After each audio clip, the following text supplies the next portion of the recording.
In the realm of spirits, a war rages on. An army of monsters is advancing, countless in number. Their leader is a massive red-skinned demon with wings, fangs, enormous sharp horns, and silver hair. He soared into the air on his giant wings, his tail covered in spikes, and a menacing staff in his hand. The demon let out a threatening roar and proclaimed that no middle-rank spirits could touch him. Suddenly, from behind, he was attacked by a huge red-haired lion with blood-red markings on his muzzle. With lightning speed, the lion swooped down on the demon and, with his sharp fangs, bit into his arm with all his strength, tearing it off along with the wing. At the sight of their wounded leader, all the other monsters were horrified. No one had ever harmed him before. The lion was soon joined by an incredibly large bird, which soared up and struck the monsters with lightning. With just one flap of her wings, many demons were burned. Struck by the strongest blow, a huge white dragon appeared in the sky with a young man standing on its head, holding on to its horns. He was surprised because he had asked his partners to wait for him to appear first.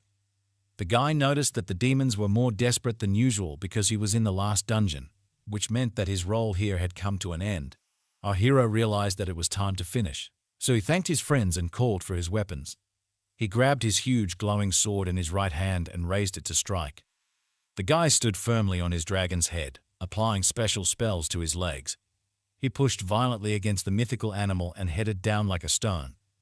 The landing was so powerful that the entire ground bent under his feet. Our hero boldly looked at his opponents because his closest comrades in arms fought behind his back. After finally defeating the last of the remaining demons, the guy found himself in front of a huge door. The dragon told him that since the entire spirit realm was outside the threshold, no dungeons related to the demon realm should appear here. The guy suggested that it would be easier for him to go straight to the demon world and seal the entrance from there to ensure that no one would come abroad again. However, the dragon replied that divine beasts and spirits are different from humans. They are weakened by demonic energy, making it problematic for them to enter their realm. Only then did our hero realize that he could not go further. He thanked his friends, and at last, his long journey came to an end. The fairies were happily flying around. The guy spent his last 10 years in this world, so he remembered how it all began on a very ordinary day when nothing foreshadowed trouble. He suddenly disappeared from his world. The last thing he remembered was his beloved mother, who saw him off in the morning with a smile on her face. Soon it was his mother's birthday. He was then 25 years old. He was everything to her. Due to the invasion of the demon realm, this world was polluted, so they needed a person who would not be affected by magical energy. The guy was summoned, which made him very angry. However, after a huge amount of time spent in this world with his friends, the guy accepted it. Now it was time for friends to say goodbye. They were very grateful to the man for his help. Therefore, the dragon stretched its paw forward and summoned a magical object. He said that the human world could use the seed of the tree of peace. It was a worthy gift. The guy promised to raise it as soon as he returned, but for now, he hid it. He had been through many hard times and was often lonely. Now it was time to leave this place. The guy returned to his friends, waved to them with a smile on his face, and thanked them for everything. The huge, formidable lion sobbed in 3 streams because he had to say goodbye to his loved one. Our hero was embarrassed by such a reaction, so he asked the animal not to cry because a whole river could appear from his tears. Not only his friends were sad, the guy also did not know if he would be able to get used to a new life. Would a small restaurant be enough for him, where he would be a hero hiding his power? A green light appeared in the sky above our hero's head, which began to slowly descend towards him. Up to this point, he had been holding on well, but he still couldn't hold back his tears and hoped that all his friends would be happy. The green light descended lower and lower, slowly absorbing the guy until it disappeared completely. The great dragon raised its muzzle and touched the place where its friend had just stood for the last time. In the modern world, the warning of the rift sounded throughout the area so loudly that everyone could hear it. People were notified that a rift had appeared in the vicinity from which a demonic dragon of black flames was about to emerge, causing people to scatter in different directions. While running away from danger alone, military armored trucks arrived in the thick of things. A young man in an elegant suit with long hair tied in a ponytail raised his head and looked up at the sky. He ordered the nearest military personnel to contain the demon as much as possible until the rest of the military arrived because the rift was very large. The man raised his hand to the radio and commanded someone that his team was in position. All the military realized that this was one of the largest rifts they had ever seen. They were all in their places when it began to burst. Our hero appeared in the middle of the sky of Seoul with the words that the spatial teleporter was worse than the realm of consciousness. Only then did the guy look around and was surprised that the entire city below him was in ruins. Right in front of our hero was a huge rift that was about to burst, which happened literally a moment later. A huge green bloodthirsty monster appeared from it. But our hero was an unusual guy, so he gathered his power into a fist, intending to hit the monster. The guy was very surprised that he hadn't been able to collect even half of his usual mana amount. But even this strength was enough for him, so the hero fell on the head of the monster. A huge explosion rang out in the sky, which immediately attracted the attention of all people. The long-haired commander-in-chief turned in shock at the sound, trying to understand what had just happened. The hero was still in the sky and was amazed that his strength was enough to deal with the black flame dragon. Suddenly, some kind of notification appeared in front of the guy that there was a system error. The guardian god was trying to summon him to find out who he was. The hero was clearly surprised by this turn of events because this had not happened to him before. Our hero thought it was like someone trying to take him away again. He may have been weak before, but now he was a completely different person. The guy simply stretched his hand up and tore the mark off the celestial canvas. He clenched the magic writing in his palm with all his strength. This was enough to completely destroy it, and the hero himself could hurry home. The gathered people looked at the sky and couldn't understand why the black flame dragon and the rift had suddenly disappeared. Neither the military nor the commander-in-chief had ever heard of a rift simply disappearing before. Our hero was lying on the grass and trying to tell the world that he was going to die of hunger. Costa rolled on the ground from side to side and shouted that it was a real absurdity to starve the savior of the world. He replied that spirits do not need food or other life-sustaining substances. The guy tried to argue for a while, but realized that it was useless, so he jumped to his feet abruptly. He shouted that this was why he needed to stop doing it for the sake of his own survival. He couldn't survive on fruits and vegetables alone. The guy demanded meat, so he ran off to find it, leaving the great dragon alone. Casta's mother stood and listened to the fact that in a couple of months, the building would be demolished, so she needed to find a new place and prepare for eviction. The man tried to explain this to the woman, but she did not want to listen to him and turned away. He was very tired of these constant persuasions because this area is a zone of faults. It is very dangerous here. The compensation is very decent, so he was not interested in how anyone could refuse such a thing. The woman did not pay attention to his words and offered to eat something before leaving. She packed the container and said that she didn't care about money. Her son disappeared 10 years ago, so she must wait for him here. The man was amazed at what he heard and did not know what to answer, so he stood silently.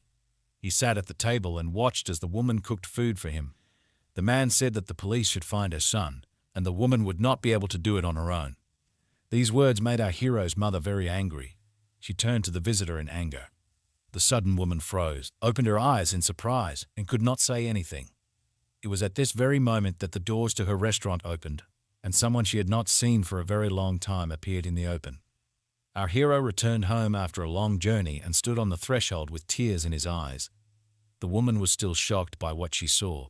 She couldn't say a word, only slowly backed away. Suddenly, her strength left her legs, and her mother slowly began to sink to the floor. After some time, evening came in the city. It got dark outside. The hostess went to the door of the restaurant and hung a sign that it was closed for today. At this time, our hero was sitting at the table and felt embarrassed and joyful. He was staring straight ahead and couldn't believe that his mum was here. The woman was very happy to return, but she could not hold back tears. She slowly stretched out her wrinkled hands to the young man and wrapped them around his palm. The guy was very happy with such a manifestation of feelings because he had not held his mother's hand for a very long time. As soon as he grew up, he tried not to do this because he was embarrassed. The hostess wrapped her hands around her son's face and could not understand whether she was dreaming or whether all this was happening in reality. Costa tried to explain to his mother that he himself did not fully understand where he had disappeared. Apparently, he was sucked into the rift when he woke up in this world. It took him a while to realize what he wanted. From behind the ruins, the guy lied to his mother because he was afraid that she would not believe that her adult son had gone to save the world in the realm of spirits. The woman could not stop crying, but these were tears of happiness. At that moment, she recalled the time when she walked the streets and handed out leaflets with photos of her missing child. They depicted a fairly adult guy who smiled sincerely. Every evening, the woman returned home and went into her son's empty room. At some point, she thought that he had run away from home on his own. Costa hugged his mother and calmed her down, saying that all the worst was over. With the help of his magic, the guy decided to check his mother's health. He was surprised that her endurance and energy were below average. Even processing does not give such an effect, which means that the woman is sick.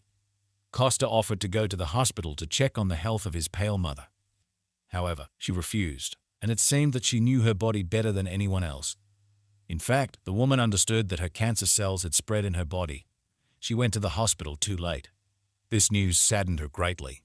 The woman wanted to know how much time she still had left to live. The doctor suggested about 6 months, so the owner did not want to spend the rest of her life in the hospital when her Costa finally returned home. Therefore, the woman smiled and shook her head from side to side, thus showing that she was fine. She was very happy to see her son, who was thought to be dead, so she offered to set a table for him. Costa realized that his mother was hiding something but decided not to torment her with questions yet. So he pretended to believe and went to his room. The guy calmly changed his clothes, sat down on the floor, and began to look around the room from all sides. He looked first at the ceiling, then at the wall, and at the dust that lay on his belongings. The young man realized that this place had also been empty for quite a long time. But the voice of his mother, who was calling for dinner, pulled him out of his thoughts. Costa went down to the first floor, and there were several plates with a very appetizing smell of food waiting for him on the table. The guy was amazed that his mother managed to cook all this so quickly. The woman was only happy with such words, so she also put her son's favorite meatloaf on the table. She admitted that she had been waiting for his return all the time because she did not know when the guy would return, so she cooked his favorite dish every day. The hero was very embarrassed by these words. They warmed his soul.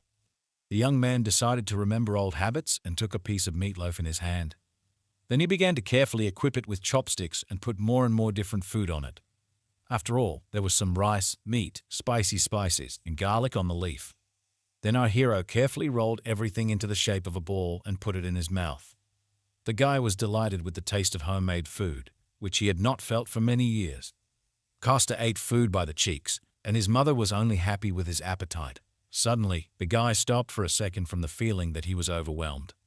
He was so glad to stay at home in the company of his beloved mother that tears rolled down from his eyes. Our hero was extremely grateful to his mother. She only asked him to eat more slowly. The guy remembered that he was able to survive only because he thought about his mother, so he would not let the only person who supported him all the time suffer. The rest of the evening was spent on such nice conversations. At this time, somewhere else, a huge white wolf was asking his master why he had left the earth if he didn't have a reason to leave the place of the guardian god to him. However, he only replied that the brave hero who returned to his homeland would have to defend the land. The wolf was surprised that the fate of the entire planet was in the hands of an ordinary man named Costa. The owner continued to pass on information about the new protector to his animal, and he still did not cease to be surprised. At this time, it was late at night in our boy's city. Costa woke up, sat up on the bed straight, and yawned sweetly, scratching his head. The guy looked at his mother, who was lying next to him and sleeping soundly. The hero was amazed that the woman's pain was so strong that she winced even in her sleep. The guy realized that he had no time to lose. He needed to collect information as quickly as possible. Therefore, Costa got out of the house in the middle of the night and went in search of some information. The guy stopped after feeling the demonic energy of the summoned dungeon. He had a very bad feeling, but it couldn't be left so easily. Although the energy was quite weak, in the future, it might emerge as a creature, so he decided to reconnoiter the situation. He quietly got closer to the power source and saw a group of people with strange equipment. The guy was surprised that the Koreans had learned how to manage dungeons just 3 years after the Great Cataclysm. He speculated that this was why the demonic energy seemed so weak. Costa decided to find out everything anyway. So he pushed off the building with all his strength and flew past the people in suits with lightning speed. No one noticed, but one of them thought something had passed nearby. At this time, our hero was already on the other side of the magical gate. He found himself in an unknown place, and in the sky shone a huge magic circle, in the center of which there was something. The guy had never been here, but he immediately realized that he was in a summoning dungeon. Costa knew that ostrich hearts had healing properties, so he would not need additional materials to neutralize the demonic energy.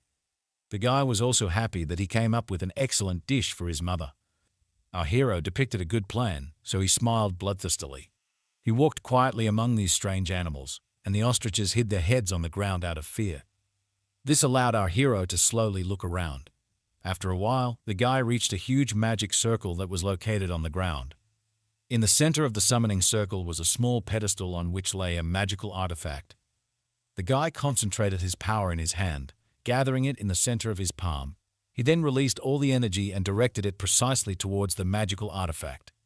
There was a huge explosion, after which a crater remained in the ground. After destroying the magic energy, the guy was about to catch a few ostriches, but suddenly a system notification appeared in front of him again. It reported that a force was used that exceeded that allowed by the system.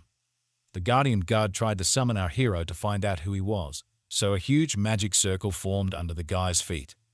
Castor was clearly not going anywhere, so he hit the seal with all his strength, destroying it. At this time, a huge white wolf was watching him, who was shocked by what was happening. He had been following the hero for some time, but he did not expect such a turn of events at all. Castor shouted to the invisible guard that if he wanted to see him, he should come to his house himself, but not now, but a little later, because now he had other things to do. The guy needed to collect the hearts of the ostriches as soon as possible before this dungeon disappeared. The animals clearly felt threatened when they noticed our hero, so they screamed in horror. They didn't stand a chance because our hero rushed past one of the birds with lightning speed, easily ripping the heart out of its chest. The guy held it in his hand and rejoiced at such a large catch. He thought it would be a great breakfast, so he put the heart in his hiding place. After all the business was over, it was time to return home. Castor pushed off the ground with all his might and headed back to the teleportation circle, landing in his world in the morning. He was too attached to this place to just leave.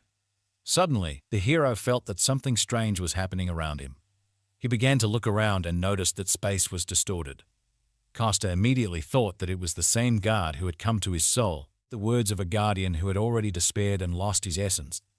The wolf admitted that he changed his mind after seeing the karma of our main character. This is the ratio of bad to good things that people do throughout their lives. So, 3 years ago during the Great Cataclysm, the wolf felt a huge threat and gave all people a system similar to a game, so everyone could easily see their karma. The god himself never set limits for its assessment, but our hero still went beyond it. Based on his spiritual force, the result of this very karma seemed to the god that our hero would be quite suitable for the role of the next guardian. He looked at Castor and allowed him to ask some questions. The guy said he had a few, and the guard waited patiently. The guy began to just shout that the magician had gone crazy, trying to just give away the place of the guardian through inheritance. The huge white spirit was shocked by the strange man's unexpected reaction. The hero kept shouting that the work of the keeper was a complete swindle and deception. He looked the wolf in the eye and said with certainty that he was not going to do this. The keeper told him that it was too late to give up the job. These words led our hero into a slight stupor because he did not understand what was happening. Suddenly, a window appeared in front of him which said that the succession ceremony of the guardian of the planet was about to begin. But the hero did not want to become a guardian at all, so he tried to free himself. He summoned all his power to one place, trying to break the circle of inheritance. Even the wolf was amazed at how strong the energy was under the control of the common man. Castor did not understand why he was forced to go through the ceremony of succession without even explaining anything. He noticed something strange and realized that his wrist was in chains. Not only the wrist, but also all the other limbs were shrouded in magic chains. It was a complex chain magic circle, so the guy couldn't just break it with his magic power. The wolf did not understand the point of being so angry and wasting other people's time. However, the guy said that it was obvious to him that the guardian wolf would die soon. Therefore, he tried to make him a guardian himself without even asking for his opinion. The guy didn't believe that this was really what parents do when they protect people and watch over them. He asked the wolf to let him go and just send him back home. However, the keeper replied that he was obliged to find a receiver precisely because he protected people and watched them. After that, he would need a new guardian, and Castor could become one. The guy noticed that the status of a guardian made him immortal, so it was easier for him to stop and continue being a guardian himself. The wolf replied that he had been granted eternal life in exchange for the protection of the world. It was difficult for him to recover on Earth, where there were no more spirits or divine beasts because the planet and the guardian were one. Even if it was destined to cease to exist, The guardian could not just stand by and do nothing. After this explanation, Costa admitted that he was not going to be the successor of the keeper. He tried to summon his magical power again and free himself from his shackles. The guy said he didn't want someone like a wolf to rule his life again. This time he made even more effort. Costa decided to open the circle of movement. After that, his favorite huge sword flew into his hand from storage. The wolf was amazed that the guy had enough strength to use his magical abilities. At this time, our hero had already freed his limbs with the help of a magic sword. After that, he gathered his strength and delivered a lightning-fast series of powerful blows. In just a moment, all the seals and chains were broken. The hero was free from them. After that, the guy decided to defend himself, so he took the sword in both hands and put it in front of him. The wolf was furious that it was completely impossible to talk to this guy normally, to which Costa replied that it was impossible to talk normally with the wolf himself. The keeper said that the guy turned out to be exactly like all the other people he was so tired of. He only cared about himself, and if he did not see his own benefit in something, he turned a blind eye to it. To which the guy noted that for such a person who wants a normal life, this is a good compliment. Costa realized that he needed to calm down and think, because even though the keeper had become weaker, he was still strong. After that, the guy remembered that his friend had a dog, and when dealing with dogs, you can't fight them directly. Costa heard that dogs do not like to brush their teeth, so he climbed into the mouth of a huge wolf. Then he squeezed out a tube of mint paste for the animal and ordered him not to call on the powers of other people anymore. The wolf didn't want to give up quickly, so the guy had to get another tube of peppermint paste.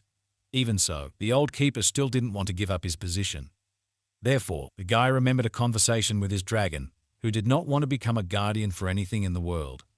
Such confidence of an old acquaintance convinced the guy that he also never needed to become a keeper. Costa was distracted by these memories, so he did not notice the most important thing.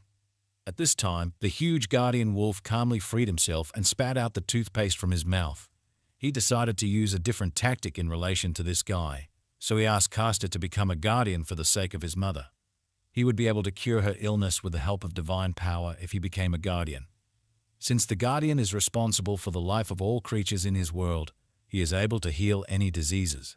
These words made our hero stop and think carefully. He then looked at the guardian and asked him to save his mother. In return, he promised to do anything for him except become the new guardian. The wolf was surprised by this answer. It seemed to him that it was more logical to become a guardian himself and save his mother on his own. However, Costa replied that he did not know when he got used to his new abilities, so he asked for help from the current guardian. Therefore, with a glint in his eyes, he asked the wolf to take care of his mother first. The young man summoned the circle of movement again and pulled out his huge sword. With a single blow, he sliced through space and opened a passage to his world. The guardian was amazed at the strength of this hero because it is not so easy to cut through space. At this time, Costa was already joyfully running to his native restaurant, at the same time asking the wolf to reduce his size. The keeper did not fully understand why he listened to this guy, but he began to rapidly decrease in size. In the end, he turned into a rather cute little white dog. Costa was satisfied with the size of the dog, so he asked first of all to see the condition of his mother. The keeper already knew that the sleeping woman did not have much time to live. From one glance at her, the wolf immediately said that she had no more than 6 months left. The guy still refused to become the next guardian, so he thought about a plan of action.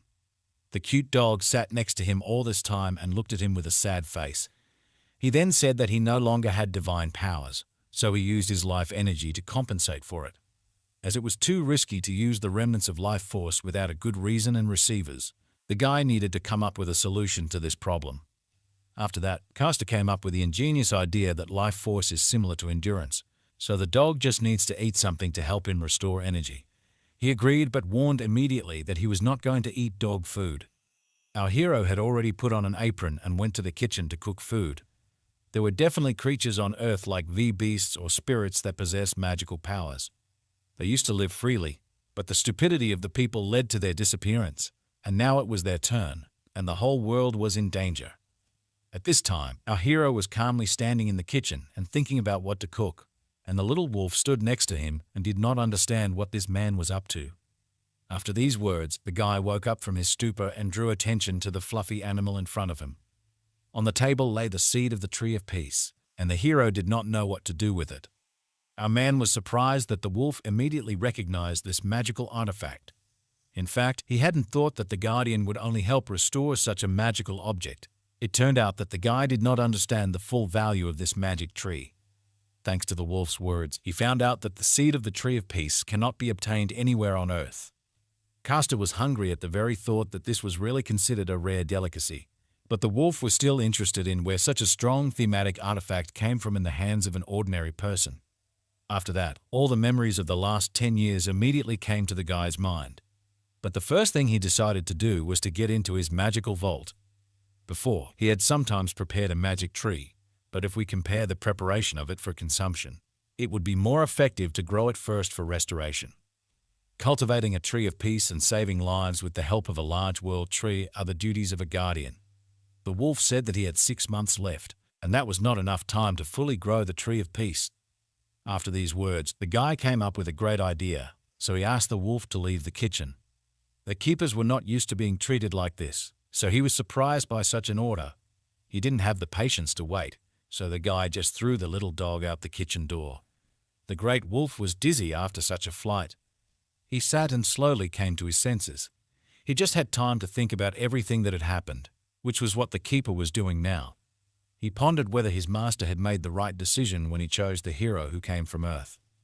The wolf believed that he would never be able to believe in people after they had destroyed such a beautiful place through their own stupidity. At this time, in the kitchen, our hero turned on the gas and lit one of the burners on the stove. Then he began to fry something in a pan, even sticking out his tongue with zeal. The guy was glad that he still had not lost his cooking skills. He was done with the main part of the work. Now it was time to take on a special ingredient. These special ingredients were the heart of a magical ostrich from another world. The guy was having fun because if you ate this heart just like that, you could die. It took him a lot of effort to cut it in half with his sharp axe. The guy skillfully wielded a knife, and blood flew in all directions. After a while, he came out of the kitchen all stained with blood and called for the keeper. The wolf was clearly not happy with this appearance of our hero. However, this still did not prevent him from following him to the kitchen, where a beautiful portion of food was waiting for him, which was put in a dog's bowl and decorated with green peas on top. The great wolf was furious that he was dared to be offered dog food despite his appearance. The keeper immediately said that although the dish looked relatively normal, it was still the heart of an ostrich. He knew that it was all imbued with demonic energy and poison. However, the guy was not angry or upset because of these words. He assumed that the wolf would say this, so he called the keeper Belash, which again infuriated him. The guy bowed to the white dog and asked him to taste a freshly cooked dish. The guardian wolf looked at this man and did not understand what he was up to.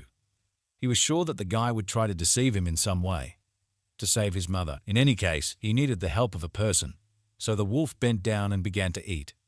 After the first couple of bites, some strange feeling pierced through him. The great keeper realized that this food was insanely delicious. He didn't understand since when the heart of a magical beast became so delicious because he was sure that due to the poison and energy, it was inedible.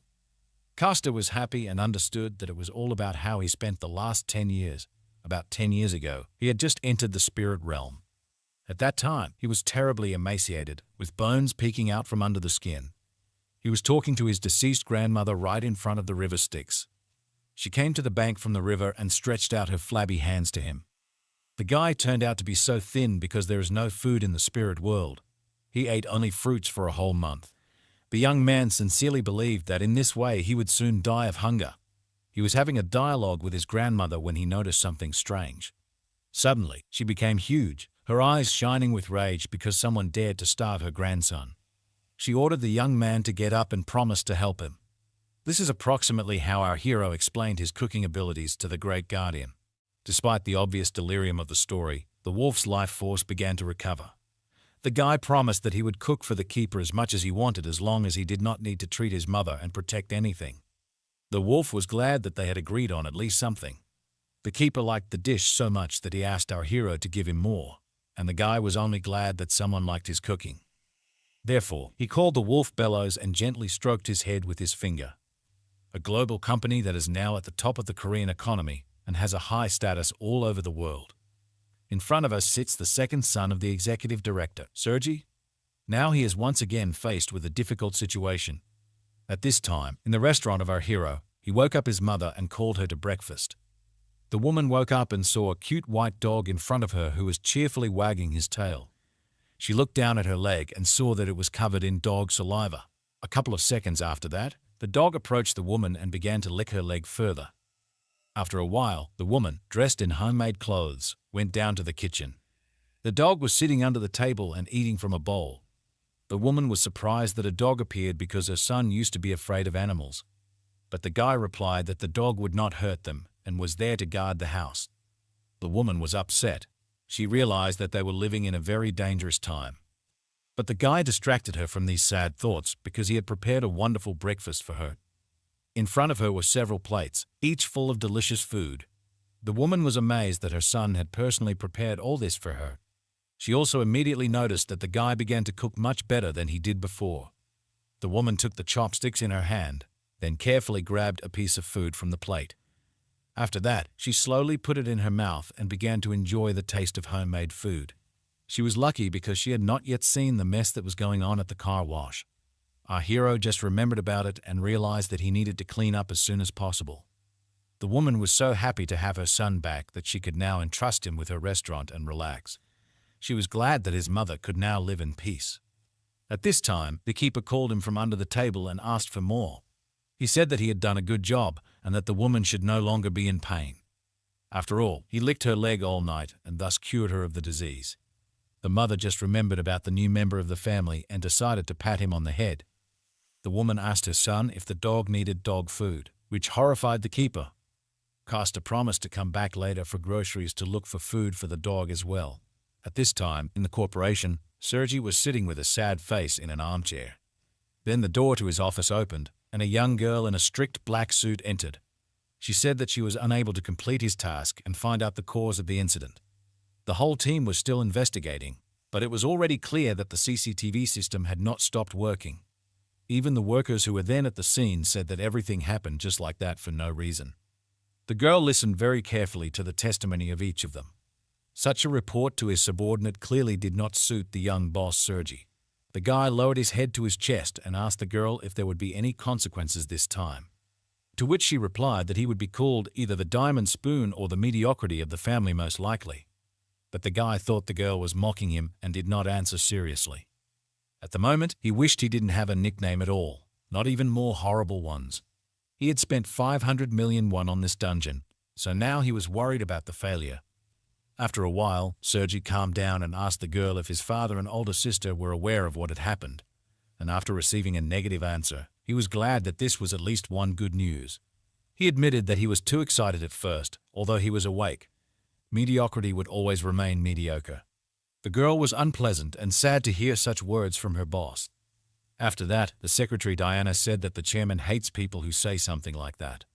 The girl added that Sergi is the only one who is making efforts to resume going underground, and even if he decides to stay, then let him find a more appropriate reason for this. These words touched Sergi. He was glad that Diana was alone on his side. The guy was looking through the list of the composition of the dungeon hike and asked what happened to the first group, which was mobilized 6 hours after the incident. To which the girl replied that this group was still nearby. They are resting after studying the scheme of the dungeon hike. Nothing has leaked to the press yet, and she has already sent the recordings from the CCTV cameras to Sergi's tablet. The guy just found this data and decided to look through it carefully. He chose one video that was supposed to be the first, judging by the time. The young man hesitated a little at first, but then gathered his thoughts and pressed the start of playback. Sergi and Diana watched the recordings together. At first, nothing special happened. However, after a while, something on the recording. 1 in tens of billions, absolutely none of those present were delighted with the outcome of events. After that, Sergi noticed it was already late in the evening, so he thanked everyone who participated in such a long meeting. The next time they were supposed to gather was when the preparation for the trial and the materials for it were ready. For today, everyone was free to go home. Sergi had spent several days at work, so when he went out into the bright sun, his eyes watered. Diana and her boss walked slowly down the street, discussing the weather. The young man was upset that everyone was suffering because of him.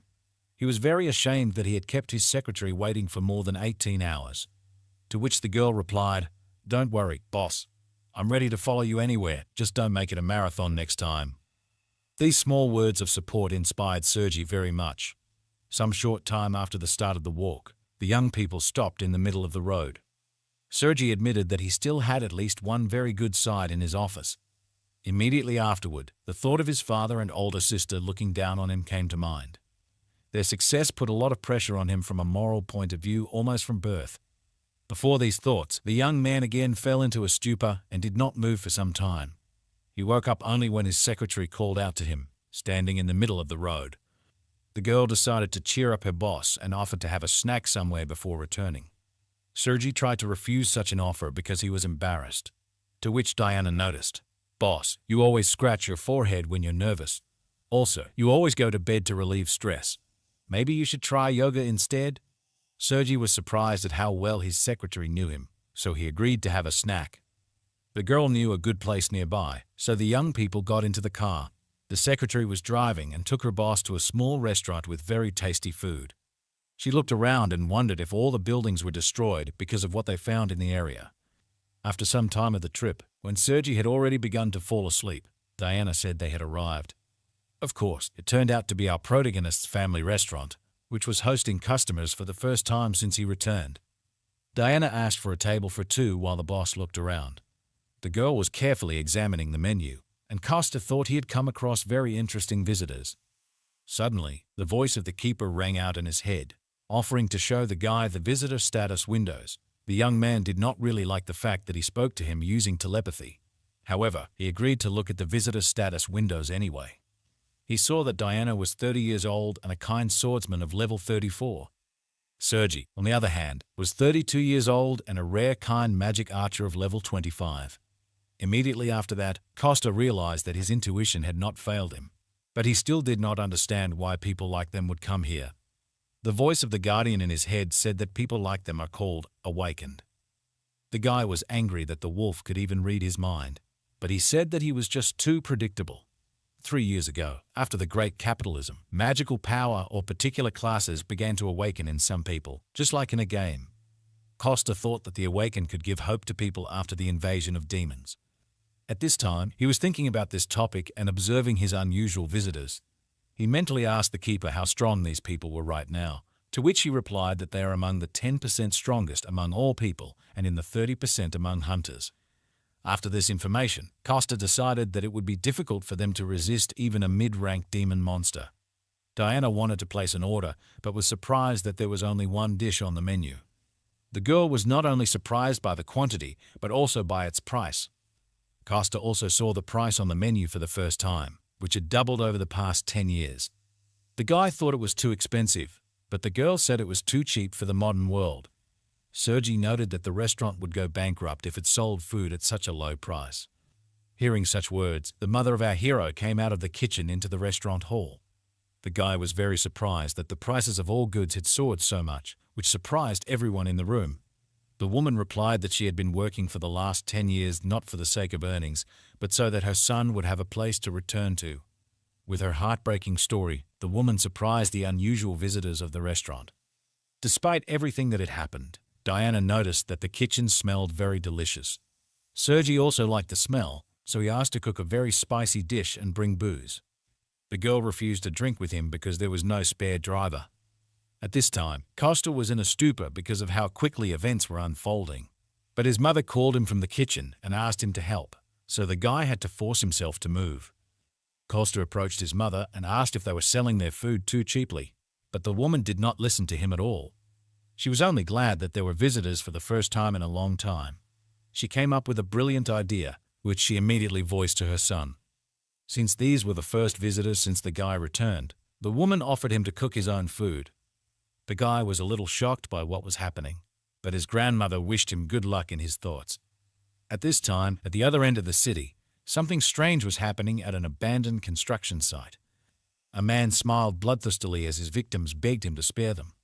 He said they didn't have to make some kind of crazy out of him, just answer one question. He wondered which of these two connected people loved the other more. None of them could say a word, they just bowed in silence. The guy was very amused by this reaction of the couple. He looked down at them, then straightened his jacket and grinned. The guy admitted that there is nothing to hide in the absence of love. Therefore, he decided to choose his first victim at random. It turned out to be a guy. At this time, strange customers were still dining in our hero's restaurant. Carster put his hands out in front of him and very persistently refused something. At this time, Sergi argued with him and, on the contrary, very persistently offered to take something. It turned out to be a check for 5 million won signed by him, which was just a huge amount. Costa was shocked that he had never seen so much money before. Sergi continued to persuade the guy to take the money, but he refused, referring to his conscience. However, the unusual guest continued to insist that it was not only a payment for food, but also for the time spent. For a person like him who can't even eat normally because of work, the guy had tears in his eyes, and he said that perhaps today was the last meal. It may have been the last cooked meal that even his father couldn't give him before he died. In addition, the combined dish that the chef prepared was very tasty. These words spoken to the visitors pierced our hero to the very heart. Costa even took Sergi by the hand because of how pleasant it was for him to hear such praise. After these words, he gladly accepted the money, although it was still too large an amount. After that, the young man escorted the dear guests outside the threshold of the institution and said goodbye to them. He was immensely happy that his food was praised and also that he earned money. At this time, the curtain was pulled back and the mother of our hero came out of the kitchen. The guy immediately ran closer to her and showed her the check that the visitors had left him. The woman wanted to praise her son for making some money, but something caught her attention. At the sight of the sum of 5 million won, her eyes literally fell out of their sockets. The woman was amazed that her son was able to bring such a large amount. The guy said that they bought a food subscription. They really liked it, so they are going to come here all the time. So they paid the whole amount at once, and they will have to serve them in the future when they come. The woman was so shocked that she believed in this fake story. She returned her eyes to their place, and Costa regretted that he continued to lie to his mother. The woman was still happy with this money because they just had to pay for the institute. Our hero did not even immediately understand what institute she was talking about, so he asked his mother again. The woman explained that she would need to inform about his return, buy basic necessities, and change clothes to new ones. The guy decided not to add problems to his mother, so he went to the law enforcement center himself. Since people now disappear quite often, the procedure for restoring the status is not so long. While Costa was thinking about this, he came across an employee of the center who offered his help. The man looked through the documents and said that he had already collected everything he needed. He just needed to scan them. While he was telling this, the guy listened attentively, but something attracted his attention. The worker had a bracelet with a magic stone on his left wrist. The man said that everything was in order with the documents, and Costa looked quite young for his 35 years. After that, he asked the young man if he had ever used magical engineering procedures, to which he received a negative answer. Costa justified himself by saying that he had lived in the mountains for a long time, so he had not heard anything about them. The worker explained that magical engineering fully lives up to its name. It is a new science that combines magic and the powers of magic stones. As an example, he showed off his bracelet, which was made with it. However, this bracelet is not an artifact, although it is very similar. Only the awakened who are able to control magical powers can use artifacts. But things made with the help of magical engineering can be used by those who are not able to control it. Therefore, these bracelets can be called a simple imitation of artifacts. After that, the employee said that such items could be bought at the hunter's market. However, he did not have time to warn Costa. He could be deceived there, and he had already rushed away. After a while, the guy walked happily after purchasing a mobile phone, but it turned out to be a deception. The guy hoped it was a bargain. He was completely unaware of the current prices. Although he still had a whole 1 million won left, he could go and buy his mother an artifact for protection. The guy walked around the city and tried to remember what the clerk had told him about the magical objects.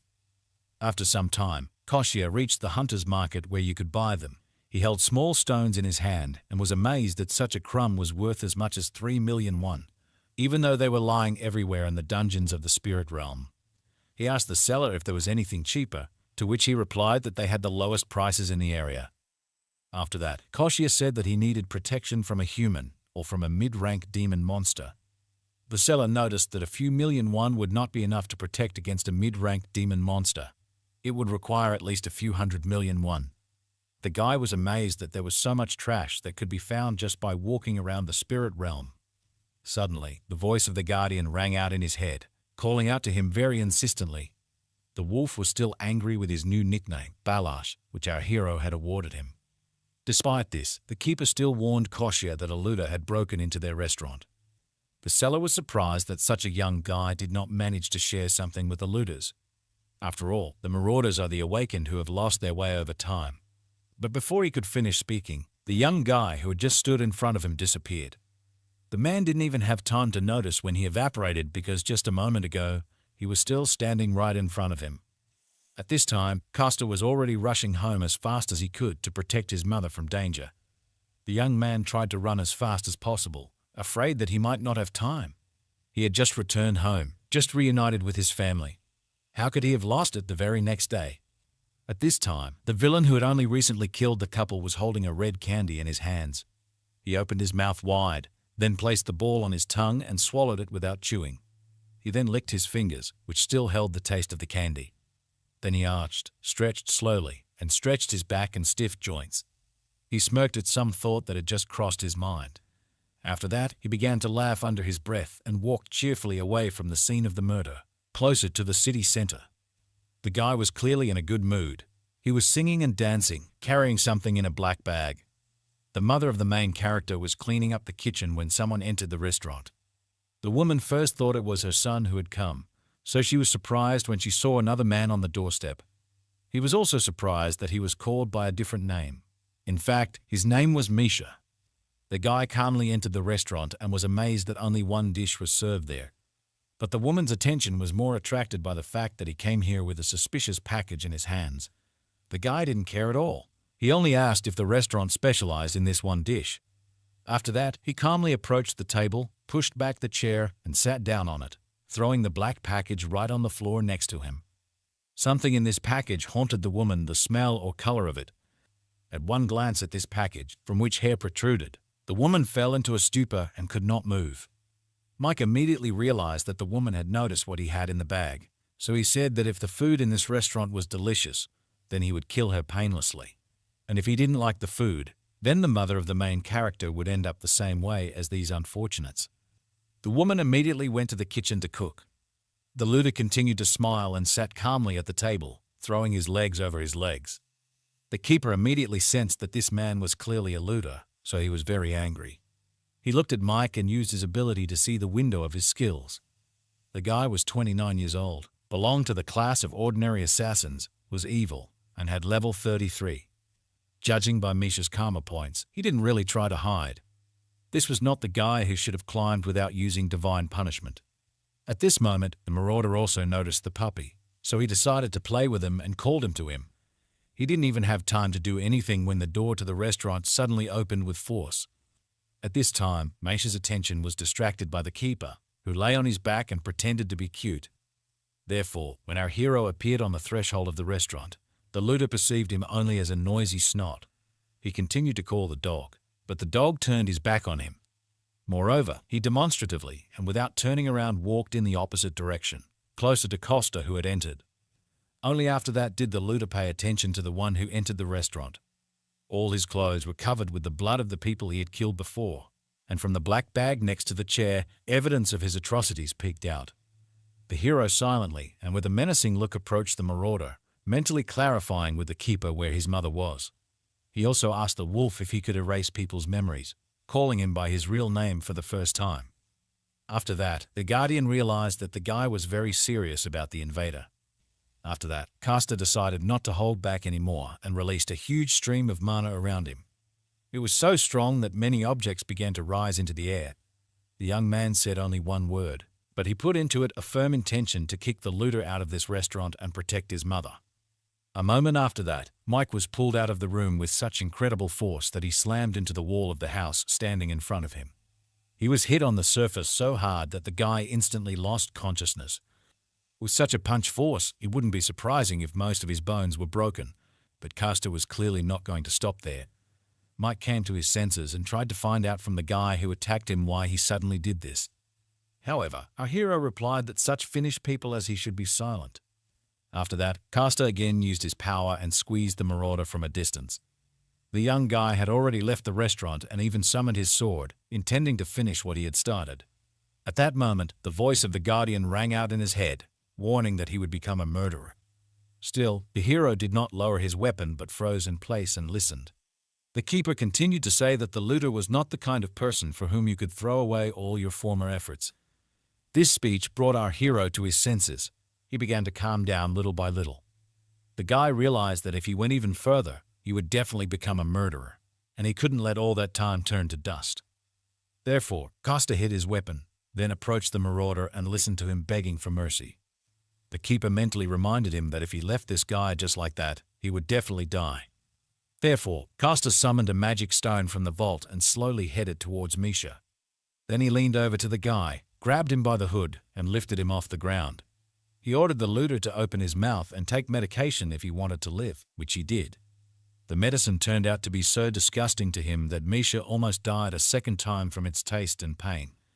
In fact, it was a medicine that could restore absolutely everything in the body. Despite the taste and pain, it worked perfectly because Koshia had already used it himself before. After that, the looter was tied all over his body and taken directly to the nearest police station. At this time, our guy was preparing further, reasoning that it would be difficult to go straight to the dungeon right now. He needed to focus on rebuilding his stamina or making money in peace. After that, the guy stirred his soup, took some in a ladle, and brought it to his mouth to take a sample. The food tasted delicious, so he could set the table and call his mother to breakfast. At this time, the police station had already managed to deal with the looter who was lying in front of their doorstep. The policewoman was angry because of something early in the morning. The candy case brought in even more bodies instead of moving forward in the investigation. Her colleague approached the woman and tried to invite her to lunch, but she was clearly not in the mood for eating.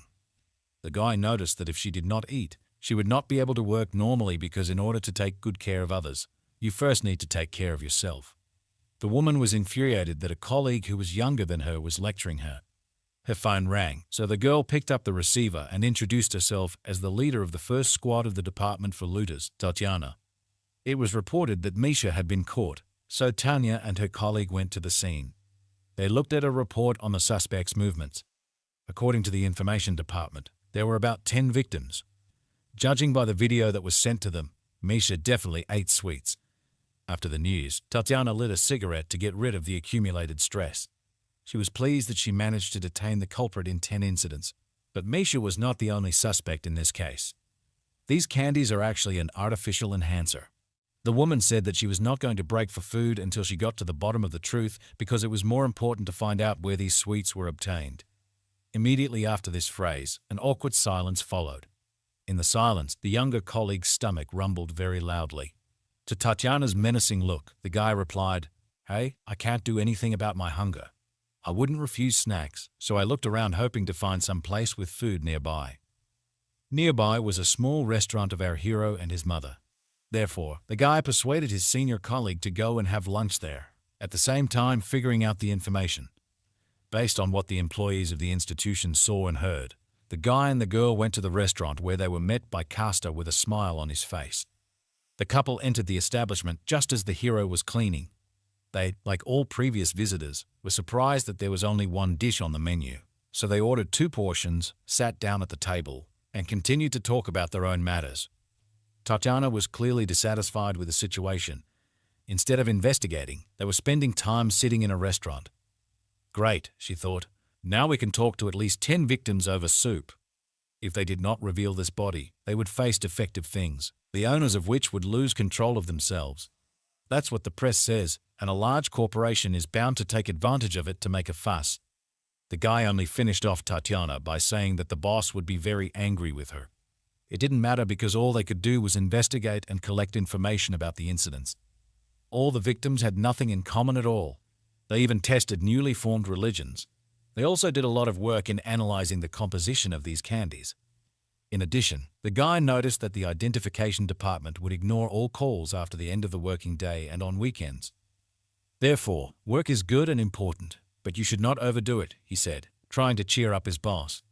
The guy promised to follow her if she was kicked out. At this time, an equally important conversation took place in the kitchen. The keeper told Costa such important information that it took the guy time to perceive it. Because of the visitors, they had to communicate only mentally. It turned out that all this time, the wolf was at the first level. In order to move to the next level, it was necessary to successfully complete the quest to fulfill Tatiana's wish so that the boss would not punish her. Costa immediately guessed that Tatiana was the same woman who was now sitting in their restaurant and waiting for her order. However, he did not understand at all how he could make sure that her boss did not punish her. The wolf continued to talk about the fact that the power of the guardian directly depends on the faith of a person. It changes when something bad happens or a desire appears, but if this request is granted, then the divine power of the guardian grows.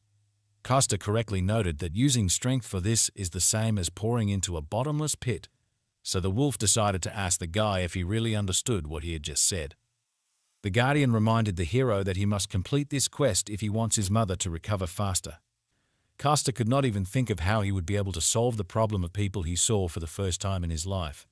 He brought the order to his visitors, interrupting their conversation for a while. The guests really liked the appearance of their food, but the guy still did not stop worrying about the task hanging over him. He tried to think of some excuse to talk to his guests. Therefore, he offered to bring them some radish kimchi, which the owner of the restaurant had prepared in winter. Tatiana wanted to refuse, but her colleagues said that beef soup must be eaten with radish kimchi. Usually, she does not like such an appetizer, but the rest of the food in this restaurant was really good, he said. So the woman decided to try it anyway. She thought about eating them together. It would be the right thing to do. This thought led her to believe that looters always use candy along with artifacts. This was something new in the investigation, so Tatiana could not wait a minute. The woman got up from the table, left her food, and ran away in an unknown direction, allowing her subordinate to eat her portion too. The guy was surprised by such strange behavior from his boss, but decided not to pay attention and asked for a third portion of soup. He told our hero that as soon as his boss came up with an idea, she rushed to check it no matter what. "It means that the quest to fulfill the wish had been completed," he said with a grin. A few years ago, a young guy was sitting on the ground with his hands around his briefcase. Right in front of him, some girl threw another guy over her shoulder. She did this because they bullied weaker students. The beautiful girl told the hooligans not to even try to say anything bad about the shelter or about herself. After that, she straightened her clothes and was about to leave. At the last moment, the guy with the briefcase called her by the name Dasha. He offered the girl to eat rice cakes with him, which he was quite good at making. These were memories from the childhood of our hero, who was surprised that his mother was still communicating with Dasha after so many years. To this woman, she replied that she was just a lonely child in this dangerous world. Thanks to mutual support, it was a little easier for both of them. Therefore, today the woman wanted to meet her young friend together. The mother of our hero was heading to the exit and asked him to cook dinner for the last time. Then the woman left the restaurant and slammed the door behind her, leaving the guy alone with the wolf. He knew right away that she was going to the hospital, but he wanted to keep it a secret from him. The hero wanted to thank his childhood friend Dasha for her mother's help, so he called Balash for a walk for groceries. At this time in the city, a young girl with fiery hair greeted her old acquaintance, whom she called Mother. She apologized for being late due to being kept in the Hunters Association. After that, the woman and the girl took each other by the arm and went to the hospital. At the doctor's appointment, he looked a little discouraged. It turned out that the mother of our hero had become much better. Her condition had improved markedly. The tumor had greatly decreased. The doctor said it doesn't happen often, but it's definitely a good sign. The woman burst into tears from the feelings that overwhelmed her at that moment. She was very grateful that the illness was receding and that she was able to spend more time with her son after a long time. The owner of the restaurant admitted to herself that she wanted to live again. At this time, our hero went instead of a store to the nearest beach. There, he built a kind of fishing rod, tying some strange fish to an ordinary rope. So he decided to take revenge on this fish for trying to kill him and now made bait out of it. Costa took the rope in his hand and began to twist it around him with all his strength. At some point, he caught a good position, applied additional force, and threw the bait into the water. At the same time, it flew so far that it was impossible to see the place of the fall from the shore. Costa decided that this sea looked like this because of demonic monsters, which means that there must be someone like the kraken or more interesting. The guy complained that ordinary freshwater fish is now used for fish cakes, and it is important for him that the taste reminds of the sea. The wolf most likely did not know, but the kraken is very tasty, although its head and bones contain poison, so you can't eat a lot of them. While our hero was telling the keeper about the various ways to cook kraken meat, His improvised fishing rod began to twitch. At the other end of the rope was something huge, but it was imbued with magical power, so you couldn't just break it. At that moment, a fight began between the monster and the fisherman, who was stronger. Caster held the rope with all his might, rested his feet on the ground, trying not to let the monster fall off. Gradually, he began to pull the rope towards himself, and something gigantic appeared in the distance. The wolf was once again amazed that his master had chosen an obviously not ordinary person as the next guardian. At this time, next to him, a battle was taking place, not for life but to the death. With one last strong jerk, Caster pulled the real monster ashore, which was several hundred times larger than himself, which once again confirmed the fears of his guardian. Soup broth began to boil on the stove, and meat frying sizzled in the pan. It was Caster who returned from fishing and began to cook fish cakes from the kraken, which he had caught recently.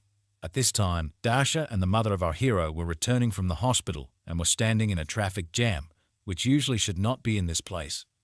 The girl was very hungry, so she asked the hostess what would be served for lunch today. The woman looked at her adopted daughter and pondered, remembering what they had. She remembered that Dasha was very fond of rice cakes, which were often cooked by her son Costa. The lady offered to cook them, but the girl, in response, suggested that it would be better to go somewhere else and eat stew. In the middle of their conversation, a bright red light suddenly appeared from afar, illuminating the entire sky. Both women paid attention to it, and Dasha suggested that it could be waves from the rift. The owner of the restaurant immediately began to worry about the girl because it meant that it was time for her to run. In reality, Dasha was an official member of the Korean team that works with the S-rank awakened people. They called her the Crimson Witch, the Witch of Flames, or the Destroyer. However, the girl herself thought for a moment and told her mother that she was not going anywhere.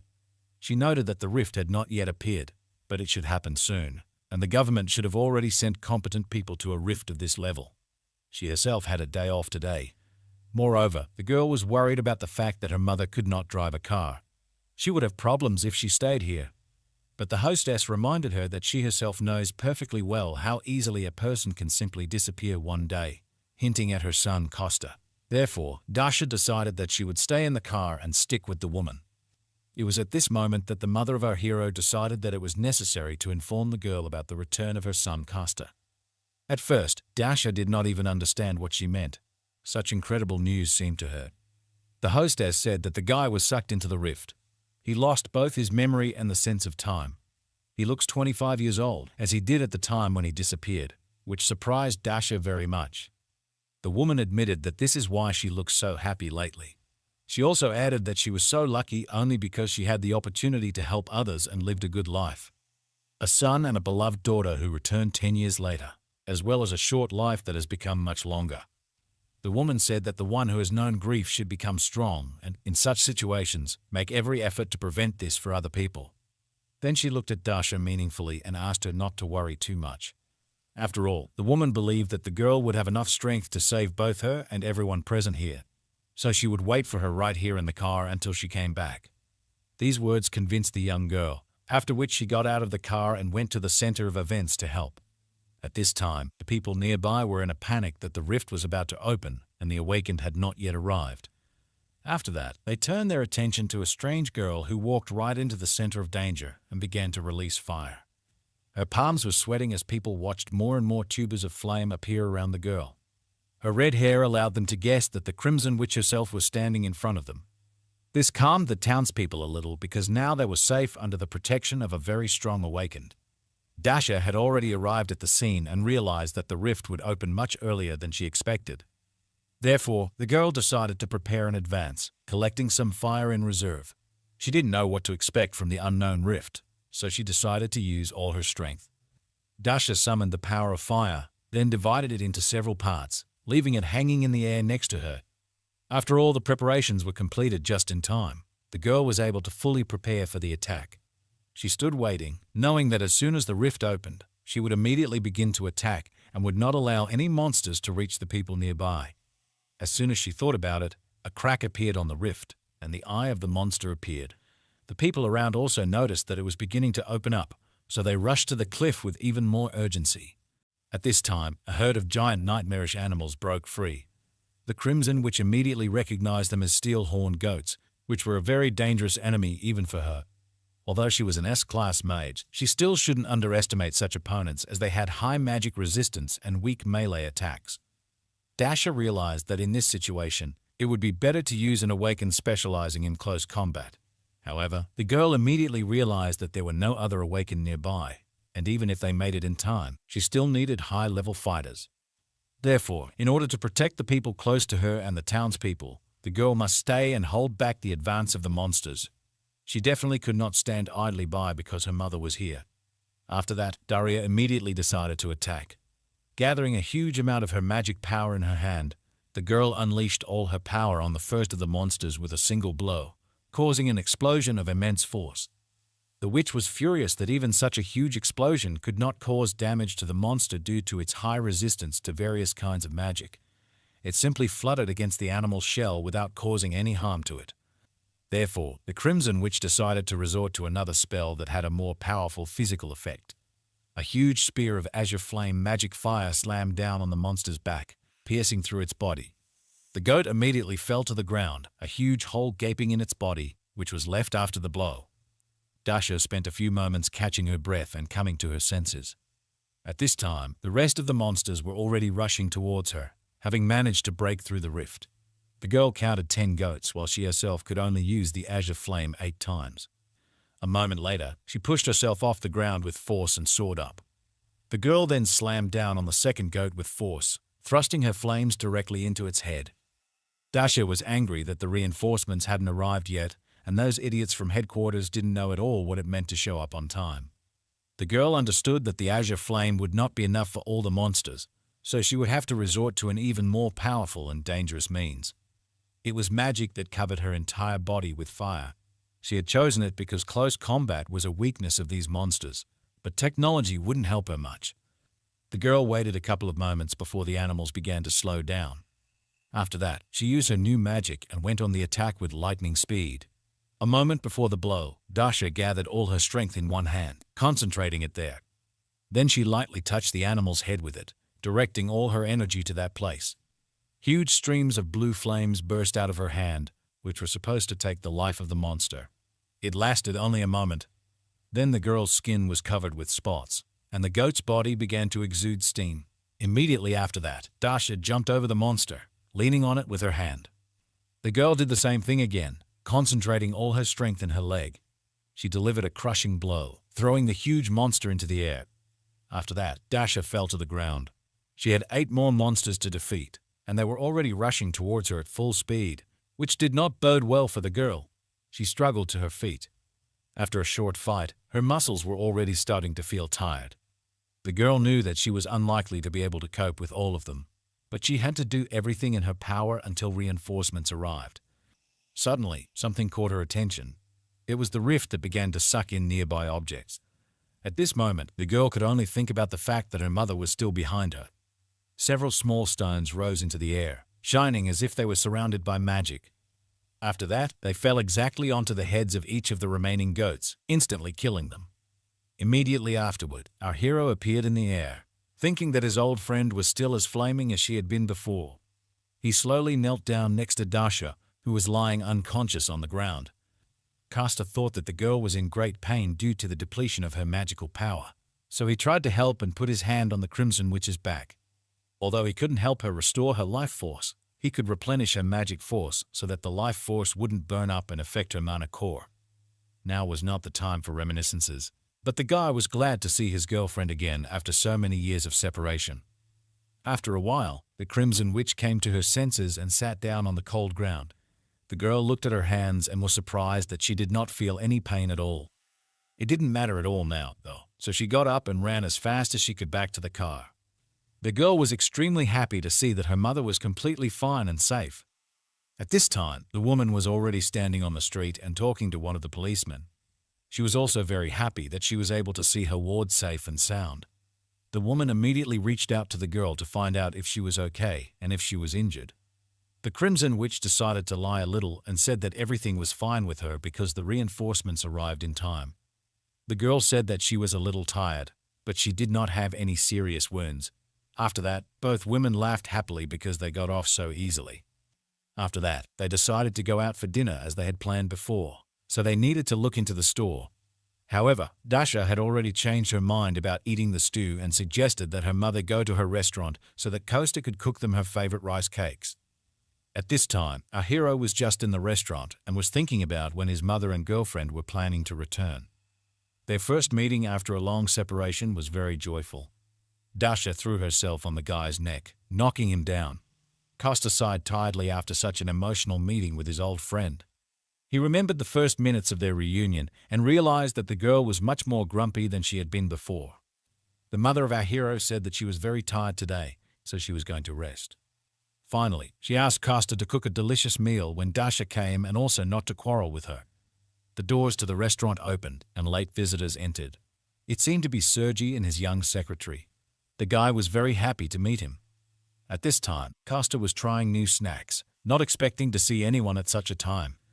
At first, Sergei even thought that the guy had a break, but he persuaded him. Our hero said that he was just preparing night snacks because there were no visitors. After that, he led his dear guest to a table and told them about tonight's menu. The young director remarked that the ingredients for such food were too difficult to obtain in their time, to which the hero said that the young people paid enough last time, and he thought that they needed to change the subject. The guy noticed that today the couple looked even more tired than last time. After these words, they generally fell into despondency, which greatly surprised the young cook. The guys literally wrapped their heads in their hands and were very upset about something. It turned out that their company's negotiations went badly, so they had to pay a huge amount of money. Then the chairman's son announced the amount of return of 500 billion won, which greatly surprised our hero.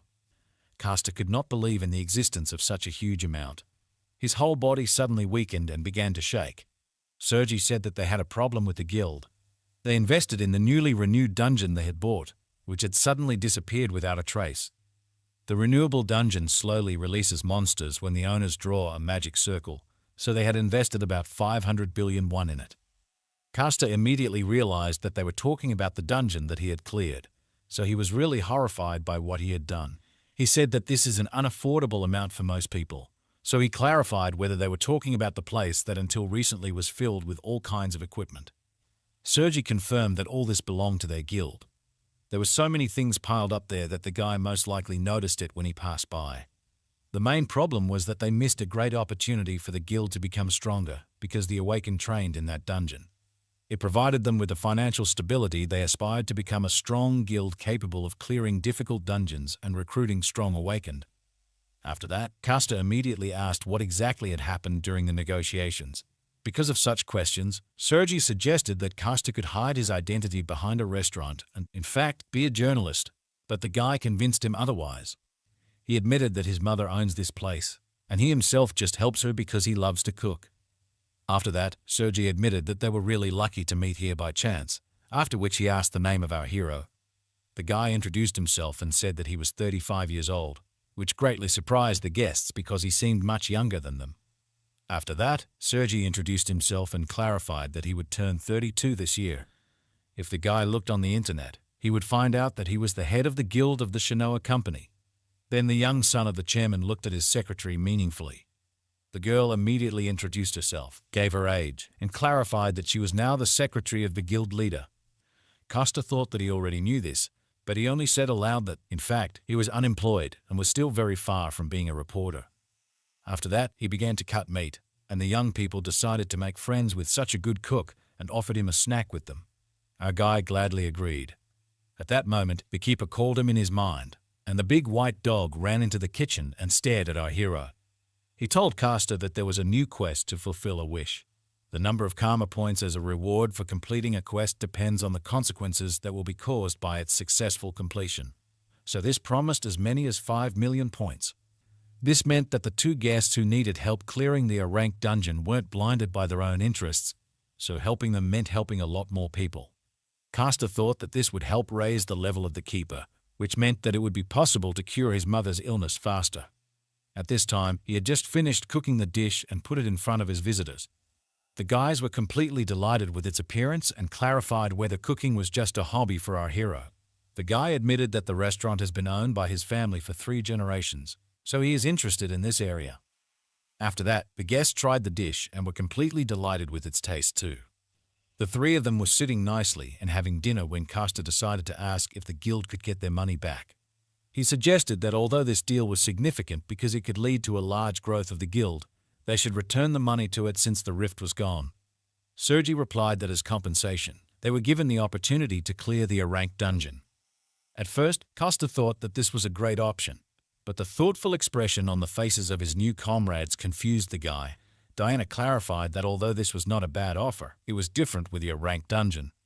The girls said that there were almost no A-rank awakened in their guild, much less than 5 A-rank awakened to clear them. Therefore, for a guild like them, this is just an impossible dream. Sergi agreed with all of the above and added that if they had at least one's rank awakened, then it would be much easier for them to clear this dungeon. Costa thought that the matter was quite serious, after which one thought suddenly came to his mind. He called out to his new friends and invited them to introduce them to someone. The guys were so shocked by what they saw that Sergi even dropped the spoon from his mouth. Right in front of them, some red-haired girl tried to strangle Costa. During this whole squabble, she did not pay attention to those present. Then she noticed them and became embarrassed. The girl immediately let go of our hero's neck, smiled sweetly, and greeted the people once. As a child, Costa asked Dasha why she treated him differently from others, to which the girl simply smiled calmly and said that he was her friend. She continued by saying that someone like her is only friends with a certain type of person. She added that our hero was one of those who could be her friend, which confused the guy. It was hard to believe because, at the moment, it was difficult to say. Dasha simply tied up her old friend and left him hanging upside down at the entrance to the restaurant. At that time, she was talking with Serge and Diana, who offered her to help them clear the dungeon. The guys added that she could help them only if she had time for it. In return, they would definitely not remain in debt. In fact, they could really use the help of such a powerful, awakened one as the Crimson Witch. In response to this, the girl thought for a while and then asked the guys if they knew how to drink alcohol. This unexpected continuation of the conversation caused surprise on the faces of the restaurant guests, but they agreed. After some time, Costa was able to free himself from his bonds and return to the establishment. He was angry that the boys had messed up so much, but he was glad that he had convinced them to go somewhere else for the second round. The guy noticed that the quest was still not completed because the corresponding notification window had not appeared, but he thought that the girl would somehow sort out this matter. The Guardian replied that the level did not rise so quickly. Perhaps this was due to the fact that the guys were quite famous. After which, Costa offered to go to the mountains with him as a reward for the quest. He said he was going to get ingredients to cook a nutritious meal for himself and his mother. He was going to dig up and prepare a plant that could only be found on the mountain. It was useful for those suffering from lung cancer. In addition, this mountain is considered a gray area, and Galgoro black bears have often been seen there. These are demonic monsters, the danger level of which reaches the first level. They have a rather nasty character and capture a large territory. As soon as an intruder appears on it, they begin a battle with him to the death, even if the intruder is the same bear. Therefore, the only race that can get along with them is the golden bees, which can hardly be called demonic monsters. The keeper clearly didn't like being put on a leash, but Costa noticed that it would be difficult to move around the city without it. So, he asked the wolf to be patient a little. It was all for the sake of restoring stamina and finding ingredients for the food that the guy was going to cook, which pleased the keeper a little. The truth was, let it all be for the sake of finding the next guardian and trying to impose succession on another person.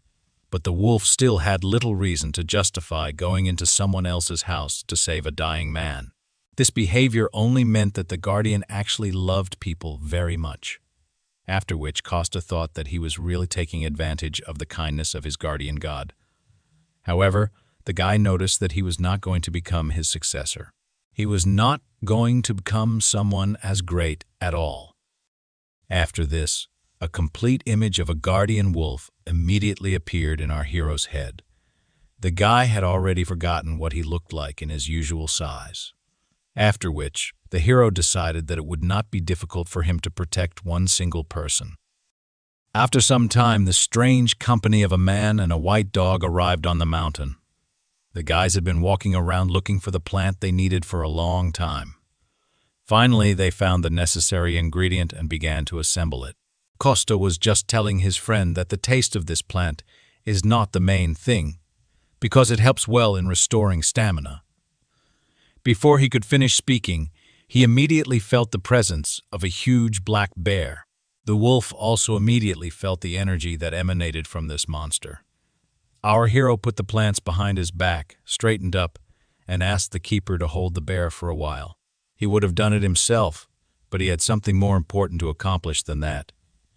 He took out a glass jar from his bag that he had prepared in advance.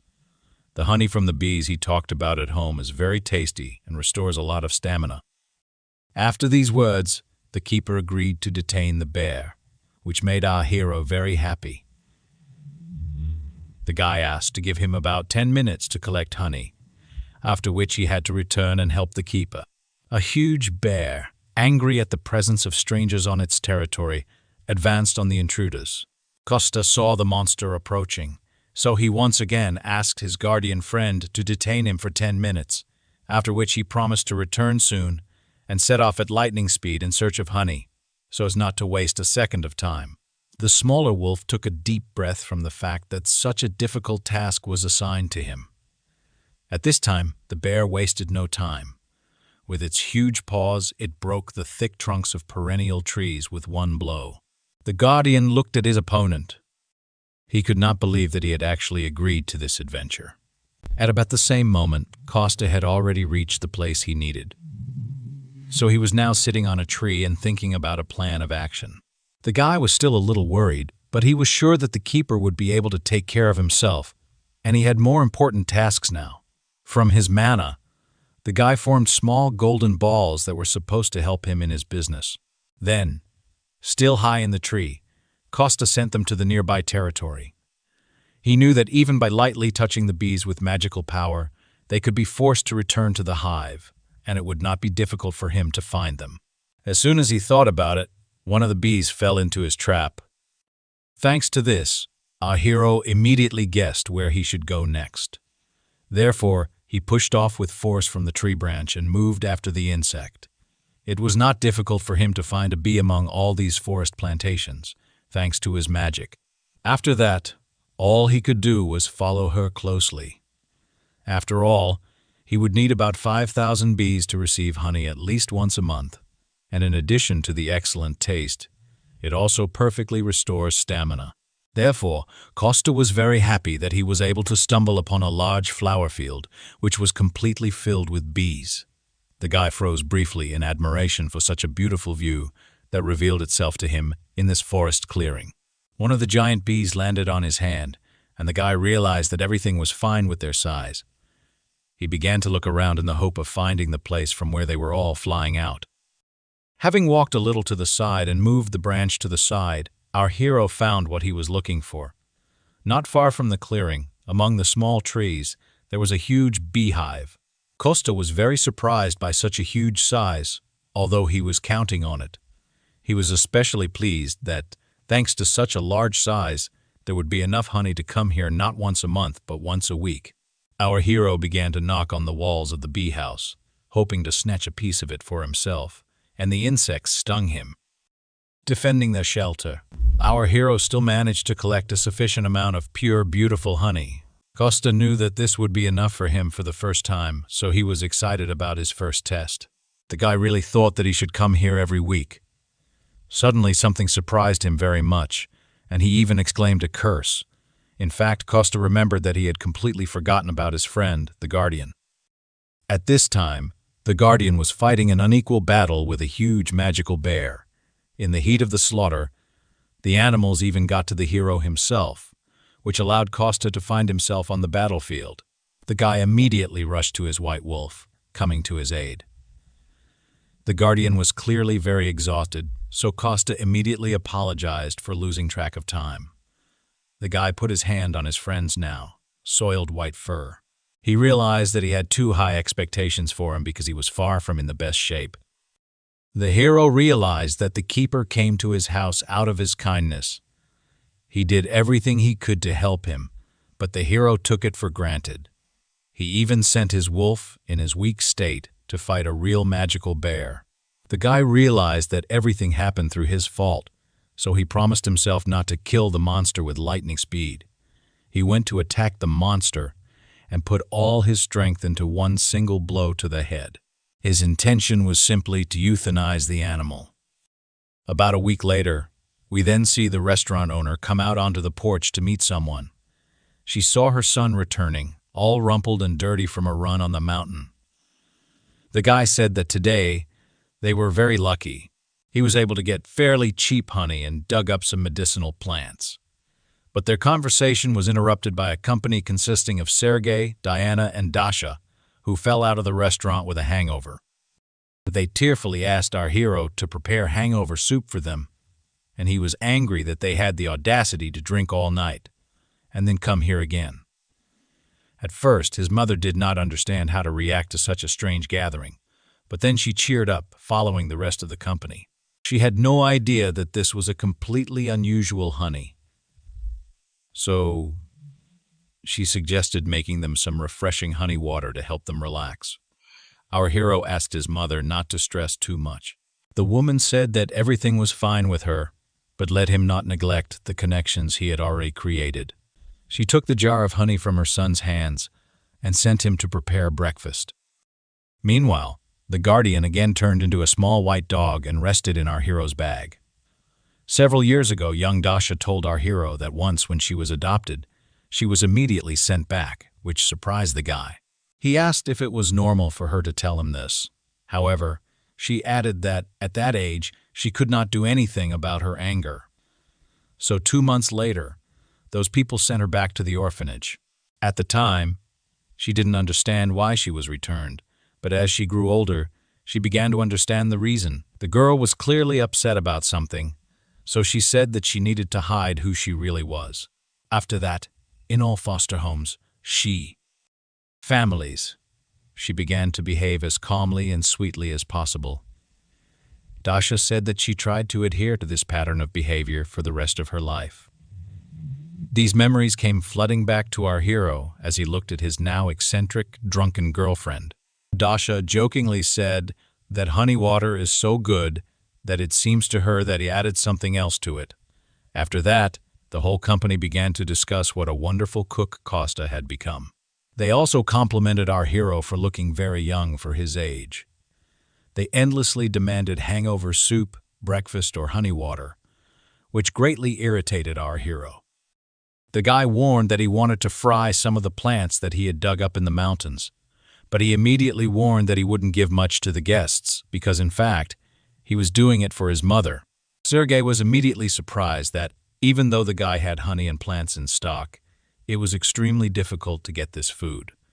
At this time, the guy asked his secretary whether Costa would be uncomfortable if he also paid, although he had even prepared a gift. He had prepared them as a thank you to his friends. One of his employees gave them to him this morning. Dasha was very inspired by such a surprise, so she asked to give her gift first. She joyfully extended both hands forward, expecting Sergei to put something in them. The guy turned around, reached into his bag, took out a box, and put it right in the girl's hands. Dasha immediately noticed that even the box looked very cool and asked if it could be opened. After permission, the girl carefully opened the lid. Inside, on a red velvet pillow, lay a watch, and she immediately put the gift on the table and said that it looked very expensive. She could not accept it. Sergei noticed that this was a gift, including for her future help. The watch was fireproof and should withstand even the strong flame of the Crimson Witch. Dasha listened carefully to every word the guy said. The girl was absolutely delighted with this gift. She really liked it. She even jokingly asked Sergei if she could marry him. At this time, footsteps were heard from the inside of the house, and someone entered the kitchen. It turned out to be the owner of the house, who came downstairs because of the noise. She saw that her son needed help, so she decided to go to him. In fact, the guy had everything under control. He brought out an absolutely amazing platter of appetizers. Every person present here spoke positively about the smell, color, and appearance of the food. Costa said that this was done thanks to the amazing culinary skills of his school friend Dasha, meaning himself. After that, he put away the extra dishes in the sink, then joined his friends at the table and asked if it seemed to him that Dasha was going to marry Sergei. The guy was in such shock, but the girl happily began nodding her head in agreement. There was probably still alcohol in their heads. That's why the guys reacted like that. Sergei looked at Costa and his mother and tried to convince them that this was just a joke. He explained that he just gave the girl a gift. He had prepared it for the owner of the restaurant, but now a strange atmosphere arose. The hero's mother was amazed that someone had prepared a surprise before her, but she was pleased. At this time, Sergei pulled out from his bag another similar box with a watch on a pillow. The woman also admitted that the watch was very beautiful, but she doubted whether she should accept such a gift. However, the guy said that everything was fine because her son saved their lives. Now they would go to the restaurant quite often. He suggested thinking of it as a bribe, as a joke. After which, he began to talk about one special place, a dwarven workshop. The guy continued to talk about how the dwarves are one of the races that came to Earth after the Great Cataclysm. Sergei added that the Great Cataclysm was both a disaster and an opportunity for them too. Since they could not find ways to return, they decided to adapt to life on Earth because they had no other choice. So the government gave them a region to settle. The company recruited them to sell little things that they could make with their techniques. He didn't have time to finish when Dasha immediately understood what was going on. She said that they recently aired an advertisement, and a kitchen knife made from it looked very cool. The company is quite popular among housewives. His mother was surprised that her gift was bought in such a great place. Sergei awkwardly noted that since they were stopping in one place anyway, he put away the gifts there too. The guy began to talk about how it was always profitable, but he was afraid that he had upset his mother too much with his cold calculations. However, the woman still said that she would accept such a gift with gratitude. She admitted that if she refused, it would be rude to them because they spent so much effort on getting this watch. Sergei was very pleased that such a wonderful woman thanked him sincerely. Before the guy could remember the joy, someone's strong hand grabbed him by the tie. Then the fist clenched forcefully and even began to cause some pain to Sergei. It was Costa who put a threatening expression on his face and ordered his friend to be honest with him. Sergei was even frightened by such an unexpected reaction to this story, and Costa, with a furious expression on his face, asked where the workshop that makes the famous kitchen knives was located. Sergei was confused, even tears appearing in his eyes. He did not expect such a question and such a reaction at all. After that, the guys were separated. Sergei went to cry to his secretary, and Mom and Dasha scolded Costa. This still did not stop the guys from going to that same dwarven workshop. A little later, Costa was in this area for the first time because he had appeared during his absence. He expected it to be some kind of strange place, but it looked quite good, a fairly reliable building. He ordered the wolf to follow him, although he did not understand why he came here. The guy explained that it is ideal to be as passionate about completing the quest as possible. This was the only way to quickly cure our hero's mother, with which the keeper could not but agree. He wanted to answer something to our hero, but he was not allowed to do so. A red disc flew right in front of the wolf's nose, and a beast, like monster, rushed after it. It was surprising that people did not run away in fear. On the contrary, they watched this performance with enthusiasm. The Guardian looked at all this as if he was not at all surprised. He admitted that the dwarves were quite comfortable on the ground because such physical ability could be used to perform acrobatic feats. However, then, he looked at how some human child was sitting on the neck of an animal and added that they were a rather aggressive race, so their pride could be hurt. Costa looked around and noticed one dwarf whose fur color seemed familiar to him. Suddenly, a security alert sounded throughout the village, calling on all visitors to leave the place. But our hero clearly had no intention of following this decree. Costa was almost caught by a guard, so he had to quickly go behind a tree and hide from his sight. The guy thought that sooner or later he would be discovered, so he needed to use the skill of stealth. However, as soon as he started using magic, someone suddenly attacked him from behind. The guy barely had time to jump away from the tree when a blow immediately fell there. If he had not managed to do this, his body would also be cut into several parts, just like this trunk. The monster held enormous power in his hands. Even the earth cracked under his onslaught. In fact, the monster sensed the use of magic, so it came to check its source. However, the guy replied that he knew him, even called him the Blue Fang Tribe, and suggested that the monster's name was Tyler.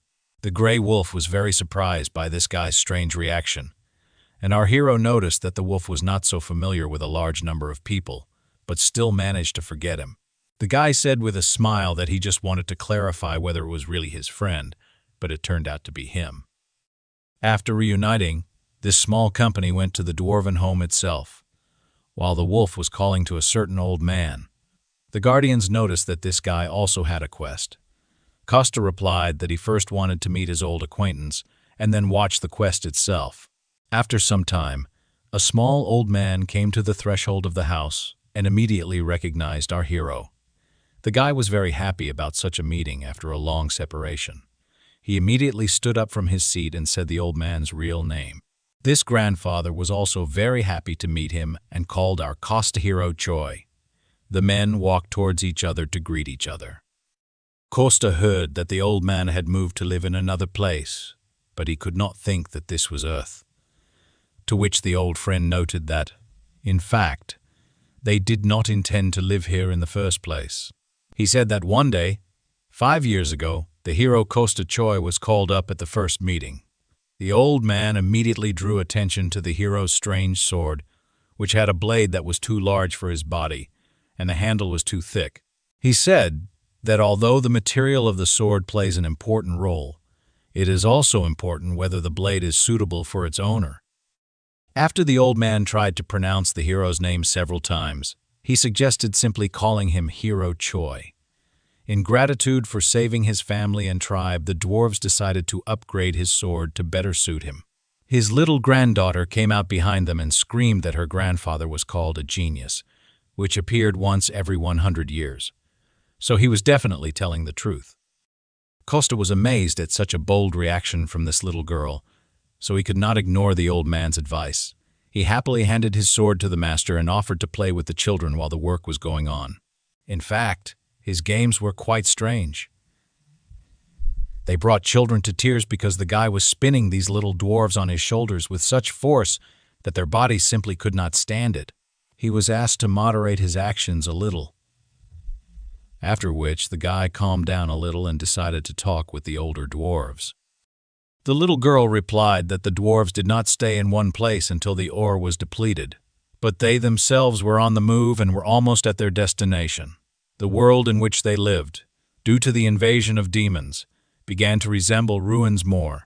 The magic of teleportation, which allows them to move between worlds, spends a large amount of bodily and magical power and could have trapped them in the eternal universe if they had miscalculated.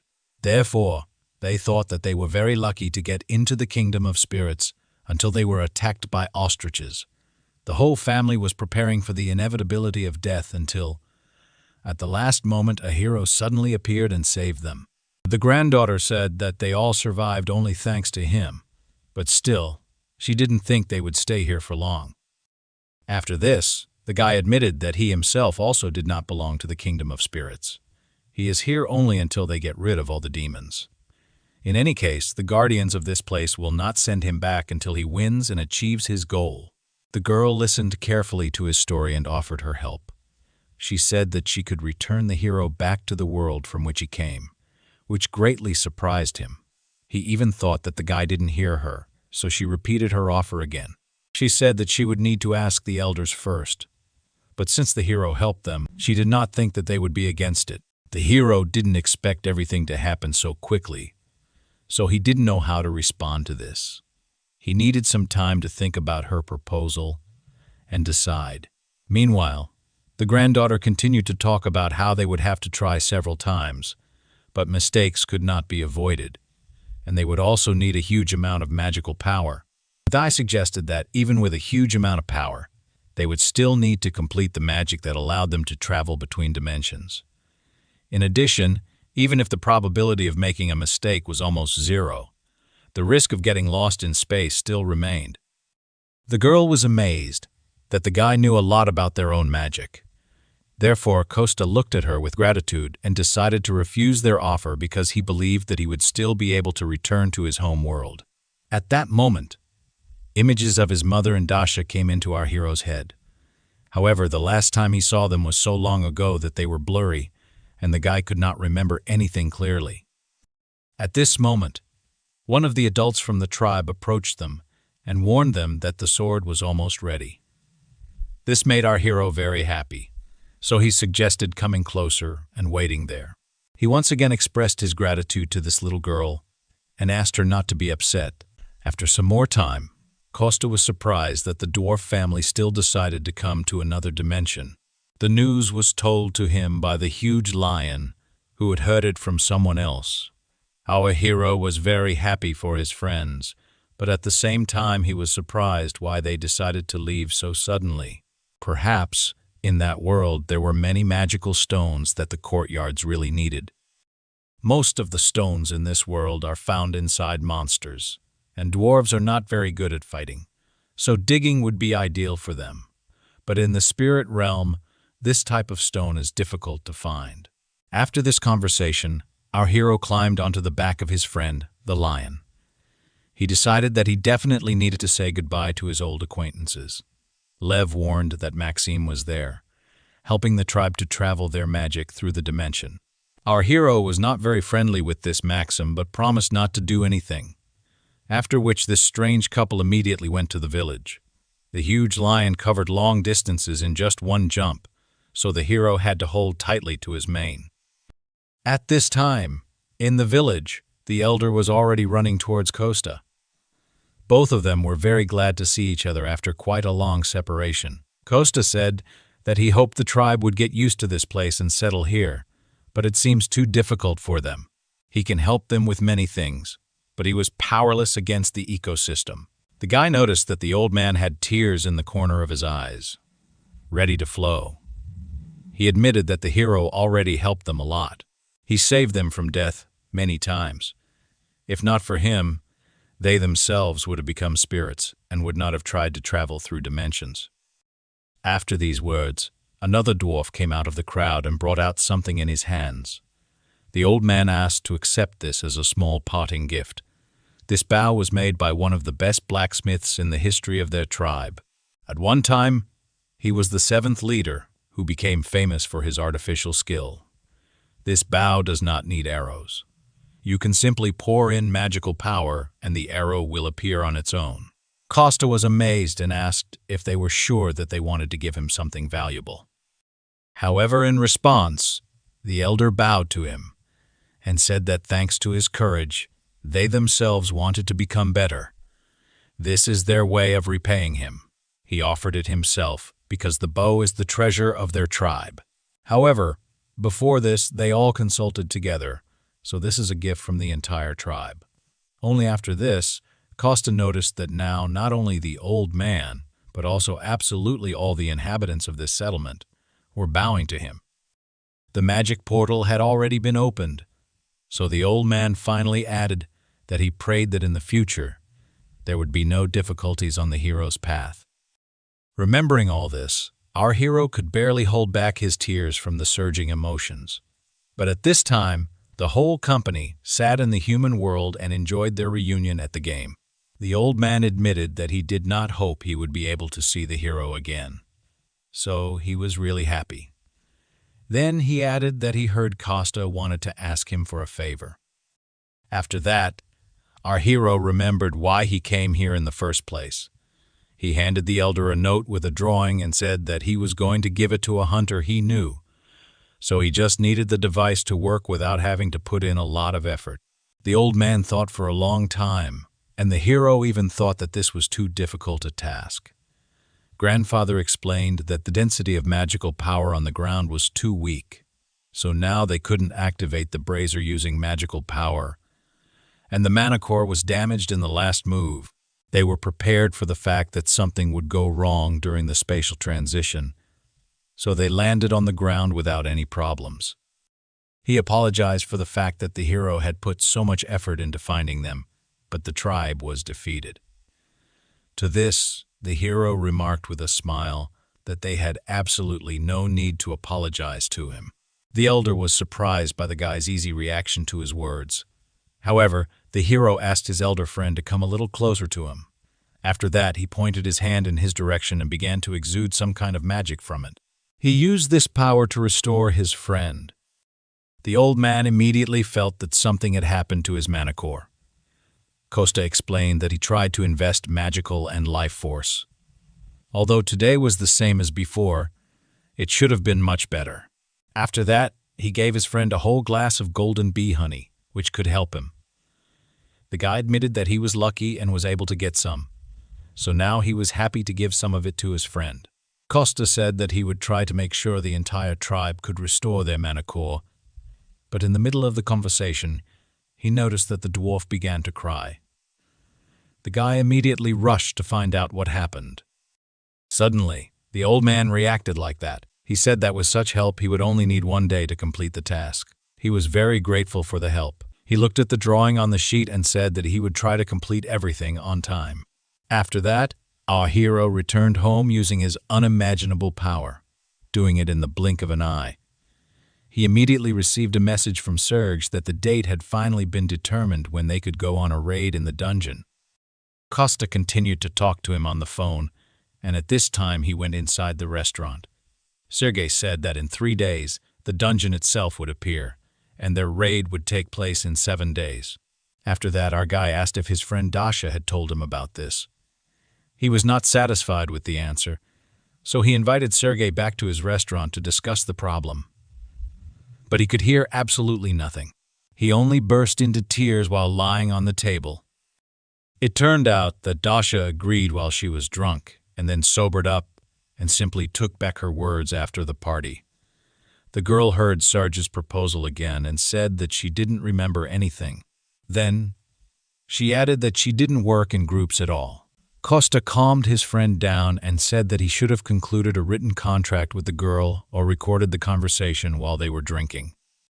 After this, our hero came up with a great idea, so he invited Sergei to have a drink during the day. He added that Dasha herself loves to drink throughout the day. According to their plan, Costa was supposed to try to negotiate with her, and Sergei was to take advantage of this. After that, our hero immediately dialed his friend's number to ask her to come to the restaurant. The girl did not pick up the phone for quite a long time, but eventually did. She immediately said that she had warned him yesterday that she would not do anything for him. However, Costa noticed that he had a different opinion about his friend, who had never broken a promise to someone before, but he himself called for a completely different reason. He just wanted to offer her a drink, after which they agreed on a time to meet and hung up. The first phase was completed successfully. After the end of the conversation, Costa said that he was able to drag Dasha into the restaurant, so the second stage of the plan was up to Serge. The young director was very grateful to his friend for what he did for him, after which he left him alone in the hall and went to the kitchen to prepare snacks. At this time, a car stopped outside with a huge squeal of tires. The young businessman shouted to his friend, the cook, that the girl had arrived. Dasha entered the restaurant and hoped that all preparations for drinking had already been completed. She was very surprised to see Sergei because no one warned her about this. The girl was angry that they called her for this, but Costa said that Sergei was just passing by and decided to come in. He wanted to leave when he heard that Dasha would come here soon, but she caught him on the way out. So, he suggested that they both stay. Sergei was grateful for this offer but asked whether everything would be fine. He was worried about Dasha's reaction, but the girl said that nothing bad would happen and he could stay. Sat down at the table, they began to discuss the snacks that their mutual friend had recently prepared. However, Dasha still noted that she would not change her decision, even if they all drank together, because she had never participated in dungeon raids. She was already responsible for the faults, and it was more comfortable for her to work alone, especially since a group of at least 5 people was legally allowed to clear the dungeon. The girl noticed that she and her team tried to work together, but most were focused on their opponents more than she was. They were strong enough alone, so teamwork did not go well. Sergei was jealous that they were strong alone, but the girl did not share his feelings. In fact, she didn't want the whole world to know that the more she used her powers, the crazier she became. If others found out, they would likely even publish an article saying that the Flame Witch had gone crazy. Before this, she had silenced people with money, but she couldn't imagine how to silence the awakened ones of the wealthy Shinua Guild and their workers. While they were all sitting at the table and eating, the girl muttered something under her breath, after which Costa noticed that the girl easily breaks promises and refuses without even explaining the reason. He said that Sergei must please his father and not get caught by the yellow press. Everything was so bad that he was forced to ask for help from an unemployed guy from a street restaurant. So, he asked to take all this into account. He added that, even though what Costa said was true, Dasha should not feel obligated. The girl tried to appear again, but the guy didn't let her do it. Sergei repeated his phrase, this time emphasizing the word obliged. Dasha immediately realized that she was simply being manipulated, so she was embarrassed. She noted that it was useless to try to put such pressure on someone who had no parents or other family members to impress, to which Costa noted that, in fact, Dasha has him and his mother, so she has no right to say that. The girl replied that, for a guy who had been missing for 10 years, he had no conscience at all, but she still thought about something. After some time, Dasha said that she would still help Sergei with the dungeon if he stopped behaving like that, to which Costa knew that the girl had been constantly changing her mood lately. However, she didn't answer anything. She just continued drinking and praised the taste of the alcohol. Our hero thought that sometimes he doesn't understand his girlfriend at all. However, he noticed a system notification that the quest to conclude a contract for a raid in a dungeon with Dasha was completed. He received 5 million karma for this. Literally, a moment later, Dasha and Sergei were already drunk and went on a spree. While the guys were resting and preparing for future work, Costa went to the kitchen and decided to clean up a little. The guy was focused on this matter when he noticed that someone was about to enter his restaurant. Literally, a moment later, the door opened, and an elder and a huge gray wolf walked inside. After that, the trio went to a park nearby to see something. Both dwarves were very surprised that, in the middle of the city, there was a tree of peace growing on the ground. Meanwhile, it had already grown quite tall, even sprouting several branches and illuminating everything around with its magnificent appearance. Costa said that this is the same tree the world gave him his seed before he returned. It grows quite well. The elder even noted that the spirit responsible for it must live here. Costa admitted that he couldn't even grow a cactus himself, so he simply made a contract with a spirit nearby, then clapped his hands, urging it to come out immediately. After this, a small spirit flew out of the crown of a small tree towards the friends. He was very cute. Costa admitted that he called him Christ because he was very similar to him, to which the elder noticed that this little spirit did not at all look like a cricket.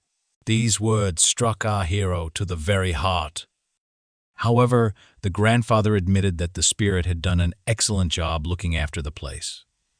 After which, Christ flew up to the wolf and handed him a golden leaf. It was real moongrass, which he never ate because it is very difficult to find. Costa told him to try it, although the wolf would not be able to regain its true magical power, but it should restore a decent part of it. The huge monster looked at this small leaf, completely not believing in its miraculous powers. However, he still decided to trust his old friend and hastily tossed it into his mouth. As soon as he swallowed it, his mana core immediately felt a surge of power. The wolf noticed that this method worked. His energy immediately increased. Costa noted that this is a temporary effect, but moongrass grows here, so the wolf can sometimes come here and take it. He also asked his old friend, the elder, if he could enter into a contract with spirits on earth. But without waiting for an answer, Costa stepped a little to the side, bent down, and began digging in the ground, after which he pulled the small mole spirit to the surface, offering to try it on him first. He said that if something happened, he would help. His magical power. After that, both the elder and our hero extended their hands to the spirit. They laid down their magical powers in an attempt to form a contract. This method worked because the little mole immediately greeted his owner and asked for a name. Costa noticed that, as soon as the old man gave him a name, the mole would become his spirit. The grandfather was very embarrassed and decided to name his new mole Gray. Immediately after this, a contract between the old man and the spirit was concluded. The little mole turned into a shiny little ball and disappeared into thin air until he was called. The old man noticed that the hero constantly helps him, even in this world. He said that the thing behind the wolf's back was what the guy asked for. Costa took the burden off his old friend's shoulders and opened the box. He was amazed by the appearance and magical power of this beautiful bow. He was worried that the hero didn't like his gift, but the guy noticed that it even exceeded his expectations. After which, our hero decided to try it out first. He supported the weapon in his hands and noticed that it was beautiful, like any work of this master. The old man and the wolf looked at their friend, and one thought occurred to them. They realized that, no matter how much time had passed, this guy remained the same hero they had once met. Looking at this guy, they realized that he most likely chose the right path. He allowed them to live peacefully, so all they could do was help him without question. At this point, the meeting was over. The guys said goodbye until next time. Immediately after this, our hero's phone rang. He thought it was Sergei. However, as soon as he picked up the phone, Costa almost went deaf from the scream that came from the speaker. He was ready to kill his interlocutor for such a domestic attack, but he restrained himself. Sergei joyfully called him to report that everything worked out for them. He had just reported to his father, and since this was good news, he decided that Costa should be the first to know about it. He also added that tomorrow he would have to meet his father. The hero was very glad that he could help his friend. His sense of guilt only grew with each new word from Sarge, who kept saying this was entirely his fault. However, this was not all the news, because the young man once mentioned the hero in a conversation with his father. Therefore, he said that he wanted to meet with him. So, on the day of the dungeon raid, the whole team would have a snack at their restaurant. This news was so big that Costa was delighted and, at the same time, terrified of the upcoming cooking. A few days later, there was a raid. Costa carried boxes of food on the road. He looked around and thought that too many people had gathered here. Even his mother was tired under the influx of such a huge number of people. So, the hero sent her to rest until lunch. He told the woman he could do it alone, but in reality the guy was terrified of how much work he had to do. Suddenly, a man approached him wearing a very expensive shining watch on his wrist. He looked very good for his age. His appearance was clearly well looked after. The man introduced himself as Serge's father and extended his hand to our hero for acquaintance. Costa was surprised that, usually, people of higher status do not look at people of lower class. Serge's father clearly noticed the confusion on our hero's face when he turned to Costa. He immediately thought that something terrible would happen. For example, he could order to stop hanging around his son because they live in different rooms. The guy had a low status in the crowd, so he had to humiliate him in his refined aristocratic manner, after which he and his mother would be forced to flee into exile. This happened only in his imagination, but Costa had already begun to mentally apologize to his mother. He decided that if he apologized first, the man would be more lenient because he would take him by surprise. Therefore, the young guy immediately bowed to the man, hitting his head hard on the table. Instead of all this nonsense, he offered him to work for the company. Serge's father was amazed at such a strange reaction from our hero. The guy, who was bleeding from his head, did not expect such a generous offer at all. After some time, when the blood was stopped and ice was applied to the head, both men sat down on a bench nearby and began to talk.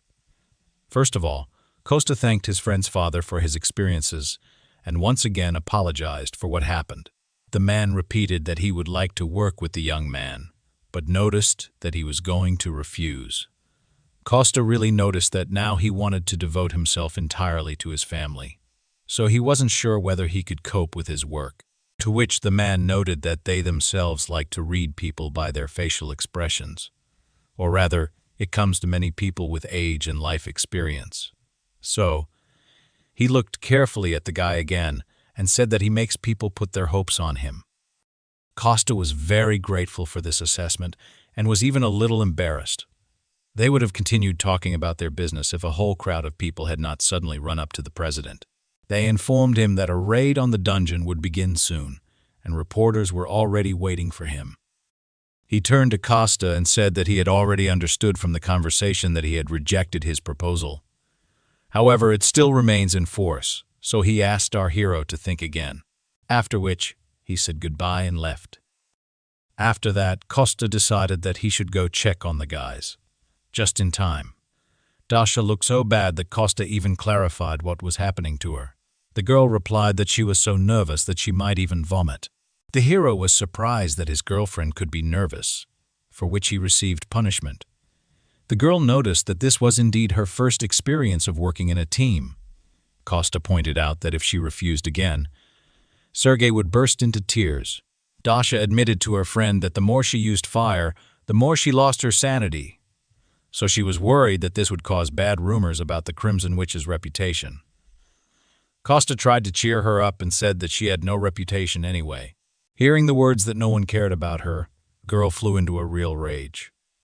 Meanwhile, Sergei, who led the raid, gave interviews to reporters. He turned his attention to his friend Costa, who came up to him to say goodbye before leaving. The young entrepreneur immediately noticed that something had happened to his friend's head. In order not to embarrass anyone present, our hero walked away and stood nearby behind a tree. After that, Costa carefully examined his friend and noticed that he had been training a lot.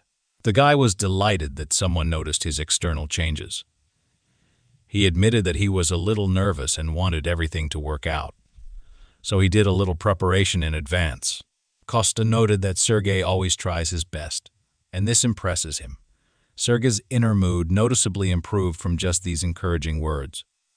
In fact, Costa noticed that his friend had raised the whole class, but something still worried him.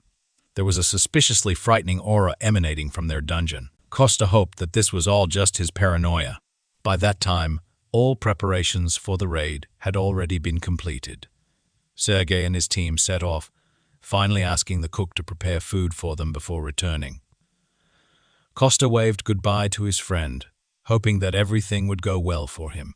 However, after some time, in a huge mountain of prepared food, the guy only thought that if his friend returned alive and unharmed, he would kill him himself. Just then, his mother finished counting and packing the boxes. The awakened should have already returned, so the guy had to hurry up and clean everything up. Suddenly, a strange feeling of anxiety and danger pierced the entire body of our hero. He was not the only one who felt this, because even the birds decided to leave these places. Costa looked at the flying flocks and agreed that he was experiencing a frightening feeling at this moment. Even the guardian began hot, rendingly calling for our hero. He was literally screaming that something was clearly wrong with the dungeon. But literally 8 minutes ago, Dasha stood in it, breathing heavily after the fight. The girl had just single-handedly defeated a whole crowd of giant scorpions. She was so strong that everyone else in the raid didn't even have to make any effort. The Crimson Witch, at that moment, was worried that people were looking at her like she was crazy. After which, Diana noticed that they entered the dungeon only 6 minutes ago. Sergei was also amazed at how strong his new friend turned out to be. After that, the guys went as close as possible to the Crimson Witch to help her if she needed anything. The girl noticed that there were no more monsters nearby, so Sergei allowed her to go outside with the others. He promised that he and Diana would catch up with the remaining team members when they were sure that the cleanup squad had begun work. The Crimson Witch was satisfied with this answer, so she and several other people headed out. All the guys made a promise to each other that they would see each other outside. However, as soon as they left the dungeon, something strange immediately began to happen. It seemed as if the sky was covered with cracks and split into several parts. Our hero, Costa, immediately felt that something was wrong.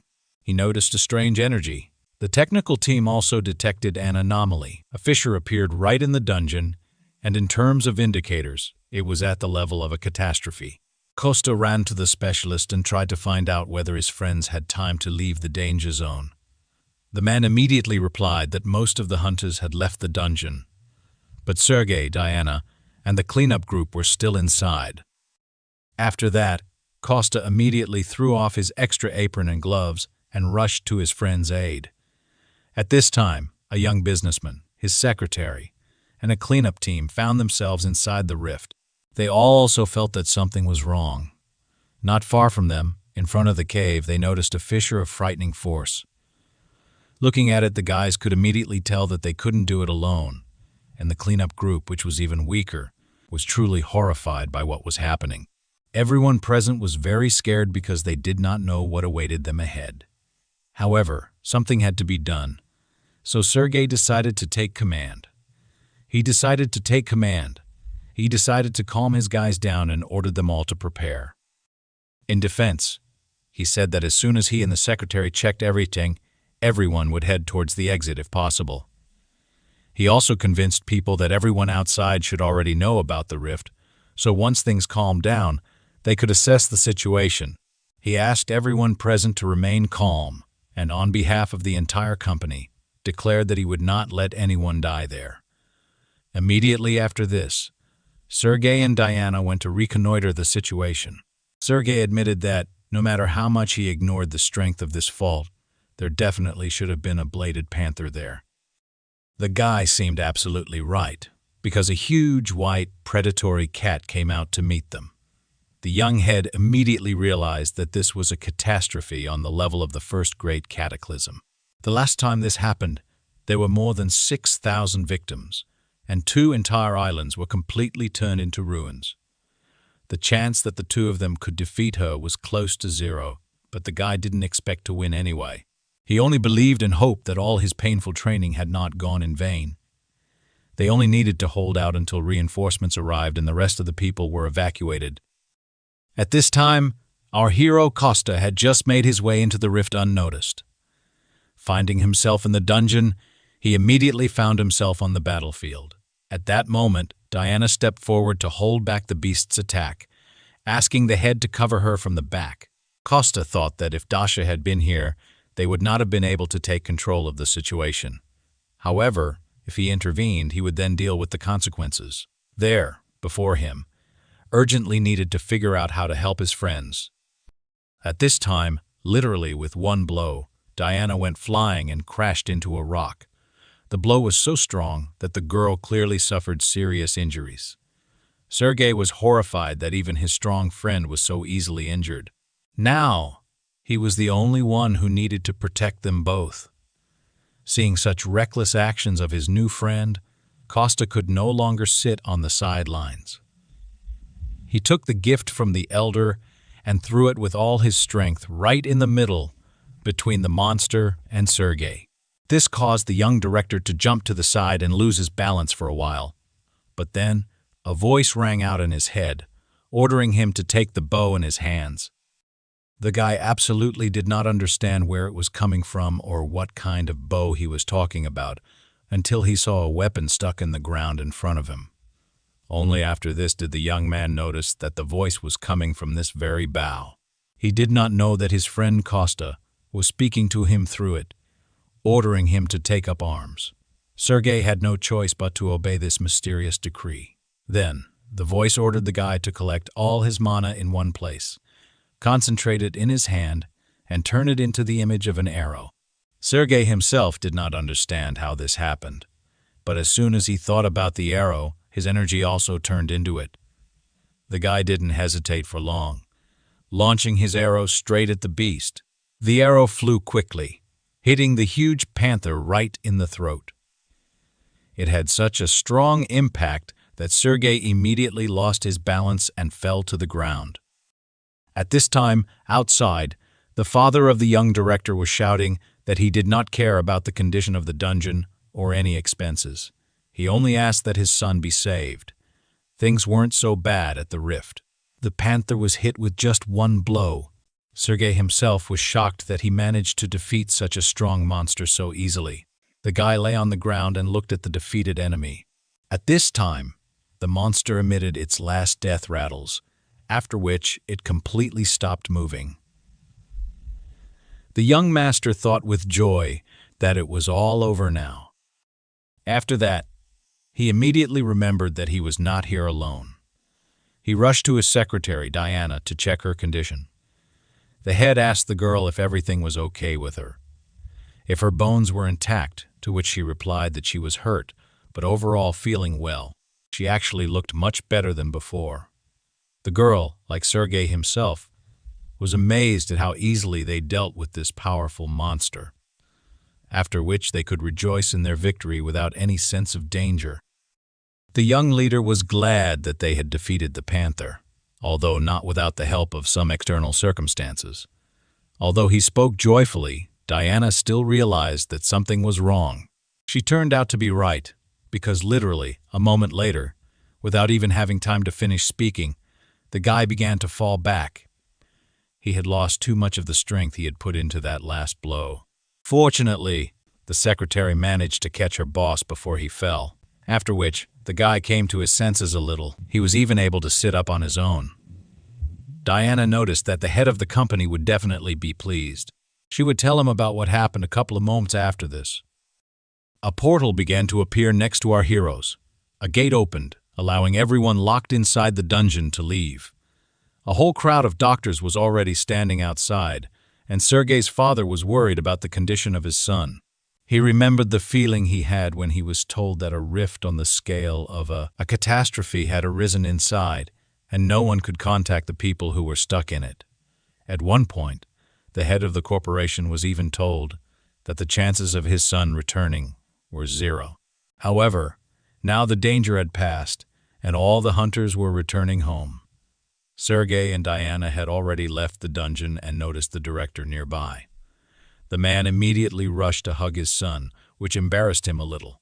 First, he checked to see if everything was okay with his boy, if he was safe. Immediately after this, Sergei reported that he was able to deal with the panther that came out of the rift. Her corpse should have been enough to cover the losses of the guild, but everyone present was more amazed by the fact that the guy dealt with her himself. Diana only confirmed his words, saying that by that time she could no longer fight. The chairman's father noticed that his son had done a good job, but the reason for his excitement was not the panther. In fact, the total would be enough for him to return his son safe and sound. Costa and Dasha stood nearby and watched the reunion of relatives. A few days later, Sergei joyfully entered our hero's restaurant and presented him with great news. However, Costa was not so happy about this. He was rather amazed. The young president admitted that he decided to build an institute for the awakened on this site. He added that it was quite difficult to get permission to build outside of a designated residential area. But after his victory over the panther, he was gladly given permission. He also planned to change the location of the guild office, but promised not to touch the alley with his friend's restaurant. But the problem was that Costa hated loud noises. He hoped to live in this place like a lazy, retired billionaire. Sergei continued to say that he would like his friend to be in charge of food for the builders. However, the guy didn't even have time to agree when a bun flew into his face. Costa ordered his friend to turn up and get out of this territory, to which Dasha noticed that she and her mother had already agreed to this proposal. The girl said that the hero's mother really liked this idea, though lunch would last only 30 minutes. They would pay for the ingredients, and since there would be a lot of work, they would provide good compensation. After that, Costa had no choice but to agree with the proposal of his friend Sergei, who had already eaten the bun. At this time, the Guardian was enjoying the message that they had successfully completed 2 whole quests and received additional points for them. A whopping 65 million karma points were awarded, which allowed him to immediately rise to the 3rd level. This meant that now he could finally sign the student contract that he had been waiting for so long. It was late in the evening when someone shouted loudly throughout the entire restaurant and asked to take care of him. At this sound, sleepy Costa came out to check what was happening. He was not yet fully awake. His mouth was with the remains of saliva. His eyes were crusty. At the entrance to the restaurant, he saw a young girl with a backpack on her shoulders, who was talking with his mother. It turned out that this was Miss Olga, who would be helping them with the restaurant for some time. A couple of hours later, we see the main character sitting at the table and looking very gloomy. The keeper pesters the guy with questions about whether he was kicked out of the kitchen, to which the guy snaps and orders him to close his mouth. He remembers his last conversation with Sergei, when he said that they had a very small premises and should expand. So, he should buy the neighboring building, after which he immediately fulfilled his promise. Costa was shocked by such a huge number of tables for visitors. The guy was a little angry that everything was decided for him. He even thought that all rich people were like that. The hero did not fall for this. He knew that the Guardian had left last night and returned only at dawn. The wolf was annoyed that, due to Costa's bad mood, he was now taking it out on him. He actually admitted to going to Tyler the dwarf's home. He said that when Costa helped Soroa, the keeper increased his level, and now he could sign a student contract. The wolf explained that this is something like how, if Tyler gets karma points, then he gets them too, and his level increase has a good effect on Tyler himself. This is something like a connection in a team, to put it in more understandable terms.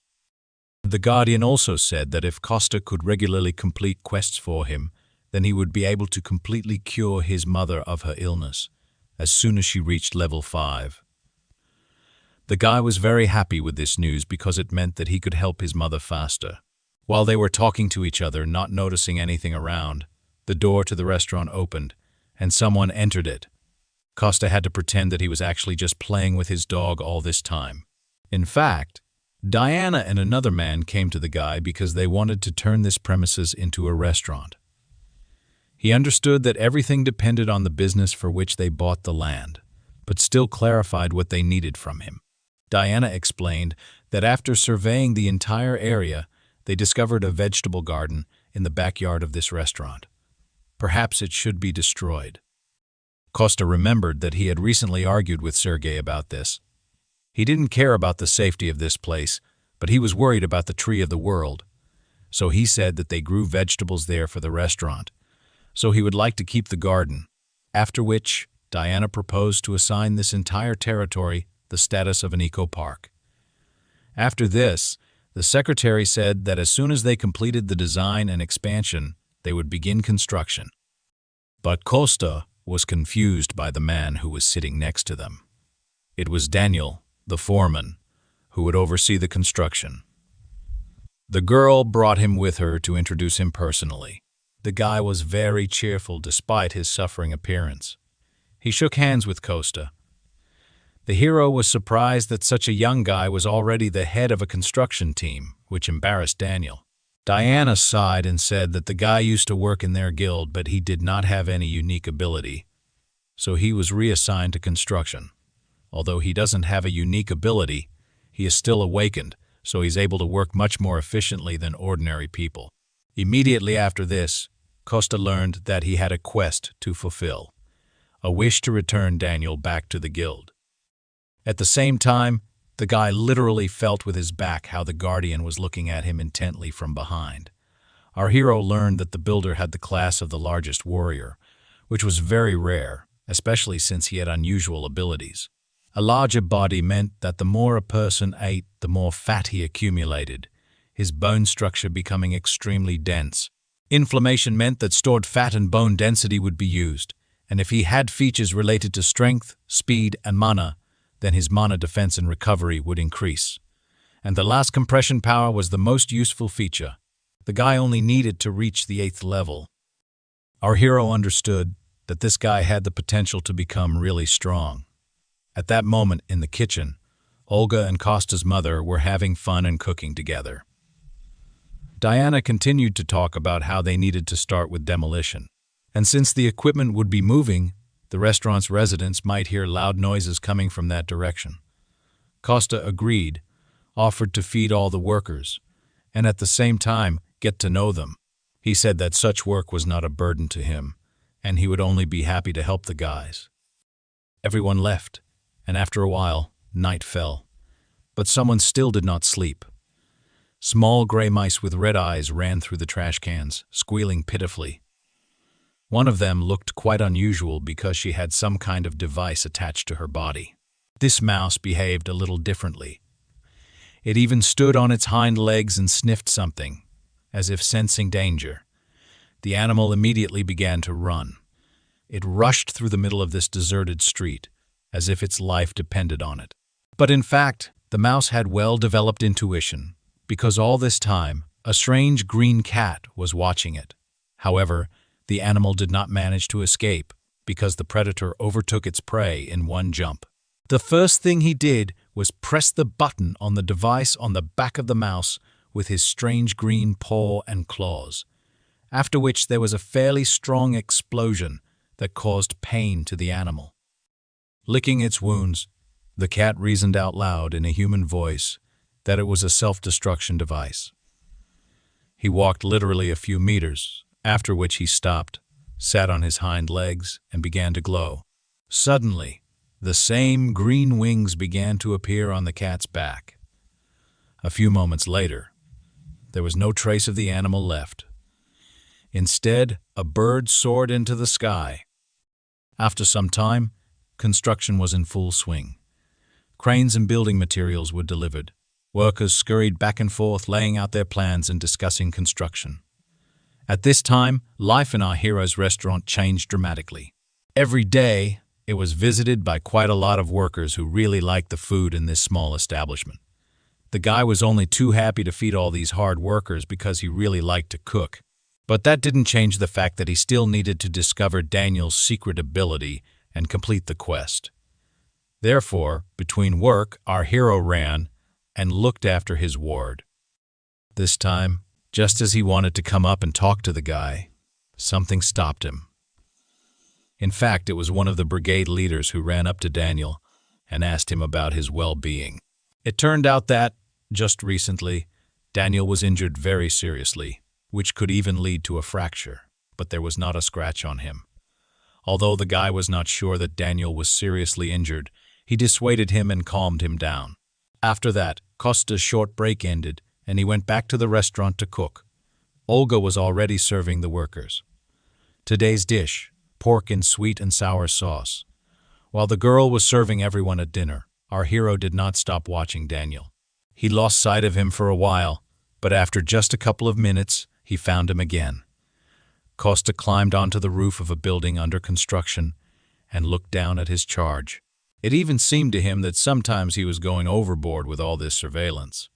The guy was worried about his traumatic plan, but he knew. Costa knew that he wouldn't die from this anyway. He was ready to use his strength and test his ward, but he was suddenly interrupted by the appearance of Olga, who came close to Daniel. Costa was surprised that these two were hanging out together. He even thought that they were close. Just at this time, Daniel blushed deeply and sweated with excitement. He looked at the girl and asked her if she had thought about the proposal that he had recently made to her. She clearly did not want to continue this conversation because she hesitated at such a question. The girl looked straight at her colleague and said that this would be a little problematic for her. The guy immediately realized that there was no chance for him here, so he decided to silently agree. Olga continued to criticize him, saying that although he was a good and kind person, she was embarrassed by their large age difference. They also had differences in many other trivial matters, and if they couldn't even agree on this, then disputes would always arise over other issues. At that moment, the girl enthusiastically said that she hoped to quickly pay off her student loan. For some reason, Daniel began to apologize, which embarrassed the girl a little. Costa hid on the roof at this time, realizing that he had heard something unnecessary. He was embarrassed because he came only for the quest, but overheard someone else's personal life. The guy looked down again and saw that Daniel was a little upset, so he decided not to disturb him now. All he could think of was that it was better for him to leave these two alone for now. However, suddenly something changed in his surroundings. There was a strange sound. Costa realized that just a second ago, he had accidentally used force and moved the beams a little. He tried to warn the sweet couple below, even shouting to them to move aside. However, the girl was so interested in the conversation that she didn't even pay attention. But Daniel saw all the danger and reacted to it instantly. He immediately rushed towards the fragile girl, stretching his huge arms forward with all his strength. The guy pushed the girl in the opposite direction. Although her landing was not very soft, it still helped Olga avoid the falling beams. There was a deafening blow, after which the girl could not see anything for some time through the rising dust. After a couple of minutes, the clouds dissipated, presenting a terrible picture. At the loud, piercing, desperate cry of the girl, all the people in the area began to run toward the scene. Olga sat on her knees, and with tears in her eyes, tried to move the huge, heavy beams to the side. The girl kept calling Daniel, trying to understand whether he was still alive or no longer alive. Her hands were bruised. Her nails were broken. Although they were not serious wounds, she was still injured. After some time, the rest of the workers reached the scene of the incident, and Costa looked at the whole picture from top to bottom, realizing that it was his fault. At this time, builders used various methods and devices to free their colleague from under the rubble. Our hero was suspiciously calm and thought only that these sufferings and difficulties would become the basis for achieving his goal. A few minutes later, when the ruins were dismantled, a strange picture appeared before the eyes of the builders. Even Olga noticed that it had become suspiciously quiet around, so she decided to see what was happening. Everyone was amazed that instead of the plump Daniel, there was a very thin guy with his appearance lying on the ground. Just by this time, an ambulance arrived, quickly examined the guy, and took him to the hospital. A few days later, Sergei, Diana, and Costa came to visit him, worried about their foreman. On the hospital bed sat a rather thin and athletic guy with long hair. He turned to the window. Having heard his name, he turned his head toward the visitors and greeted the head of the company. From that moment on, everyone was in absolute shock because they expected to see their old, plump Daniel. A little later, the guy said that he thought it was his peculiarity. He squeezed hard and recalled that due to the fact that he constantly and continuously ate breakfast, lunch, and dinner, he could not get rid of weight. During rehabilitation therapy, his body only stopped getting thinner when he used a lot of force. He admitted that he even jumped off the roof once to make sure of this. Although it was reckless, it confirmed the guy's expectations. At that moment, the door to his room suddenly opened, and an excited Olga appeared at the rock. Daniel was very surprised by the presence of this girl here, and everyone present was also a little shocked by how exactly she appeared. At that moment, the girl herself stopped and threw all her things onto the floor. After that, with tears in her eyes, she rushed toward the hospital bed. She ran close to the patient, leaned on his bed, and asked if he was okay. Daniel was shocked that the girl even knew where he was. He wasn't worried about himself at all, so he decided to ask the redhead if everything was okay with her. The girl cried the whole time and only said that her hand was completely unimportant now. They continued to bicker cutely with each other, while our hero, in the background, made bunnies from red apples. After this, Sergei decided to intervene in their conversation. Costa, as the head of their company and employer, was amazed that the guy had mastered the hunter class only thanks to his powers. This was his real appearance. In fact, she was worried that the guy had lost so much weight due to severe operations. After this, Daniel asked his boss if he could show him one more feature. He then freed one hand from his long sleeve and extended it forward. The guy began to concentrate all his power in one place, and gradually his hand began to glow, acquiring a purple hue. Daniel said that he initially thought it was just a morphosis, but in fact it was a slightly different feeling, as if something ready to explode at any moment bit into his hand. It was like there was a magical force around him, even though he couldn't use it. Costa thought that its potential usefulness and opportunity were simply amazing. At that time, he made a butterfly from a red apple. Daniel continued to say that, with such a feature, he would be able to do a lot. Sergei stopped him, saying that he understood perfectly well what he was getting at. Therefore, he invited the guy to return to the guild as a full member. He also offered to help Daniel better study his new ability. The guy immediately agreed, saying that he would be very pleased to work in the guild again. Immediately after this, Olga became a little embarrassed and asked to talk to her about what they had recently discussed. Daniel immediately understood what she was talking about and became embarrassed in front of strangers.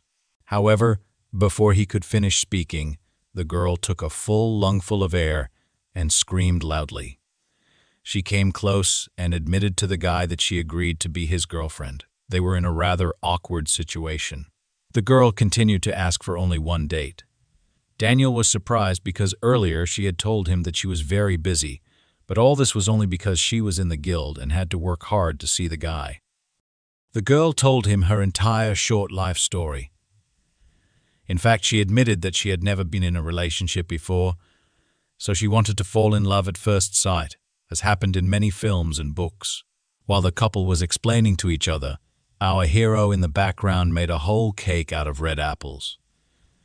Olga ended her speech by saying that all this love at first sight stuff didn't really suit her, so she invited Daniel to learn everything from scratch with her and go on a first date. After some time, everyone began to leave the hospital for their homes. Just at this time, Costa thought that Diana looked quite distracted today, so he went up to talk to her. However, the girl was clearly not in the mood for conversation, so she politely said goodbye to him. Of course, Costa couldn't just take her word for it, but he decided to let her go for now. Instead of talking, our guy decided to simply follow Sergei's secretary. He was very surprised by the place the girl went to immediately after visiting the hospital. It turned out that she went straight to the guild's training center. Diana calmly walked up to the horizontal bar, attached her work pass, and walked on. Costa couldn't just get into this building, so he approached and asked if he could arrange a tour for the awakened ones. Immediately after this, he was registered and given a temporary pass. The guy just managed to go inside in time to notice how the girl changed clothes and went into some room. The sign on the door said that this was the guild's training room. Costa used his invisibility skill and quietly went inside until the doors closed completely. There, he saw Diana standing alone in the middle of an empty room, inside of which her power was growing. At this time, the girl was already fully prepared for battle, reaching for her sword that hung on her belt. Then, with a lightning movement, she pulled it out of its sheath and pointed it forward. She grabbed the handle with both hands and took a defensive position. To begin with, the girl practiced the most basic movements with a sword. Costa watched her and thought that her movements were good and that she was not deprived of talent. After that, he recalled the last case of the use of magical powers, be it Sergei with a bow, or even Daniel's recently discovered new excellent ability. It took him quite a long time to compare all these facts. Costa thought that the girl trains every day because she awakens so many people from her environment. After that, he waited until the end of the training and quietly left the center, heading home to feed his guardian. The guy was sitting on the floor on his knees in front of the wolf, and his eyes literally glowed. The keeper looked at the huge portion of food on his plate and immediately thought that this was definitely some kind of bribe. Costa fell in front of him in a low bow, saying that he had no hidden intentions. He admitted that during the quest, he helped Sergei and Daniel, but did not help Diana in any way. Recently, the guild announced the possibility of increasing their rank, so the guy thought that the girl was so upset because everyone around her except her had grown as hunters. Costa asked the keeper if he could help someone without directly influencing them. After that, he asked what method he should use to increase the hunter's rank. The keeper advised him to listen to the voice in his head. It could give clues.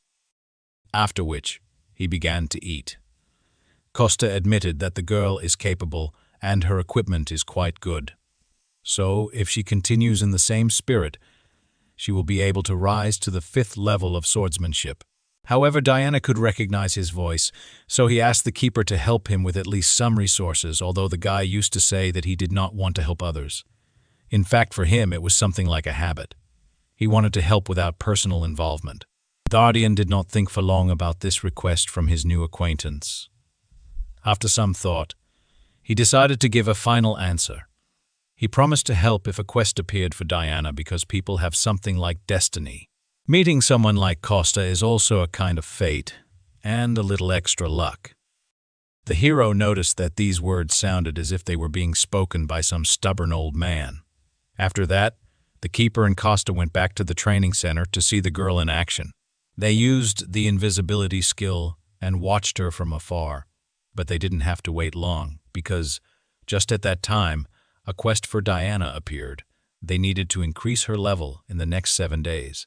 After which, the keeper promised that he would do it himself. The guardian promised to help the girl with the help of telepathy, so Costa could go about his business for now and check back later. After such strange behavior, the guy noticed that the guardian's actions very much reminded him of a Sunder. However, he still decided not to interfere with the wolf doing his job, so he went home. There, he decided to change clothes and go to the conference to which Sergei had invited him. The guy quickly had a snack and said goodbye to his mother, after which he went to the company. The woman was glad that her son had been quite busy lately and had even found new friends. At this time, the opening ceremony of a new office was taking place in the conference hall of the Shinoa Guild. Quite a lot of people had gathered there who could cover the event in the media. Several individual journalists were invited, who had already set up their cameras and were ready to film. Costa came almost to the opening itself, so he was amazed by the large number of people. He decided not to go down, but to stay alone on the balcony and watch everything from above. And just in time, because at that very moment, the poems and the speaker came out on stage. It turned out to be Sergei, who immediately thanked everyone who came to the opening ceremony of the new office, and decided to personally see the birth of a new project. Costa sat on the balcony and thought only that, from afar, his friend really looked like the son of a very rich family. Meanwhile, Sergei continued to say that along with the move of the guild office, they planned to continue recruiting new people into it, giving priority to the potential use of their own characteristics and honing their skills, rather than selecting candidates only by the current rank of their magical power. This greatly surprised the specialists gathered here. The chairman snapped his fingers, drawing attention back to himself. As a first step on this path, he announced that today, what was happening was not only the opening of a new office for the Shinoa Guild, but the creation of a private educational institution for hunters. Immediately after this, a forest of hands appeared among the people who wanted to ask questions. Sergei chose one of them and asked him to voice his question. One reporter rose from his seat, first congratulating the company on establishing a new office.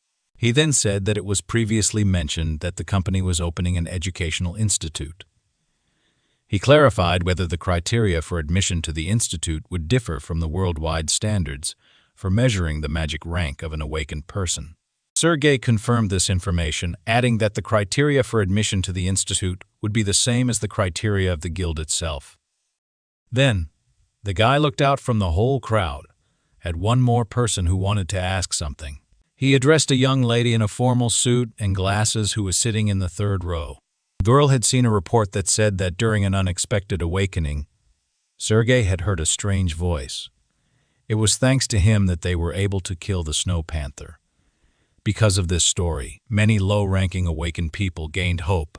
More and more hunters, who were quite weak before, went to recheck their ranks. However, it is worth assuming that this could only happen to the head of the Shinoa Guild. Therefore, she was interested in whether the educational institutes would not be just a simple squeeze of money from the dreamy, awakened ones. Costa was amazed that all the reporters asked such tricky questions. On the other hand, he understood that such questions did not arise out of nowhere.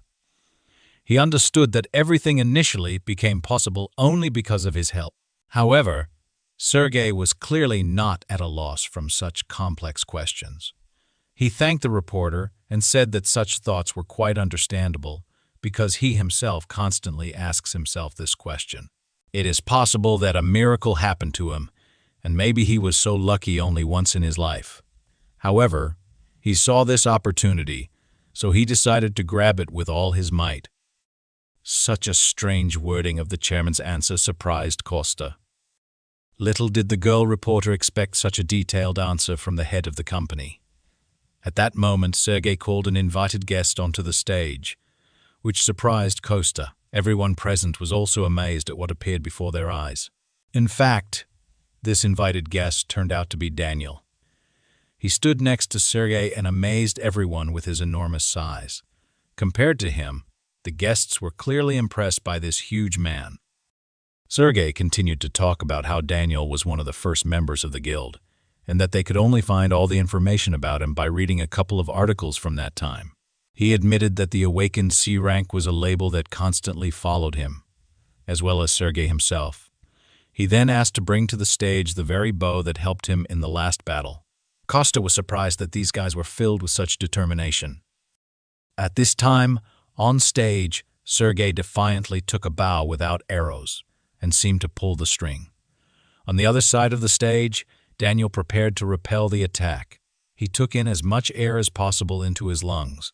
After that, the guy also stood up, ready for battle. It took literally a couple of moments for Sergei to begin gathering all his strength together. Just like last time, it was not difficult for him to transform it into an arrow. After that, the guy took good aim and warned Daniel that he was about to shoot at him.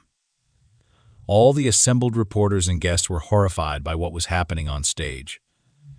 Literally, a couple of moments passed, and after a short sigh, Sergei released the bowstring. An arrow of magical power immediately burst out of his bow and went toward its target. Some people even screamed in horror, thinking something traumatic would happen before their eyes. Even the cameramen left their cameras and looked at the stage with all their eyes.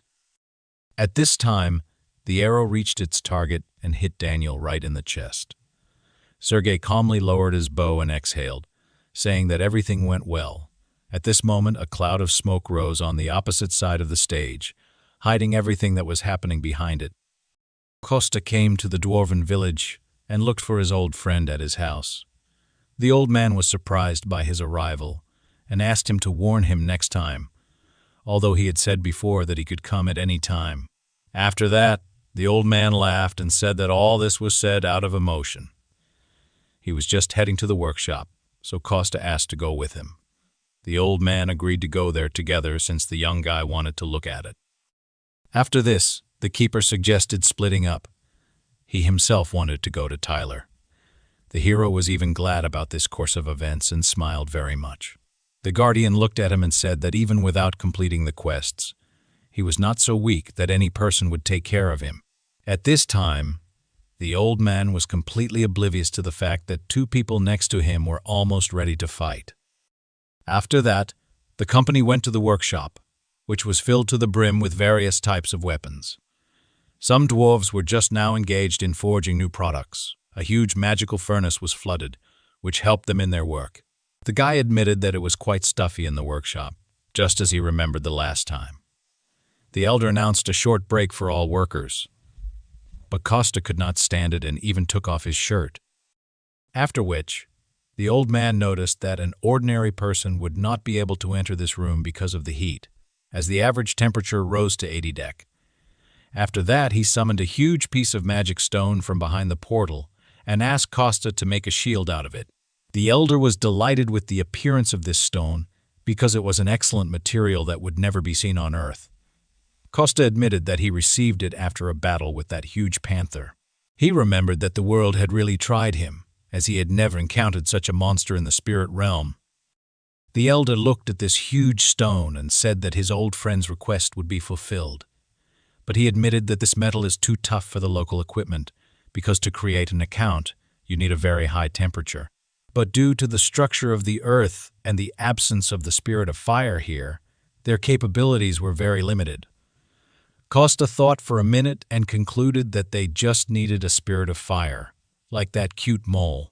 However, the elder noted that such a spirit of the earth was lucky to be born in this world thanks to the tree, and it was unlikely that they would be so lucky again. In addition, they also needed a place that could withstand such temperatures. Costa was horrified at how expensive these premises could cost them. Costa was actually indignant that people were so obsessed with money. However, he admitted that in their situation there was still no choice. Just at that moment, one of the workers called the elder over, and they talked about something for a short time. The old man asked Costa to look around himself, but he needed to go away for a while on business. The guy just had time to think about where he could get such a room. For this reason, he even decided to turn to his guardian, who had just returned to his guardian. He didn't look very happy, but after a while, he admitted that he had an idea. These words were clearly significant. Given with difficulty, the keeper still said that the fiery fox could help them. Costa was surprised that this divine beast was still on Earth. However, the keeper also added that the fox was very broken, which greatly surprised our hero. The guardian added that the fox's core would give them the required temperature with extra reserve. However, there was one thing that confused the great divine wolf. The guardian clearly did not want to continue this conversation, but he understood that he had no choice, so he stayed silent for a little longer. Then he added that the fox was broken and devoid of reason. He was once the first guardian apostle named Ralph, who fought alongside him during the Great Cataclysm and exhausted almost all of his magical and physical power. He gave too much, and it could not help but leave a mark on him. Costa listened carefully to everything that the furry guardian told him. Then he decided that he should see everything with his own eyes. He admitted that they would still have to go to him to steal the fox's core. After that, the guy squatted down and began to think about their further plan of action. The guardian said that the fox was in the west, in a black valley where there was a mountain overflowing with demonic energy. There was not a ray of life, giving light there. That cave was teeming with all kinds of monsters.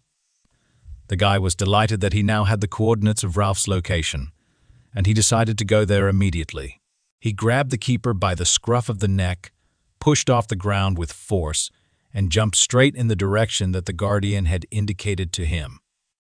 After some time, they landed not far from the required location. The divine wolf even felt a little seasick from such chaotic movement. However, he quickly came to his senses and began to look around. There was something to see because the whole ground was strewn with dead animals. All of this was done by one huge fiery fox, whose mouth was covered in blood. It stood over the small, lifeless animal corpses right in front of them. The guardian was surprised that his former apostle had already come to this. He looked at what was happening, and it seemed to him that he had guessed why reason did not return to Ralph. After all, when divine beasts who do not need food become weak, they instinctively begin to look for something to eat. If they try to replenish their magical power by absorbing monsters, it leads to only one outcome. Demonic energy is like poison. So if a divine beast swallows a lethal dose, it will suffer an overdose of energy. But before he even had time to finish his sentence, an attack of hot fire immediately flew at him. It went behind him and exploded somewhere behind him, destroying everything in its path. If Costa had not managed to dodge at the right moment, he would already be dead. The guy was amazed that the fiery fox detected his presence, despite the fact that the guy hid. However, he was absolutely not going to give him time to think about further actions. Preparing for the next attack in this hot ball of flame, the guy managed to see something strange. He was amazed that divine beasts were using demonic energy instead of divine power. However, at the same time, Costa needed to defend himself, so he also began to release his energy outward. He had very little time, since the beast had absolutely no intention of waiting for him to prepare. Costa barely had time to create a shield and protect himself and the guardian from the blow.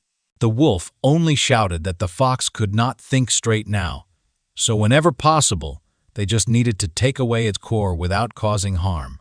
Costa was glad that the guardian was so worried about his former comrade, but noticed that he had not even done anything yet. He also added that if they left him just like that, it could be a disaster if he becomes a monster. At this time, the powers of the fiery fox only increased in volume.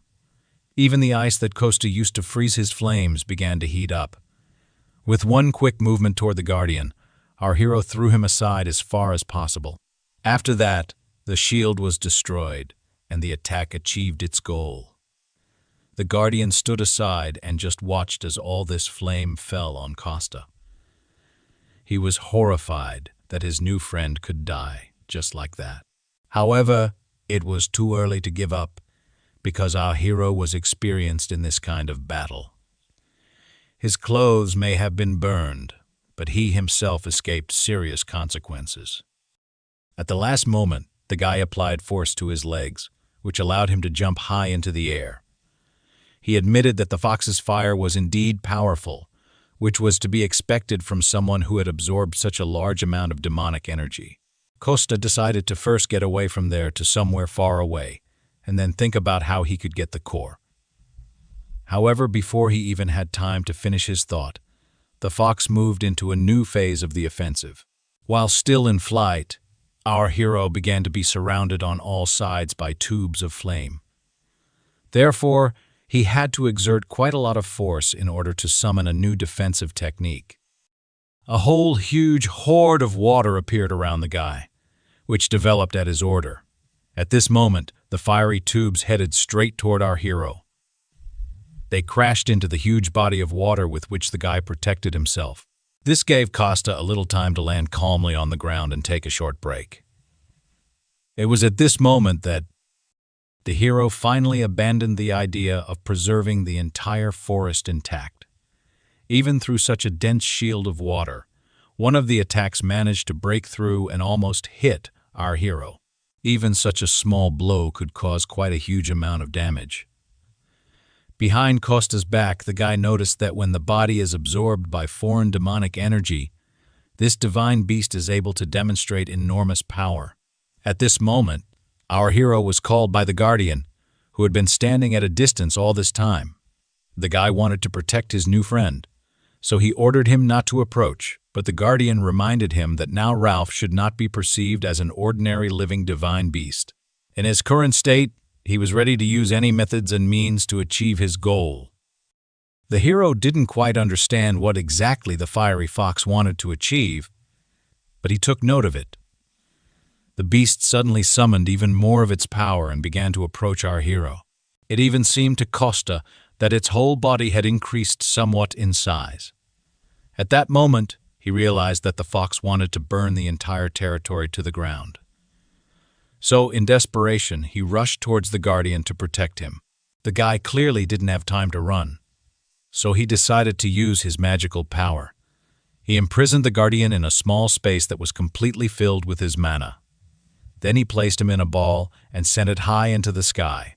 At this moment, because Costa was no longer using the name of the guardian, the fox's memory began to revive. Memories of wanting to protect his friend, his master. Making sure that the keeper was safe, Costa went on the offensive. He opened the portal again, intending to graft his weapon from it. This time, it turned out to be his favorite huge sword, which the dwarves had once made for him. Ralph did not stop watching our hero for a second. He only became even more furious because he couldn't get hold of some pathetic person. This next boost made our hero dodge even more often.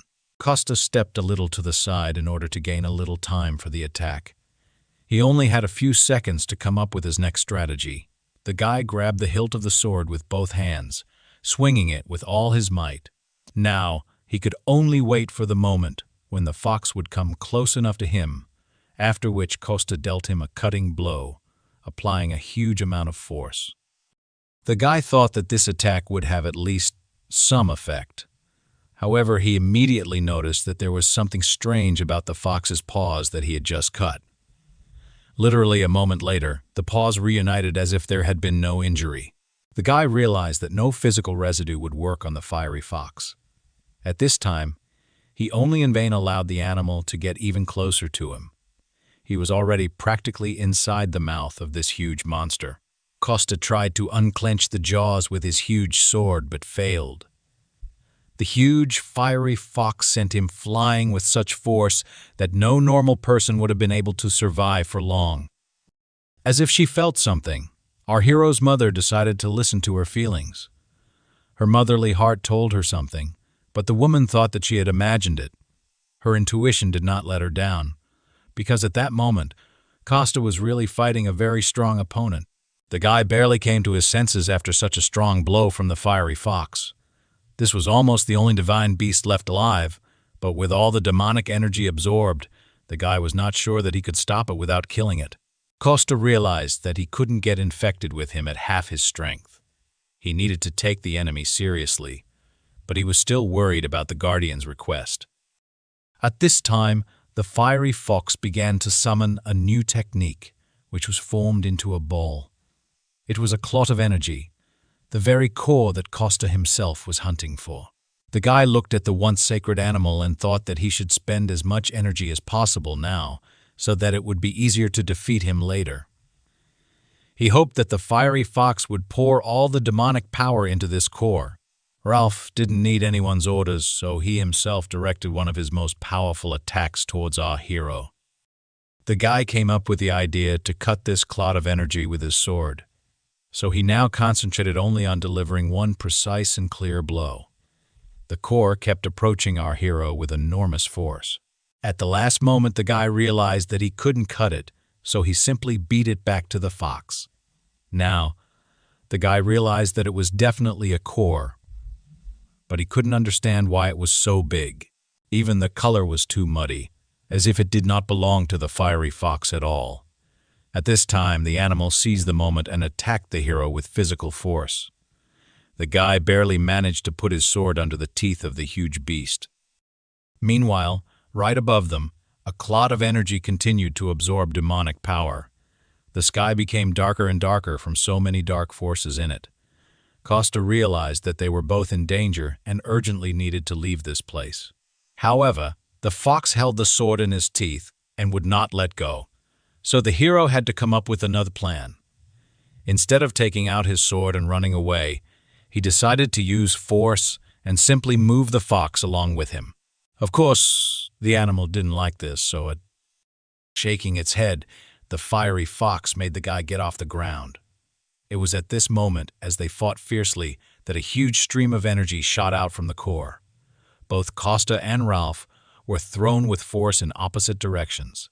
A moment later, Costa came to his senses and decided to look at the place where the cannonball fell.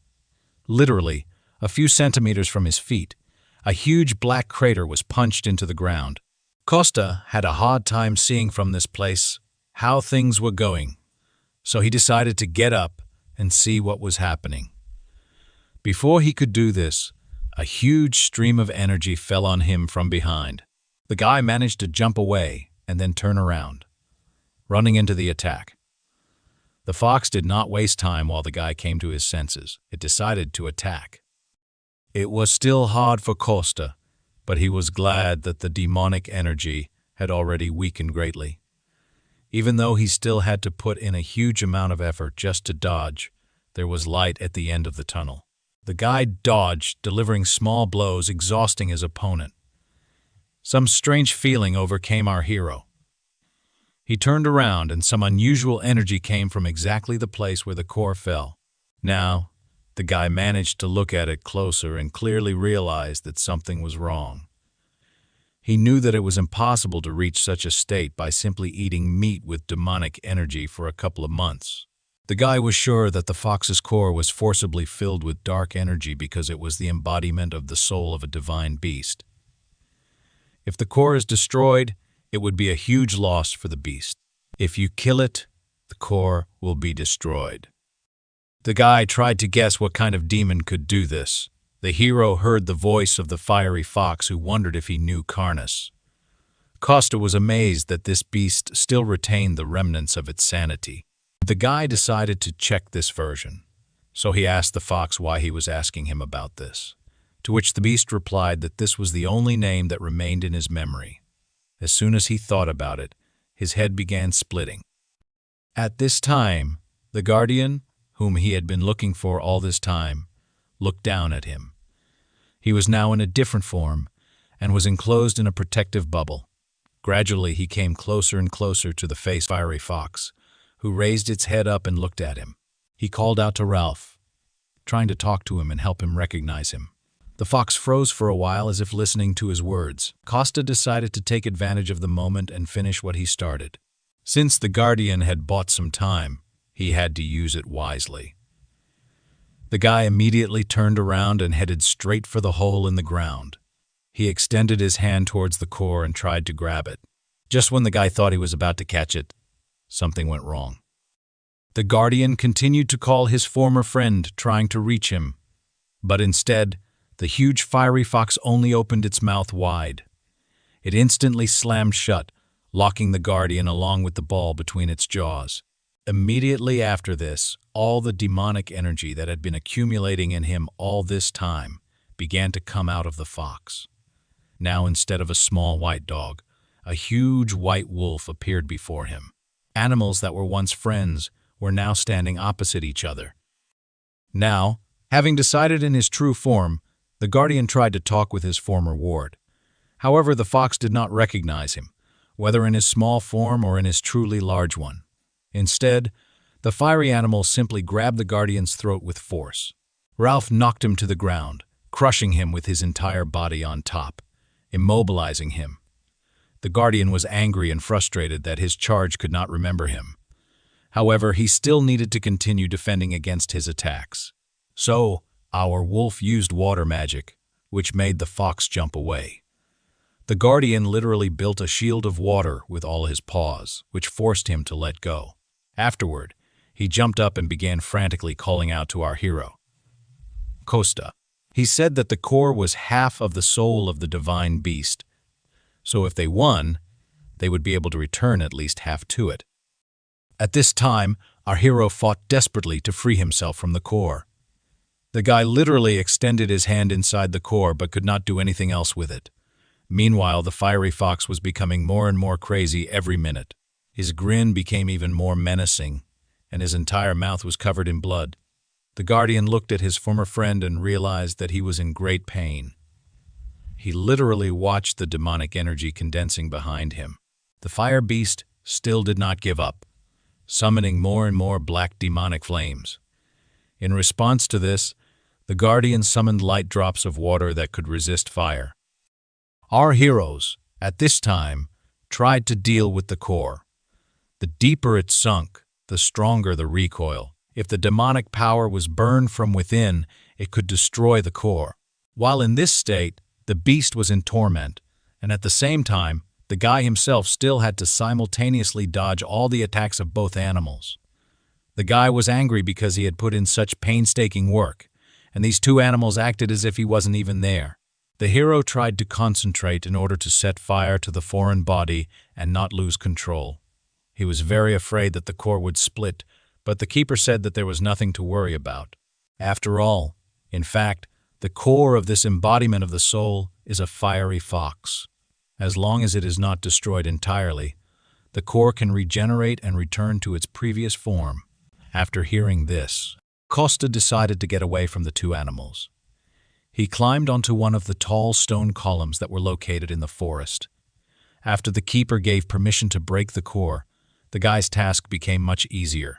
Now, he did not worry about the safety or integrity of his soul. He could apply more force. At this time, the fox began to feel that something was wrong with his core. Costa had already found the right place. All he had to do was literally apply a little more force. But at that moment, the fiery fox turned his attention to him. The fox decided to remove the source of pain that was causing him to suffer, so he sent a huge stream of energy directly to the place where our hero was. At the very last moment, the guardian pushed off from the ground and covered our guy with his body. Of course, Costa saw what happened, so he was worried about his friend. The keeper only said not to worry about him but to get on with his work. However, he asked the guy to hurry up because even his strength was not that much. After that, Costa concentrated even more, putting in the rest of his strength. It was this last movement that allowed him to finally break the core's defenses and shatter it. Immediately after this, the guy was able to exhale calmly, sweat still rolling down his face. Our hero held in his hand a small fragment of the fiery fox's core. Immediately after this, all the demonic energy of the beast disappeared at once, and he fell down. Literally at the last moment, the keeper managed to substitute his shoulder and soften the blow. Only now could the keeper stop worrying about his old friend. After some time, Costa came down from the cliff and ran toward his keeper. The guy immediately asked if everything was okay with the fiery fox. The keeper replied that he was simply lost in knowledge, but not for long. So he would wake up soon, but in fact he was more worried about the body of the guardian himself. What was more important was that the wolf was grateful to the man for the return of his comrade. He even touched his forehead with his nose and promised to get better soon. After this, Costa demonstrated to his friend that the core had split into several parts. The keeper was satisfied with this situation. In fact, he thought there would be even more damage. These fragments were enough. The fox would be able to recover if he did not absorb demonic beasts in the future. Just at this time, Ralph stretched sweetly and began to wake up. He had just recovered from a long sleep and still didn't fully understand what had happened.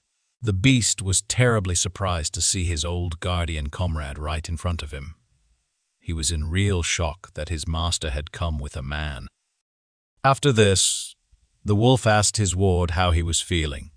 The fox was a little confused by what had happened and did not know how best to explain. Then he began to talk about how he thought everything that was happening was just a dream.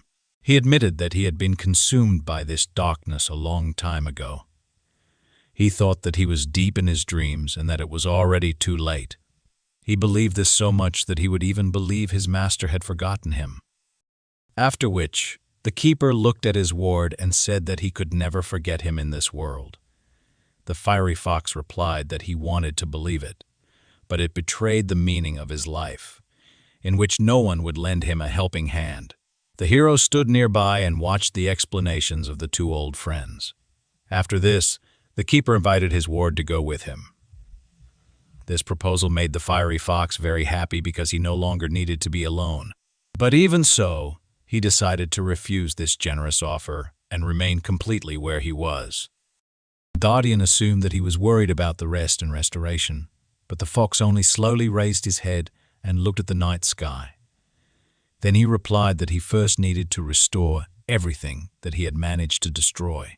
He said that he could not let the land where the divine beasts live dry up and die. Then he looked at Costa and asked if he had come for his core. The guy tried to deny it at first, but then admitted everything. The fox noticed that his words contradicted each other. Everything was too obvious. He added that, on any other day, with his character, he would have knocked him down and killed him long ago, tearing him in half. But today he helped him, so he forgives him and gives him life. He also noted that even now, the guy is capable of tearing apart a weakened divine beast if he just wishes it. People have an evil nature, so with such power, he would not spare him, even if it cost the fox his life. However, the owner intervened and said that it was he who brought this man here. This is a brave man who will protect the earth and take the place of the guardian. After this, the fox realized that this was the great man about whom the owner had spoken in predictions several thousand years ago. After that, he no longer looked at the person that way. Although he expressed disappointment, the fox noted that he does not believe in a specific person, but in humanity as a whole. Either way, he was going to stay in this place and focus on recovery. Some hostility immediately arose between the fox and our hero, Costa.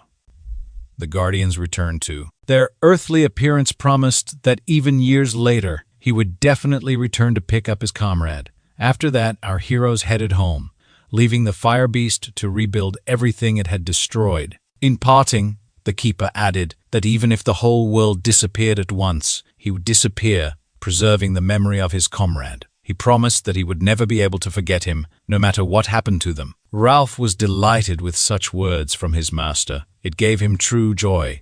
After these words, he gladly allowed our heroes to take the remains of his core. Olga had a hard time getting up because she had to carry a lot of things. Her beloved guide, Daniel, turned around at the girl's words and noticed that it was hard for her. Instantly, he ran up to the girl to help her carry her thing. Olga was upset that the guy was not caring for her enough. It was an ordinary quarrel between two lovers, which happens to everyone. This situation was witnessed by the head of the company where both of them worked. He asked forgiveness for his subordinate because he carried him with him everywhere. However, the girl did not obey the boss at all. On the contrary, she only shouted at him for being so overworked. She demanded a day off for her boyfriend, and also recalled the dangerous performance that time. Everything really worked out with a demonstration of Daniel's strength.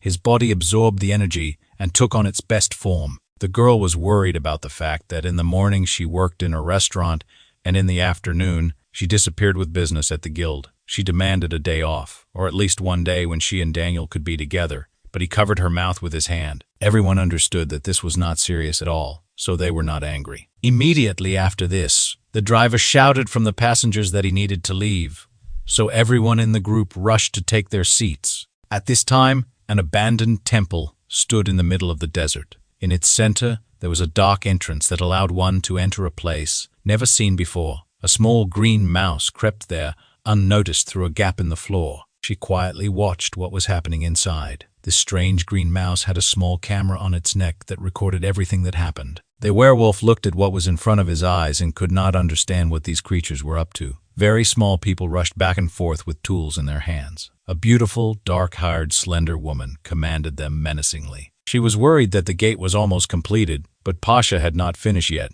The girl was thinking that everyone was working too slowly. At that moment, someone called her from behind.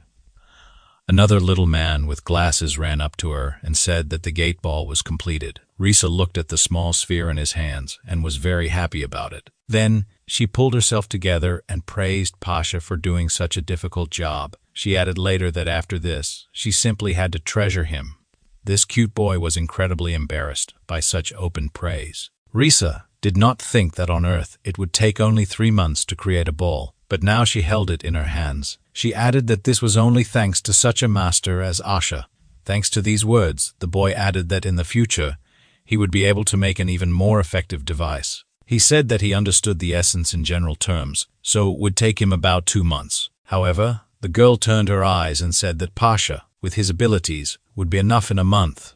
The guy was again embarrassed by such praise and promised to try to cope in a month. After that, the girl smiled joyfully and said that this was exactly how she appreciated him. After that, Pasha went back to his laboratory and Risa stood, joyfully waving goodbye to him. She did this until the guy disappeared around the corner, after which the smile disappeared from her face. The girl straightened her hair. She was unhappy that she had to constantly persuade and praise the dwarves so that they would at least do something. Although she understood that, for a traitor like her, there was no option to be picky. The girl slowly approached the gate step by step and thought that she would not have another chance. She came close to the stand and realized that even if she had created a gate without the key and battery, she would simply have wasted her energy. She took the ball in her hand and extended it toward this strange installation. She mentally prayed that this would help them achieve what they wanted. As soon as the ball entered the groove, a gate immediately opened in front of the girl. She was incredibly glad that she had managed to do everything right. The girl took the key back and thought that it could be used about 9 more times.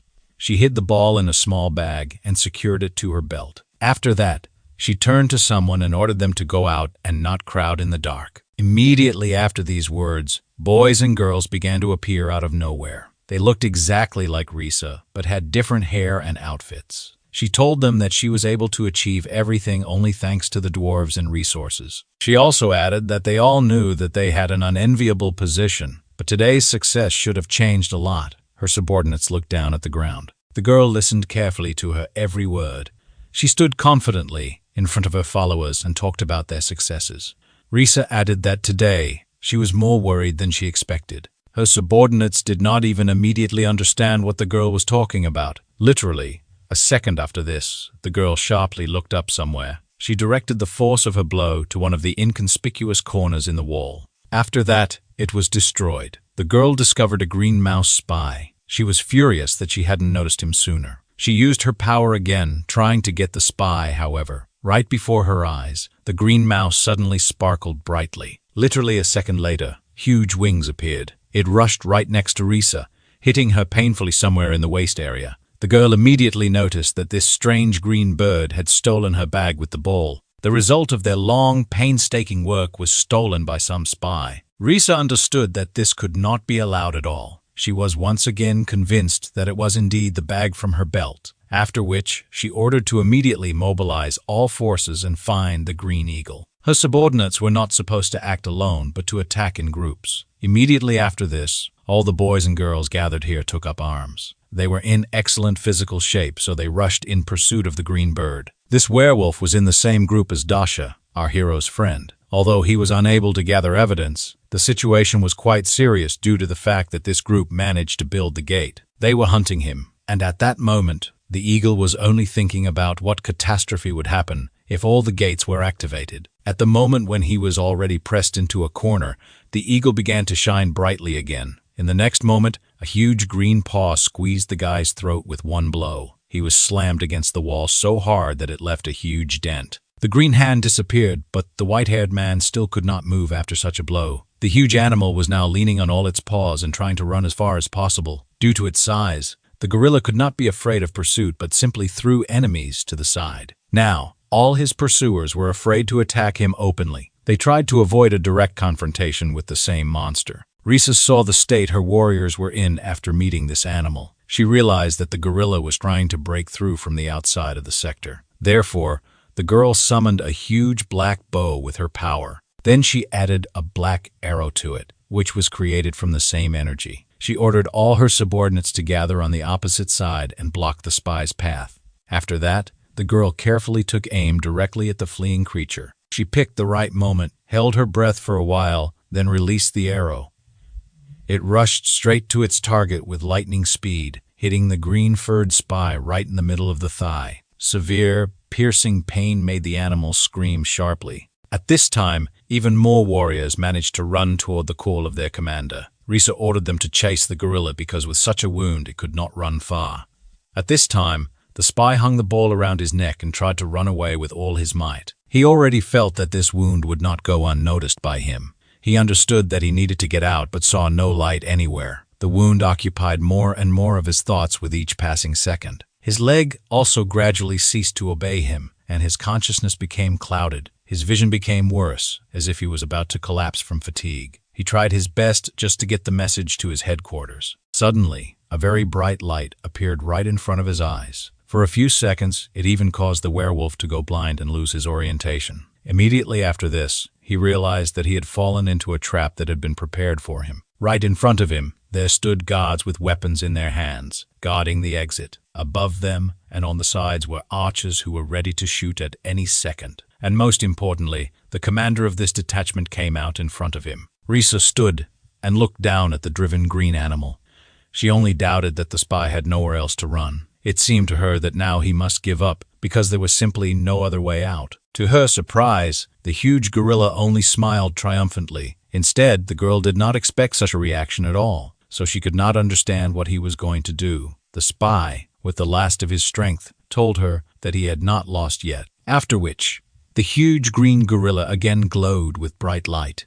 This time, this transformation quickly caused the entire destroyed temple to shake, because delivering a message to the guild was more important than saving one's own life. Risa stood and looked in front of her, amazed. The cornered animal did not give up. Instead, the beast began to glow with bright green light again, indicating that it was ready to take on a new form. The last transformation was of such incredible proportions that the entire structure began to shake and threatened to collapse. At this time, Costa was somewhere in the middle of the forest and heard a strange sound. The keeper was surprised that the guy was using the brave man's sword to butcher horned pigs. The hero replied that such an artifact of the legendary class cuts like a legendary one. Thanks to the variabilities of this artifact, the hunt was extremely easy and successful. Costa reported that he heard a strange roar of an incomprehensible animal and suggested that the keeper check it out.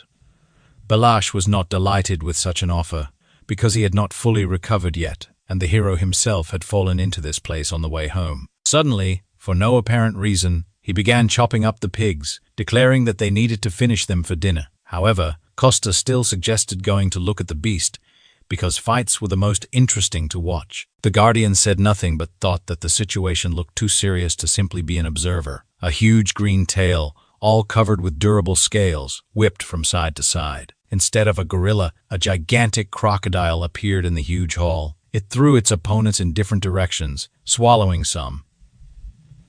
The Dark Elves looked at their enemy and did not dare to attack. They were amazed at how easily their brethren died in battle. Risa was unhappy that her subordinates could not gather their courage. The girl ordered them to immediately restore order in the camp. A squad of archers must keep their distance. Spearmen must stand in a row and prevent the beast from leaving the camp. The crocodile was amazed that just one order from the commander was enough, and the system was already in order. The girl reminded them that the beast could not use its left leg, so she ordered them to attack there and kill it. In any case, they needed to return the gate ball, and she did not care about the fate of the spy himself. Initially, the crocodile planned to take the ball and find out its key properties and deprive them of it. However, he understood that most likely he would not be able to escape with the ball. Therefore, the awakened one threw the bag with his loot as high as possible. Risa was horrified by such careless handling of such a great artifact. The spy only thought that the elves were too skilled at archery, so there was no point in trying to escape by air. He clearly had a new plan in mind, and the commander-in-chief looked at him and waited for the next step. In fact, the beast realized that its only chance to destroy the ball was to swallow it. The crocodile slammed its mouth shut with great force, hoping that the ball would break inside. Risa was horrified that all the work done recently had gone down the drain. The girl literally saw with her own eyes how the ball shattered into small pieces. She stood in the middle of the hall, opposite her almost defeated enemy, and watched how he managed to deceive her. The girl was truly furious that this green beast had managed to so easily destroy their work. The spy had clearly made a huge mistake, as the commander-in-chief was truly furious. In order to somehow implicate the spy, the girl ordered all the archers to aim at him. The crocodile stood silently, completely surrounded on all sides by opponents. At this moment, he was completely prepared for his imminent, inevitable death. Suddenly, a little girl appeared in the man's thoughts, bleeding from her mouth. The man recalled the last minutes of his beloved daughter's life. All he could think about was that he would soon be able to meet his sweet little Anna. However, something clearly went wrong. Instead of being destroyed, the ball began to work. A huge stream of dark energy was released out of the lock, piercing the insides of the huge green crocodile, quickly being absorbed into its insides. The beast, ready to die, suddenly raised its head high, and black smoke poured out to save it. Even Risa did not expect such a reaction, but she noticed that something strange was happening to the spy. The girl ordered all the archers to shoot at the same time. Immediately after her words, more than 100 well-aimed archers lowered their bowstrings. The crocodile was pierced by sharp arrows into literally every part of its body. Suddenly, as if from a crack, a strange, thick smoke began to appear.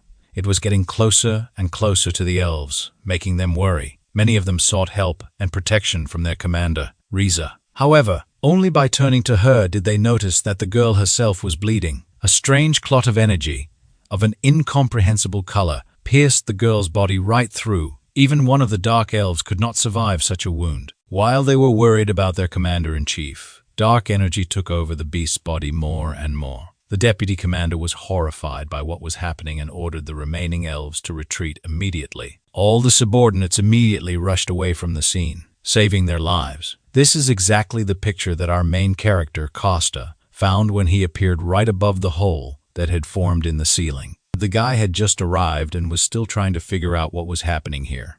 From the smoke, a huge green leg of a monster appeared, swollen to incredible sizes, and the once green crocodile itself turned into a huge, strange golem. There wasn't a single living soul left. Around him, everyone ran away. One of the elves charged his arrow with dark energy and aimed at the monster. He put a lot of his strength into the last blow, then released the arrow. The elf wanted to avenge his commander-in-chief, who died in this battle. However, this was not destined to happen, because at the last moment the monster felt threatened. It turned towards the shooter, which greatly surprised him. A huge beam of energy was suddenly released from the monster's mouth, moving straight towards the poor shooter's location. The impact was so powerful that it completely destroyed the entire small balcony on which the elf stood. He would most definitely have been dead if his comrade had not pushed him away at the last moment. The comrade reminded the dark elf that their main task was to prevent information from spreading. The commanders would not return, but they had to prevent information leakage and survive. At this moment, the energy began to spread in all directions and strike chaotically. The two elves barely managed to avoid inevitable death and escape deeper into the castle. Our main character calmly watched all this from above. The Guardian even clarified whether Costa was going to capture these dark elves. However, he noticed that the Keeper himself had forbidden him to do this just recently, to which the wolf replied that this does not apply to other races. After all, karma is given in different quantities depending on the reasons and its volume. Costa realized that last time. The Guardian stopped him because, having harmed a person, he could not become a protector god due to changed karma. The guy also thought that the Dark Elves had the same laws of the world. They value the lives of their relatives and should not kill each other. However, judging by their last reaction to events, the guy was wrong. The Guardian noted that no creature deserves to die. However, the living cannot always avoid conflicts, and this is understandable. Moreover, these Dark Elves are unlikely to benefit people, which is why he asked Costa as a person. The hero replied that the Guardian too often asks questions that confuse him. The wolf noticed that the guy was too hostile. He may not want to become a protector god, but even so, such statements and actions only prove his immaturity. The hero was irritated by the gap between them, which was always felt at such moments. The guy spread his hands and said that he partially agreed with the words of the Keeper. However, his main goal now is to save Dash's colleague from a scrape. The guy did not hide the fact that the Dark Elves also bothered him. However, at the moment, what interested him most was the black demonic energy. After all, at the moment it was very similar to what had recently been hiding in the fiery fox. Costa was simply interested in what kind of lousy demon was plotting these intrigues. It was unlikely that this was the work of the Dark Elves. In any case, the hero needed to save the man, so he jumped down. The guy carefully landed right in front of the huge green monster. It just noticed him and slowly turned towards the new enemy. Costa was not at all afraid of his enemy. Turning to Dash's colleague locked inside, the guy called upon his powers. In the palm of his hand, he promised to free the man soon. Thanks to his abilities, small and large stones began to rise from the ground. More and more of them rose into the air, glowing with a yellow flame. Gradually, the stones began to twist in a spiral, as if they were in a whirlpool. From such a strain of magical power, even our hero's eyes turned blue. Immediately after this, Costa directed this entire gigantic flow of energy, along with the stones, forward. His improvised weapon came closer and closer to the monster surrounding it. But the monster did not think of giving up quickly and again released a clot of energy from its mouth. The monster aimed right at the middle of the stream, intending to reach the enemy. However, his path was blocked by sand and stones that blocked his view. Now he stood completely inside this vortex and looked around. The guy had literally imprisoned the monster inside a cluster of stones covered with his energy. It was necessary to cleanse and free this man's core from demonic energy. Therefore, the guy clenched his hands tightly and increased the resistance of the wind and energy. It was a difficult confrontation. The hero decided that he needed to speed up. It must be faster than the cell division of the green beast. But the demonic energy that sat in the man's core was not going to give up. Even in this state, it forced her clots to release and attack our hero. One of them had already taken him out, inflicting a small wound on his left cheek. The guy only managed to dodge when several more new attacks were already rushing towards him. However, this reminded our hero of something from his past. He understood why this reminded him so much of the Firefox's situation. Even though the circumstances were different, the guy spread his arms to the side, causing the diameter of the vortex to expand. After this, he noticed that the streams that had previously attacked him began to collapse. After this, the hero realized that he was now moving in the right direction. The time had come to begin the next stage of liberating the green beast. Now, he unclenched his fists and concentrated energy in his open palms. The whirlwind gradually subsided, and only a small cloud of dust remained in the air. Gradually, the face of a man with green hair appeared, covered in cuts. Only now could Costa breathe a sigh of relief, but he failed to do so. After all, his friend Dash's colleague was still lying in front of him, covered in blood. The man was unconscious and clearly in very bad condition. The guy sighed wearily and told the keeper that he had assumed such an outcome of events. What interested him most now was why this man's blood was black. The keeper did not understand why the guy was hesitating. He even shouted at him, and Costa, meanwhile, carefully squatted down in front of the man. He carefully touched his hand to the leaked black remnant of demonic energy and realized that it was someone's creation. However, the guy decided that he would deal with this a little later. Now he had more important business. Therefore, the hero grabbed the man, who was lying unconscious in front of him, by the clothes. Costa carefully placed the man on his shoulder, trying to cause as little pain as possible. The guy noticed that this man's mana core was destroyed, so now he needed to restore it. First of all, it was necessary to find a deserted place. So the hero and the guardian pushed off the ground with force and got out in one jump. After some time, the man began to gradually regain consciousness. He clearly felt tired and overwhelmed. Slowly, he opened his eyes and realized that he was in an unfamiliar place. The man was able to focus his gaze on the young guy, who stood in front of him with a white puppy on his shoulder. The awakened one clearly did not expect to see such a strange picture, so he shouted sharply and loudly. Our hero also did not at all expect that the man would come to his senses so quickly, so he screamed along with him. They were lucky that they were in a house in the middle of the forest, otherwise someone might have heard them. It took Costa some time to explain to the man what had happened here. The guardian lay and listened all this time. The hero now noticed that the man was in critical condition, so he offered to talk about the details after he swallowed the medicine.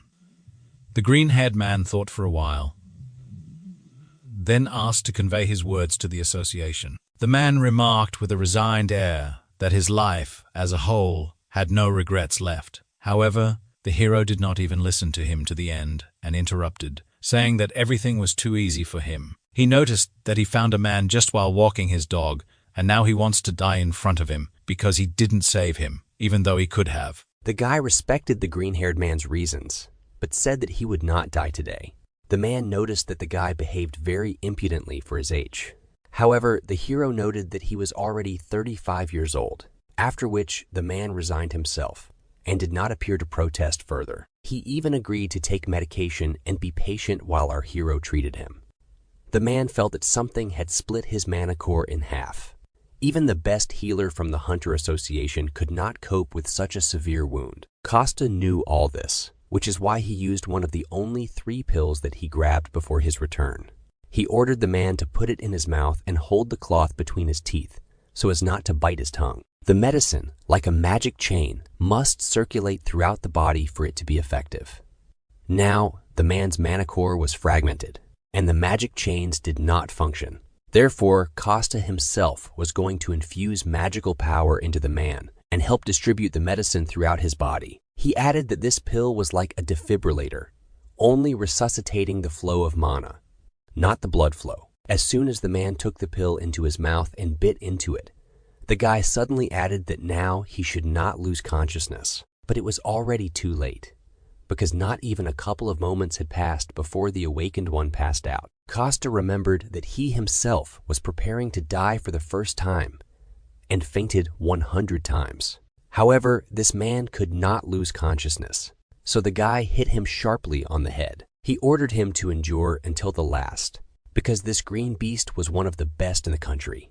He might die as soon as he loses consciousness, but the man already felt his body. He began to hear some strange sounds and was even preparing to die peacefully. However, Costa ordered him to think about his family, which forced the man to go inside himself. The guy directed his hands to the man's body and began to gradually pour his energy into him. At this moment, a quest appeared from a member of the state-controlled Rainbow Six. The green beast, whose real name is Yegor, often, when people talk about a person with a high position in government agencies and someone who is in the top 6 of the country, they immediately imagine his brilliant past. Yegor's life before becoming the green beast was very mediocre. He had a wonderful, loving wife and a beautiful little daughter. The man sincerely considered himself the happiest person on earth. Finally, he had everything he had dreamed of for a very long time. He was an orphan, and his name was firmly rooted in the first lines of the boy's register. Not only did he not have a single relative, but his birthday was also considered the day he arrived at the shelter. The guy lived his days quietly and peacefully in an orphanage, but everything changed dramatically when he took even one step beyond it. Without parents, whether a troublemaker or a quiet one, it didn't matter. They were all called problematic. Because of this prejudice, he was unable to make a single close friend. Therefore, the guy grew up alone, without a single close attachment. He felt it only in relation to animals. They lived on the mountain behind the school, where he climbed at every opportunity. Perhaps they were the reason why the guy later became a zoo worker. To him, the man who preferred animals to people, wonderful words were later addressed. The girl admitted that she liked how Yegor always took care of animals like people. She was very embarrassed but still took the first step and invited the guy to meet. He was also very embarrassed by what was happening, because it was his first time, but he agreed. It was this girl, and later their daughter, who gave Yegor the opportunity to return to the human world again. A man deeply immersed in his thoughts and memories was brought out of this state by his little daughter. Yegor asked his Anna not to cling to him like a monkey when she sat on his neck. The man took the girl off and moved her into his arms in front of him, telling her to look to the side. The girl reluctantly obeyed her father and slowly looked around. At the moment, they were standing right at the foot of a beautiful waterfall. The girl was delighted to see a rainbow so close to her for the first time. Yegor explained to his daughter that this was a waterfall, and water from the lake at the top of the mountain collected in one place and fell down. Anna was interested in what happened to the fish that lived at the top of the mountain. The man joked that they were diligently swimming up the falling water. Back home, the girl did not believe her father, but promised to check with her mother later. She asked to buy her a chocolate bar if it turned out that the man had lied. He suggested replacing everything with vitamin juice so that their mother wouldn't scold them for such harmful things. Just at that moment, the girl found her husband and daughter and ran up to them. She was worried because she couldn't find him for a long time. Yegor was simply showing his daughter the waterfall. Although her parents initially assumed this and even suggested that the girl relax and wait, the wife said that there was a beautiful rainbow in front of the waterfall, so she would like to submit photographs. Yegor had the camera, and they all headed together closer to the water. People struck a pose and began looking for the best shot. The girl had to work hard to make the rainbow clearly visible. To begin with, she made a family portrait of her parents and husband with their daughter. She really liked the photo, so the girl suggested taking a few more pictures. Meanwhile, her parents were chatting with their granddaughter, trying to make her laugh. The girl screamed with joy, the smiles of her relatives until they ran out of energy. After that, Yegor handed his daughter into her arms and asked her to take his place. The girl ran to her parents so that she could take a photo with them. Little Anna began to teach her grandparents how to make a heart with their fingers. She even made 2 hearts at once with both hands and addressed them to her loved ones. Meanwhile, Yegor was catching good shots and taking pictures of his joyful family. The guy did not notice at all how something strange began to happen with the waterfall. Not far from them, the space in front of him began to literally crack into pieces, like glass. Yegor noticed the crack only when it had already reached a fairly large size. The next moment, the space split and a huge black hole appeared in it. Then, this happened several more times near the first crack. From one of them appeared the head of a huge shark with yellow eyes, which immediately attacked the first person it came across. A huge bear crawled out of the other and immediately knocked down and pinned some guy to the ground. All this happened before the eyes of Yegor, who was just beginning to understand that he had built an ideal life. He subconsciously believed that this happiness would leave him sooner or later. After all, nothing is given for free, and for him, such a life was a luxury. Therefore, he thought that someday it would definitely be taken away from him. The only thing the guy wanted all this time had not come true. He desperately prayed that if something terrible happened, it would not be in front of his eyes. However, he was unlucky because behind his beloved family was the biggest crack. A huge insect immediately got out of it and rushed at the nearest people. The guy was desperately trying to stop the monster from harming his loved ones. Yegor rushed with all his might to help his family, hoping to save them. The man saw from afar that his beloved wife was wounded. There was a huge, deep cut on her back. At first, the guy even tried to convince himself that the girl had simply gotten dirty in something, and during his delay, the monster had already managed to completely get out of the crack. Now, It hung directly over Jaeger's relatives, who were now all lying on the ground, unconscious. The guy realized that this huge mantis had deprived him of everything with one blow. Jaeger fell to his knees and began desperately calling his beloved wife by name. He looked at the girl's back, and his whole body were shaking with fear and the awareness of misfortune. As soon as the guy decided and found the strength to touch his wife's body, he was not allowed to do so. The huge mantis lashed out with its claw, cutting through the air with incredible speed. It hit right at the place where Jaeger was literally a second ago. The guy was thrown back with incredible force and speed. It seemed to him that from just one contact with such claws, his body was torn apart. However, this was not the case. The guy flew quite a long distance and landed hard on the ground. At this time, the monster raised its head up and let out a victorious cry. It stood right above the green beast's family and waved its huge claws menacingly. The love for his family, and especially for his daughter, made Jaeger come to his senses. He rose to his feet and was ready to fight the monster. The green beast rushed toward the huge mantis. After what happened to his family, the guy was no longer afraid of this monster. On the way, he kept swearing at the monster and picked up some kind of sharp stick as a weapon. The guy had nothing to lose, so he attacked the monster with zeal. Just at that moment, when Jaeger ran past the bodies of his family, he heard a familiar voice. The guy looked back and noticed that his daughter was still alive, protected by her mother's body. This all happened literally in an instant. When the guy could no longer stop, he noticed that the girl had come to her senses and was very scared. The very next moment, Jaeger had to defend himself from an attack by the praying mantis. Its claws were very sharp, and Jaeger's weapon was useless. Therefore, the guy fell to the ground, and his stick was easily cut into pieces. The mantis continued to advance on the green beast without stopping. This time, its claws pierced the ground right next to the guy's head. Jaeger's entire consciousness was now absorbed only by the thought that his daughter was still alive. The girl was already sitting next to her mother and crying with fear.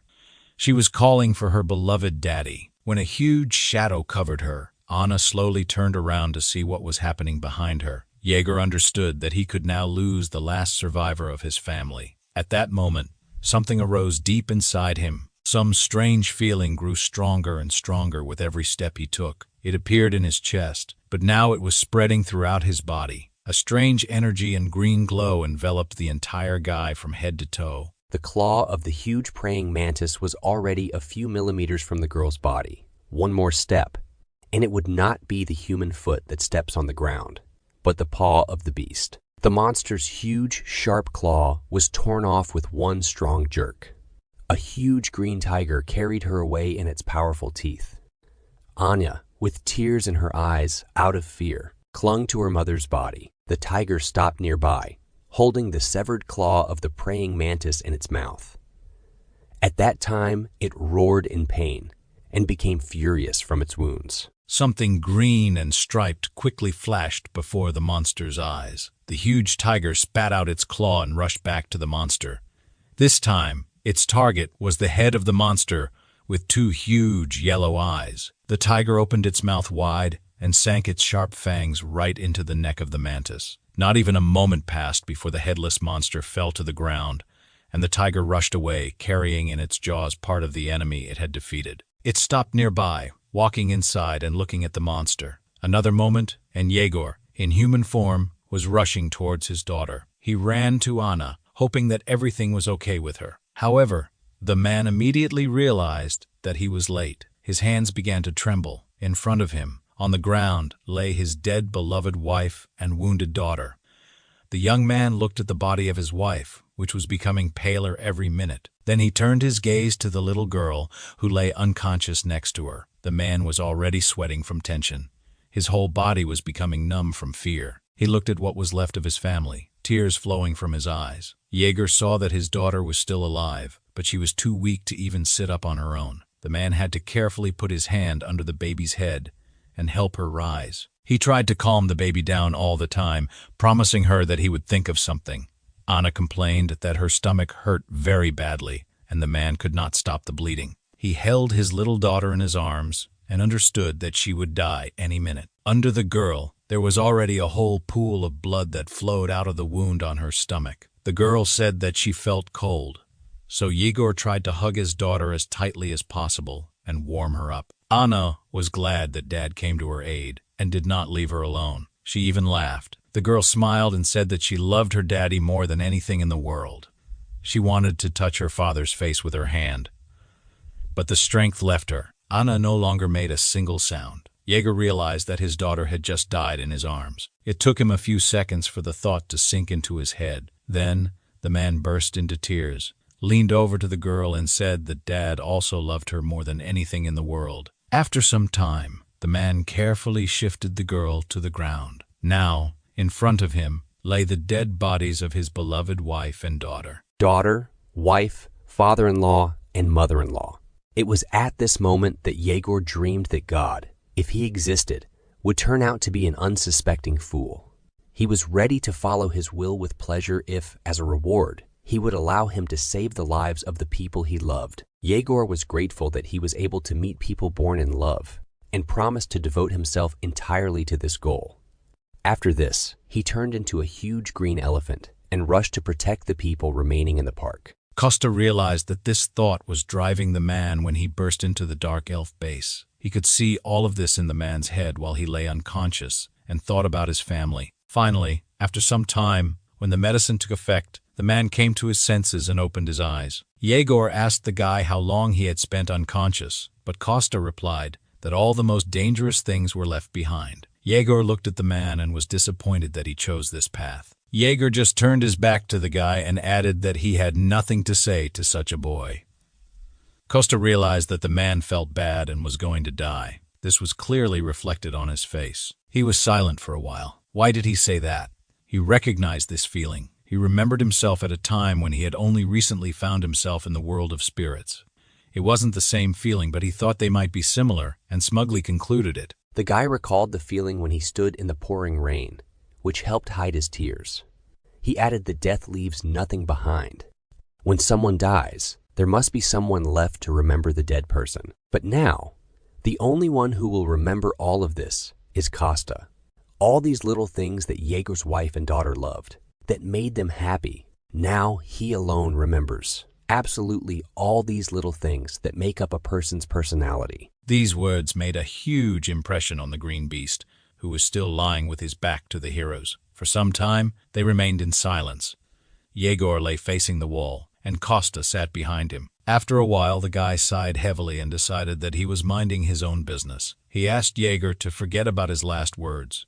He simply said it for moral reasons.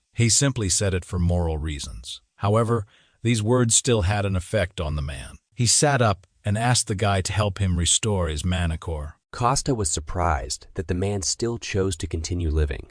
Yegor still could not immediately answer this question.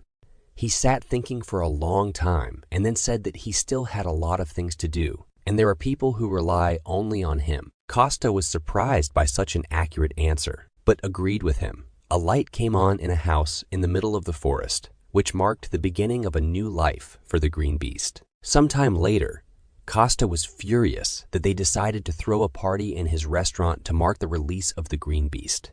3 weeks later, the guy had to urgently prepare a lot of food. His mother and assistant had to run around with boxes. He cursed at Dasha because his family wanted to live in peace, and she was throwing another party. Although she reassured him that there should only be 3 people, herself, the beast, and Costa, the hero tried to calm down. He had a lot of experience and friendship with this girl. If he started to be indignant now, she would come running and mock him. Instead, he suggested finding a more reliable place because information from the conversations of such guests should not leak out. However, Dasha noticed that there was no more secluded and reliable place in Seoul than this restaurant. Therefore, the girl promised to come tomorrow and agree on the date and time of the reception. The devil's vine, its size justifies its name, is strong enough to swallow even a black bear, which represents the first rank of danger at once. She's just looking for a beast that the demons will keep as a pet. However, even demons can be in danger if they let their guard down before the monster of disaster. Costa sits at the table, holding his head in his hands and thinking that he should have just ordered pizza. The keeper was amazed that the guy was awake simply because of some pizza. But for Costa, this was very serious. He even asked Belash what was most important in pizza. The Guardian was not going to succumb to provocation and answer him. He ordered him to go to bed. However, he did not listen to him at all. He jumped up and shouted that the most important thing was cheese. That is why he needed the devil's vine. The keeper did not understand how he came to this conclusion. Demonic vine, one of the disaster class demonic beasts. Although in the human world, this plant is called a cannibal plant. There are not many of them left in this world. They mainly grow on Gangan Island. Costa did not know that these plants still remained in their world because he was sure of the opposite. The Guardian added that the animals are specially lured to this area so that the plants will deal with them. The hero was amazed that someone was feeding these monsters on purpose because they should have become gigantic. The keeper confirmed his assumption and was puzzled as to why the guy was so worried. Costa explained that although this monster looks like a plant, it is still a monster, and with such excellent nutrition, it should very quickly grow to incredible sizes. After this, its roots harden, after which they replace its legs. This species is reaching the side of the Earth at this rate and is using all the planets as a pot. Neither the keeper nor our hero were absolutely happy about this prospect. There was even a slight panic. Costa ordered the keeper to quickly call Taylor for help. He suggested giving the wolf some real training while simultaneously hunting for cheese. Therefore, the guys went straight to Taylor and then towards the island. They needed the whole company to stand on the shore and watch as the water flooded many buildings. This whole area basically looked abandoned. The guys also came at night. Costa was warming up. The keeper was yawning, and Taylor was asking why he was called here in the first place. Costa said that the wolf didn't have to ask anything, just beat and destroy everything. Taylor looked around and was surprised that he was allowed to crumble everything. He was just glad because he didn't have a place to test his increased strength. The hero added that if a place left unattended suddenly disappeared, no one would worry much about it. Their beloved country had long closed its eyes to the existence of this place. The main character himself promised to give the wolf excellent pizza and express gratitude for the help provided. Taylor was confused because he had absolutely no idea what pizza had to do with it, and the hero explained to his friend that it was all about that same devilish vine. She had round bags located right under the big bud. Inside, they were so delicious that even blue cheese couldn't stand next to them. There was no flour in the spirit world, but all this time, the guy desperately dreamed of cooking something. Since it's here, he can make a pizza that will leave a mark on the history of Korean cuisine. Although the keeper was unhappy that everything came down to pizza again, he could at least check how strong Taylor had become. Belash added that if it were not for this opportunity, he would not even have come here. He looked at his student and told him not to worry about anything. Just do what is convenient for him. The wolf clarified whether a change in his strength could really affect the master. The keeper once again confirmed, adding that even if nothing comes of it, all he needed to do was force Costa to complete several tasks. Our hero didn't like work, so he decided to conduct training for Taylor. After this, Costa and the Guardian began to quarrel again because the latter climbed into the hero's head and read what was there. Costa sincerely believed that this was an abuse of power on the part of the keeper. However, the latter objected that this was just his ability, which had nothing to do with powers. However, before he had time to finish his last thought, he suddenly fell silent and froze. Someone's huge shadow bent right over our hero, covering him from the light of the moon. This would be a great opportunity for Taylor to test his new powers. Therefore, the wolf rushed to attack the unknown creature with lightning speed, delivering one strong blow, after which he landed with a crash on the other side of the monster. Now his claws were sharp enough, and his paws strong enough to knock down an enemy with one blow. However, this was far from the end. Now, everything in the area was roaring, and the earth was shaking. Literally a moment later, a whole horde of the same monsters appeared in front of our heroes. Costa and the Guardian were both shocked by the huge number of monsters that appeared in front of them. This was great training for the wolf, allowing him to test his new strength. Still, even for him, there were too many monsters here. Taylor was out of breath from the workload. The wolf stood in the middle of the horde of monsters he had defeated and asked if Costa and the Guardian were okay. Our hero was impressed by the work done by his old friend. Taylor had become much stronger than he thought, which the Guardian agreed with. The wolf noticed that the guys were exaggerating. Now, even his legs were giving way due to severe trembling. Then, he noticed that Costa himself had dealt with half of all the monsters. At this time, the hero looked around and noticed that they had walked about 10 km. Their destination was on a mountain with a popular hiking trail leading to the top. From a distance, it was noticeable that the plant had simply grown to gigantic proportions over so many years. The wolf noticed that, most likely, it was from this flower that all the others that filled this entire area came from. Costa noticed that the wolf seemed to know about the earth even more than he did, even though he was born here. In any case, the most important thing now was to get to the right place. Then, the hero himself would figure it out. The wolf apologized for not being able to help the hero all the time. However, he added that there was no need to force himself. It was already clear to him that Taylor had reached his limit. As soon as he said this, the whole company felt a huge energy that scared them. The wolf was amazed that there were monsters here that were so strong. Costa immediately recognized this energy because he had recently encountered something similar. He wanted to warn his friend that there were many wolf-monkey monsters hiding here, but he didn't have time to do this because one of them had. Already, the monster had dug into Taylor's neck and dragged him away. The hero could only watch as his tired friend was carried off into the distance. He was about to give chase when suddenly something distracted him. The whole earth trembled under his feet, and a new monster appeared from under it. It sent its tentacles toward the hero, but he managed to escape at the last moment. The guy pushed off the ground with force and soared high into the air. The tentacles crashed so hard into the place where the hero stood a second ago that they broke the asphalt. Without wasting time, they immediately rushed back up, catching up with Costa. It was obvious to our hero that they were targeting him and weren't going to be left behind. It didn't look like the plant had eyes, which meant they simply decided to cohabit together. Costa decided not to waste time and summoned his favorite sword from his inventory.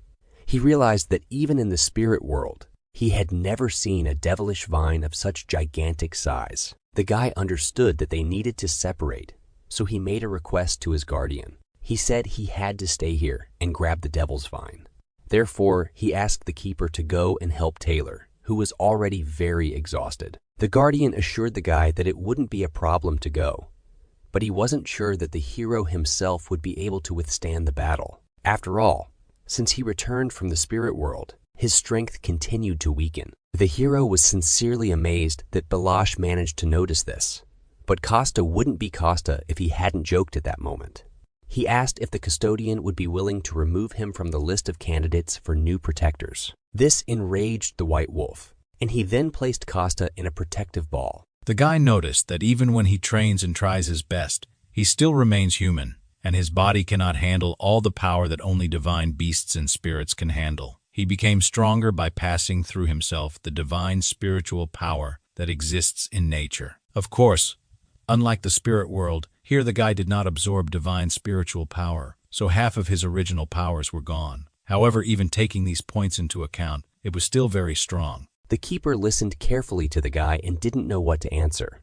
In the end, the wolf decided to go to help Taylor. Although he was still worried about the hero, Costa carefully watched as the ball with the guardian headed in the direction where his student had rushed off. The guy sighed heavily because he didn't think that, with his experience, there was still something that he hadn't seen. The situation was aggravated by the fact that at that time he was on Earth. However, there was nothing to be done about this, so our hero could only act. He clutched his favorite sword tightly in his hand and rushed to attack the huge monster that was waiting for him at the top of the mountain. Meanwhile, the keeper was trying to mentally contact his student. After some time, he managed to get through to his subordinate. He was fine. The wounds were shallow and insignificant, but he was worried about the number of enemies.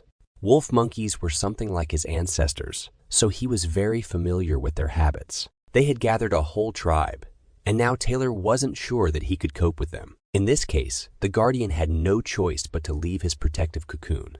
He appeared before his student in his true form, as a huge white wolf. Now, they could fight together against an entire army of bestial monsters. Taylor was no longer alone. His own teacher helped him, which meant they had a chance to win. At this time, Costa was getting closer and closer to the top of the mountain where his enemy was waiting for him. He realized that the plants were using the entire huge mountain as a flower pot. The guy was truly amazed by the size of this huge carnivorous flower. He was glad that he discovered the plants right now, because in a couple of months, they would even begin to walk. If this were the spirit world, the guy would have cut the flower with one blow thanks to his true strength. However, now he had neither divine nor spiritual power for this. The only option left to him was to get closer, gradually cutting off the parts. Before the hero even had time to fully come up with a plan, the flower immediately spat out a huge amount of some liquid material at him. Costa literally managed to jump to the side at the last moment. However, the guy was shocked that even so, this strange mixture got on him. A small amount of this mucus stained the tip of his left slipper. The guy was truly horrified by the fact that the strange purple slime fell on him. It had a very specific color and smelled very strongly, which meant it was obviously poisonous. Costa even cursed at the flower because, according to the rules, it was forbidden to attack when the main character was talking or thinking.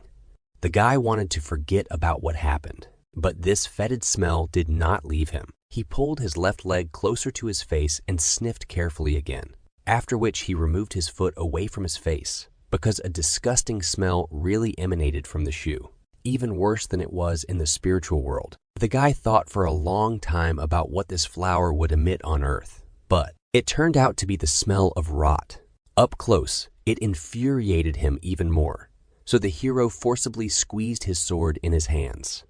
He tried to concentrate and summon his strength from deep within his body. It was a fiery power that now surrounded the entire sword and developed from behind the hero's back. In fact, at this moment, the hero changed his body attribute to fire. First of all, he decided to try to burn this carnivorous flower entirely. Therefore, the hero collected a huge amount of his energy at the tip of his sword and forcefully threw a stream of fire straight into the core. The flame hit exactly one of the main petals of this terrible plant, the sword making a huge hole in the petal. The sword spun in the air, then returned exactly to our hero's hand, as if it were his favorite boomerang. The guy hoped that this fire would spread further throughout the plant. However, this did not happen at all. The flame slowly died out without causing much harm. The hero looked at the consequences of his blow and did not understand why the flames went out. It was at this moment that an unexpected guest appeared from behind the flower.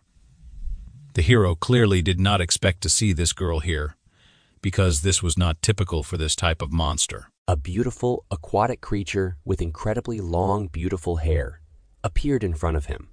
It was Udina, the spirit of water, whom the hero had previously met in the world of spirits. However, the girl was not at all friendly toward our guy. A small water bubble began to form from the tips of her nails, which then turned into a strong, powerful stream of water that attacked our hero right in the chest. It was a rather strong blow, which caused internal damage to our hero. The guy was amazed that he was again faced with the absorption of demonic energy by the spirit. He even thought that it was a fashion or an infection, since everyone was obsessed.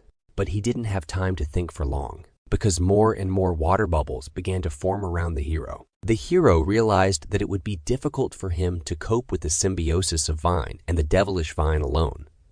So he mentally called his guardian friend for help. At this time, he continued to fight off the attacks of the water spirit, waiting for help.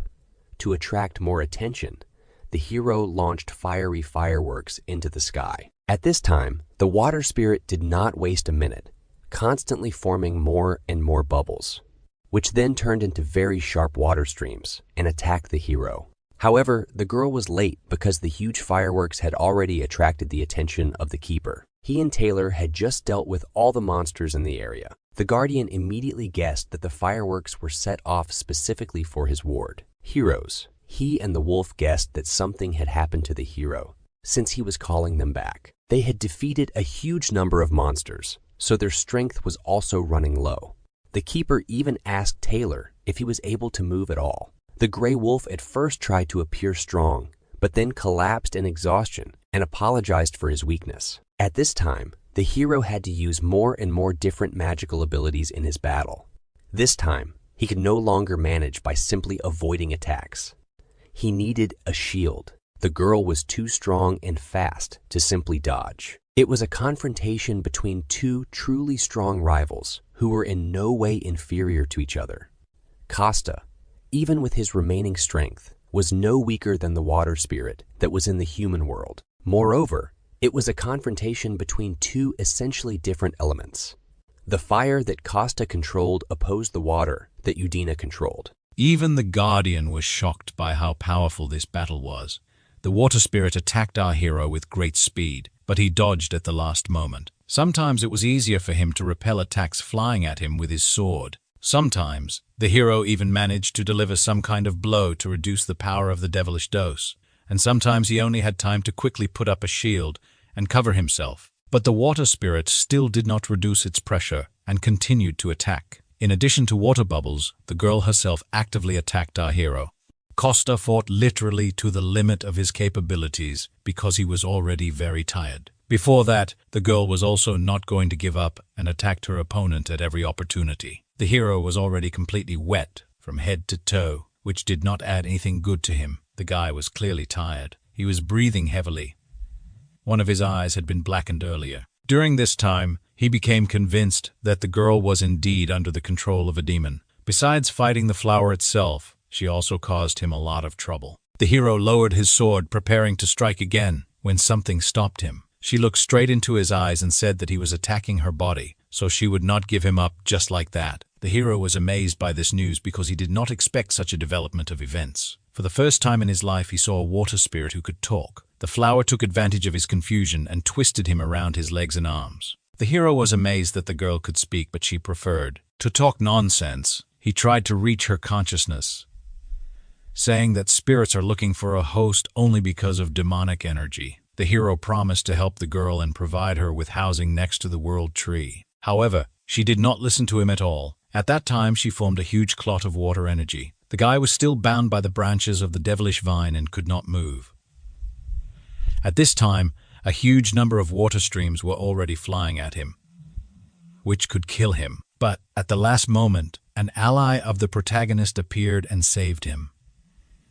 It was the Guardian, who took the brunt of the blow and covered the hero with it. The white wolf carefully grabbed our guy with his fangs and carried him away. The hero was glad for the timely appearance of his guardian. He managed to notice that the man was fighting against an undine who was absorbed by demonic energy. The Guardians carefully lowered our hero, giving him the opportunity to move freely again. The wolf agreed that a demon was directly involved in all the recent incidents. The hero asked the Guardian to stop the undine's movement for a short time so that he could get rid of the demonic vine once and for all. Having received the consent of his friend, Costa began to accumulate a fairly large amount of energy and then carefully led it through the hilt into the blade of his sword. And here again, our hero was surrounded by streams of scorching flames. At this time, the girl was surprised by the fact that another enemy appeared in front of her. The Guardian rushed to the water spirit with lightning speed and grabbed her with his powerful jaws. Without wasting a second of precious time, our hero concentrated all his energy into one blow.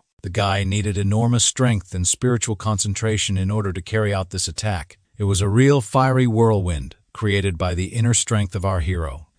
The attack was so powerful that the devil vine could not survive it. Even from afar, it was clear that a huge flame was shooting up among the mountains. A few moments later, the hero's sword stuck deep into the ground. The guy could finally breathe out calmly, due to the fact that he had finally gotten rid of at least one enemy. Now he needed a second free hand, so the hero returned the shield to his inventory. Instead, he concentrated his fiery energy in the center of his palm. The hero rushed to cut across his guardian friend, who was still holding the water spirit in his teeth. The girl noticed the second enemy approaching her too late, so she could not do anything. At this time, Costa directed his energy directly to the center of the girl's body. This is how he hoped to bring her to her senses and rid her of the demonic energy. Immediately after this blow, Udine found herself encased in a huge block of ice. The girl could no longer move and fell into a rather deep sleep. It took some time before she was able to wake up again. When the girl opened her eyes again, nothing was holding her back. The water spirit carefully and slowly sat down. She was waist, deep in water. Next to her, on the nearest large stone, our hero lay exhausted. The girl looked at the guy and did not understand what had happened here. She didn't even remember how she ended up here. and why there was a man sitting in front of her. The hero was amazed that the girl could actually speak. It only meant that Udine was definitely a spirit who was born on Earth. The girl was not at all happy with her awakening. She had a headache. Costa noticed that he had to forcefully extract demonic energy from her body. In any case, he asked the girl what was the last thing she remembered.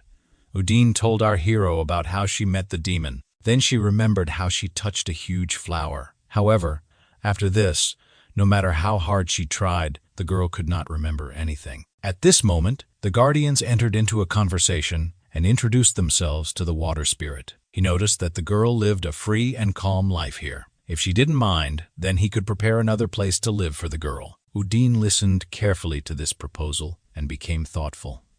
Then the girl, still not saying anything, glowed and began to shrink. She remained very small, after which he flew up to the hero and stopped near his shoulder. Costa was amazed at this because, in fact, it is easy to get a positive response from the spirits, after which they all went to his house. Dasha talked to our hero on the phone and promised to come tomorrow at noon. He was very unhappy with this. The guy tried to pretend that he didn't remember anything, but the girl said that he promised to cook pizza. After some time, our hero gave up and realized that he could not avoid the meeting the next day. The weather was clear and beautiful. The sun was shining in the sky. Our hero finally washed his favorite slippers after the battle with the devil's flower.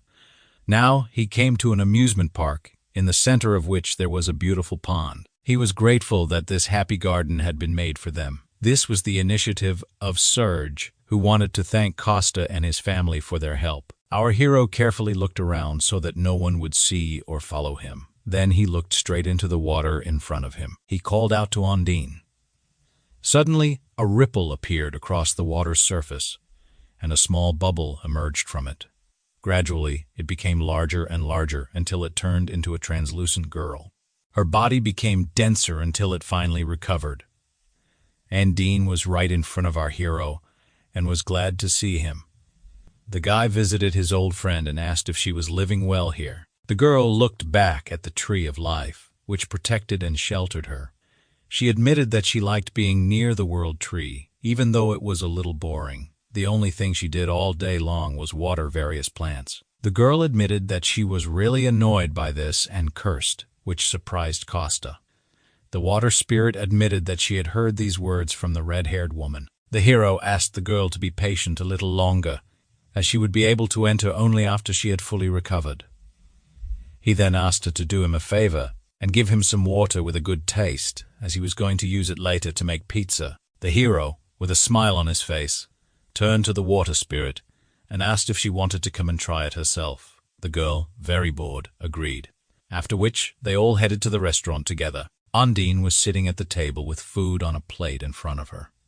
The girl had never tasted human food before, so she didn't know what it was. Costa approached the spirit and asked if she thought this pizza was very appetizing. The girl looked at the substance in front of her, then asked the guy what this word meant. The hero tried to explain to the girl that this dish smells delicious, but she had no sense of smell. He racked his brain for a long time, trying to figure out how to explain the meaning of these words to the spirit. The girl was a little sad that so many people could feel these feelings. Costa agreed with this because it was food that people eat. The girl added that the demon who devours in the darkness lived in her, and he had many demonic forms. Demons could easily turn into a person and accept all his feelings, and since she was one of them, she should also be able to do it. The girl suddenly lit up, and her body began to change shape. A moment later, a completely ordinary human girl with blue hair appeared in front of our hero. Undine opened her eyes, and the first thing she felt was a wonderful smell, which she reported to the hero. The guy was glad that now the spirit would be able to try his pizza and noted to himself that the girl was very beautiful. Undine carefully took one piece of pizza in her hand and guided it into her mouth. Costa literally stared at these actions of the girl, amazed by her beauty. After a couple of minutes, the girl finished a slice of pizza, then smiled sweetly and said that the food was very tasty. This compliment and the otherworldly beauty of the spirit struck the hero to the very heart. The girl asked for another piece, and Costa, in response, was ready to give her even his soul. Then Undine wanted to try something else. The hero offered her cola from the refrigerator, so they spent the rest of the day. The girl tried more and more new dishes for herself, and Costa watched her reaction. Towards evening, when the moon was already clearly visible in the sky, new guests arrived at the restaurant. The door opened, and a young red-haired girl appeared on the threshold. It was Dasha, who came to visit her friends and found a rather unusual picture. A beautiful girl with blue hair was sitting at a table in a restaurant, and Costa was feeding her. Dasha didn't expect to meet more visitors here, so she asked what Costa was doing.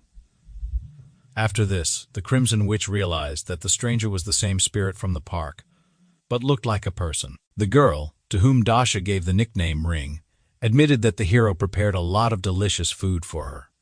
The Crimson Witch looked first at her friend, then at Undine. She looked from one to the other several times. From such a strange reaction, our hero began to worry. He even started to sweat. Dasha said that Costa had fallen in love with the spirit, but he only admitted that it was because of her reaction to food. If Dasha said that his cooking was delicious, then he would cook for her day and night. Meanwhile, the spirit asked the girl what her words about falling in love meant.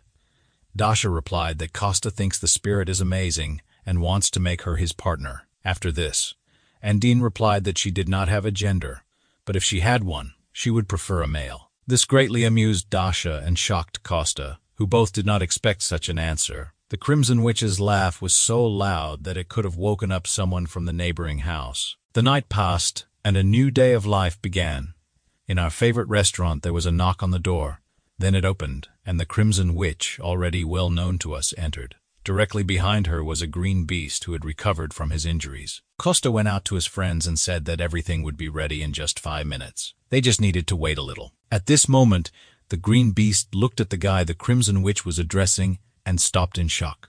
Costa also looked at this man and realized that, before that, he had been hiding his identity. The green beast and our hero stood and silently looked at each other. While the girl did not suspect anything and calmly walked into the depths of the restaurant, Jagor grabbed his head as if some memories were causing him pain. He turned to his friend Dasha, who did not suspect anything, and asked her, in a whisper, what her friend did for a living. The girl loudly replied that he was an ordinary slacker who suffers from nonsense all day long. In response to this, Costa added that Dasha was his crazy friend. Then he looked straight into the man's eyes, extended his hand, introduced himself, and said that he would be pleased to meet his female colleague. He added that he disappeared 10 years ago and returned only recently. These words struck the green beast because this happened even before the start of the great cataclysm. Jor pretended that this was the first time he had met such a person, so he simply shook the hand extended to him. Costa admitted that he was very surprised when he returned to this world. When he woke up, 10 years had already passed, and his soul was completely destroyed. The guy had heard that many people were injured or died during the Great Cataclysm. Thanks to this, he didn't have to make much effort to restore his personal information. Even though he showed up 10 years later, he noted that if someone who was counted among the dead returned after a few years, it would invalidate their status. In any case, it wasn't every day that someone like him, an ordinary person, met such a celebrity as the Green Beast. Jago was grateful that the guy acted as if he didn't know him at all. However, what bothered him was how this guy was able to hide his energy. After all, last time he had just an incredibly huge amount of mana, and at this new meeting of theirs, he looked just like an ordinary person. Jago decided to leave these thoughts aside for now, instead asking Dasha when Jenny should join them. The girl replied that she had received an urgent call, so she would quickly sort it out and come. She would be about 30 minutes late.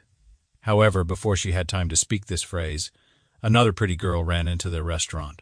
It turned out to be Jenny, who was supposed to be late. The girl immediately threw herself on Jago's neck because she was very bored and really didn't want the rest of their group to join them. The Supreme Sword and the Sun God hovered around and politely refused. Serena simply said that she could not come because of work at headquarters. Jago carefully removed the girl from his neck and said that he would still like to listen to their opinion. Jenny was still hanging in his arms. She didn't want to tear herself away from him. She had already heard that Jago witnessed an artificial dungeon.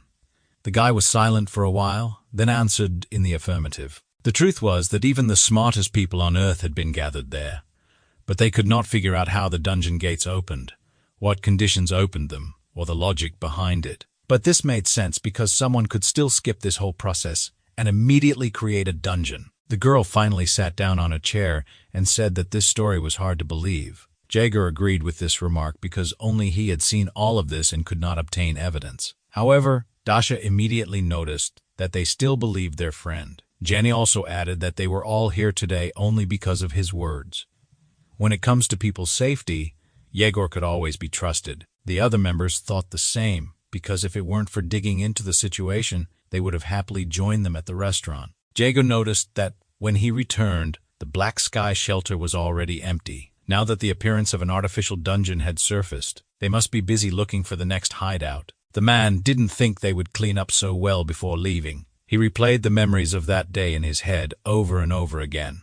After waking up, the man first wrote and submitted his report. The authorities carefully read this report and called him to their office.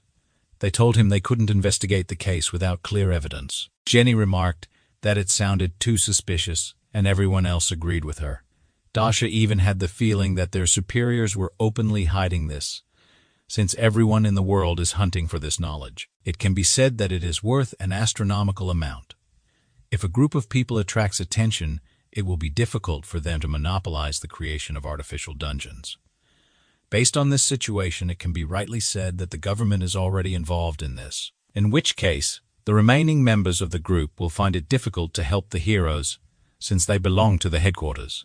Therefore, the assembled trio, who are freelancers, must first figure this out on their own. An artificial dungeon must first be activated before it can become a resource. Jor plunged into memories and noted that the artificial dungeon he saw was at the level of a disaster of such magnitude that they would have to sacrifice one city, even if there were 3 of them. Many people could die because they entered, and because it is such a valuable resource, the government will take the position of sacrificing many for the common good. Therefore, to stop this, they need to make. The girls supported their friend's idea and said that it sounded very exciting.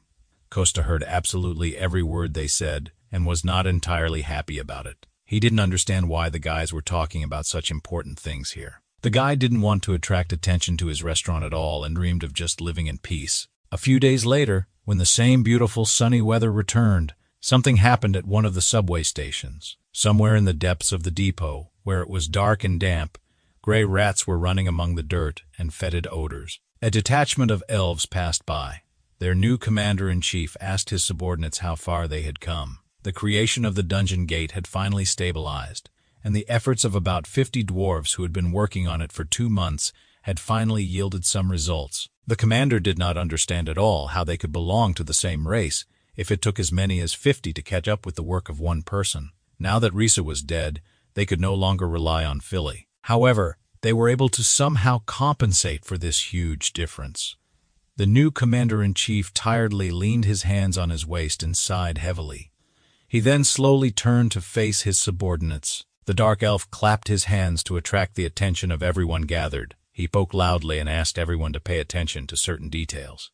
As they all already knew, before the great entrance, the great warrior Risa died in battle. Therefore, the dark elf announced that he would become a demon contractor in her place.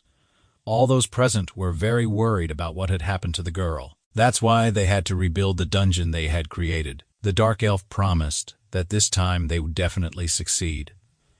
Everything they had gone through up to this point to get to Earth and survive was not in vain. He ordered his subordinates to never forget all the humiliation and suffering they went through.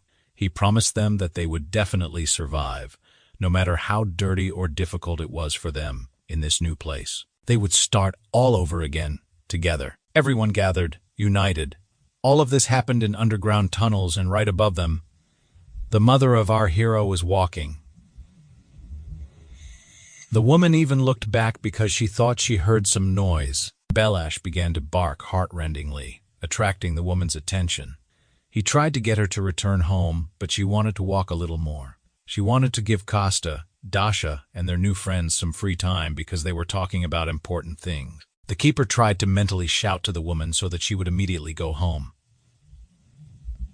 He did not feel at all comfortable in this area, and he turned out to be right because not far from them, one could feel the radiation of some strange energy. A few moments later, a rather strange noise was heard coming from the direction of the road.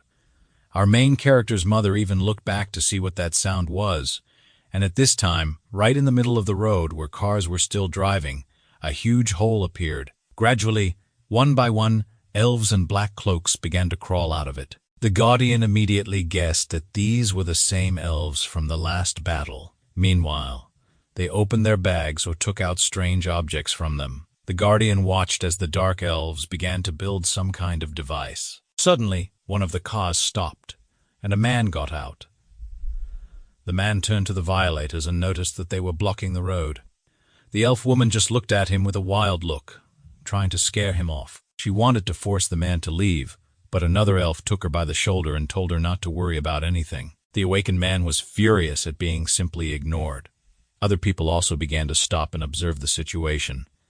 The awakened one looked around and realized that this situation was even better for him. After all, his throwing weapons would be very effective against the dark elves. He was glad that this happened when people were coming home from work. Many were now watching, and the awakened one hoped that he would attract a lot of attention, and that the headquarters would send him reinforcements. Until this happened, he would be remembered by everyone as the main defender. Therefore, the man, without hesitation, turned his body into stone and faced the dark elf. However, they were already tired of enduring his impudent treatment and decided to respond. Before the man had time to finish speaking, his body was pierced through by the same arrow. The guy didn't even immediately realize that he had been seriously wounded. He didn't mind such an insult and attacked first, although the others were not very happy about it.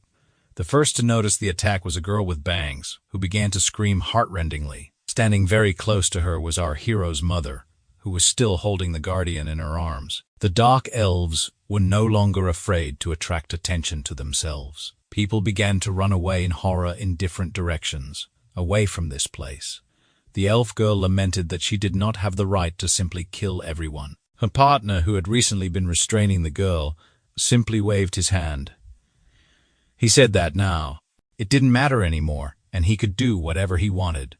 Therefore, the dark elf climbed onto one of the cars and began to shoot people.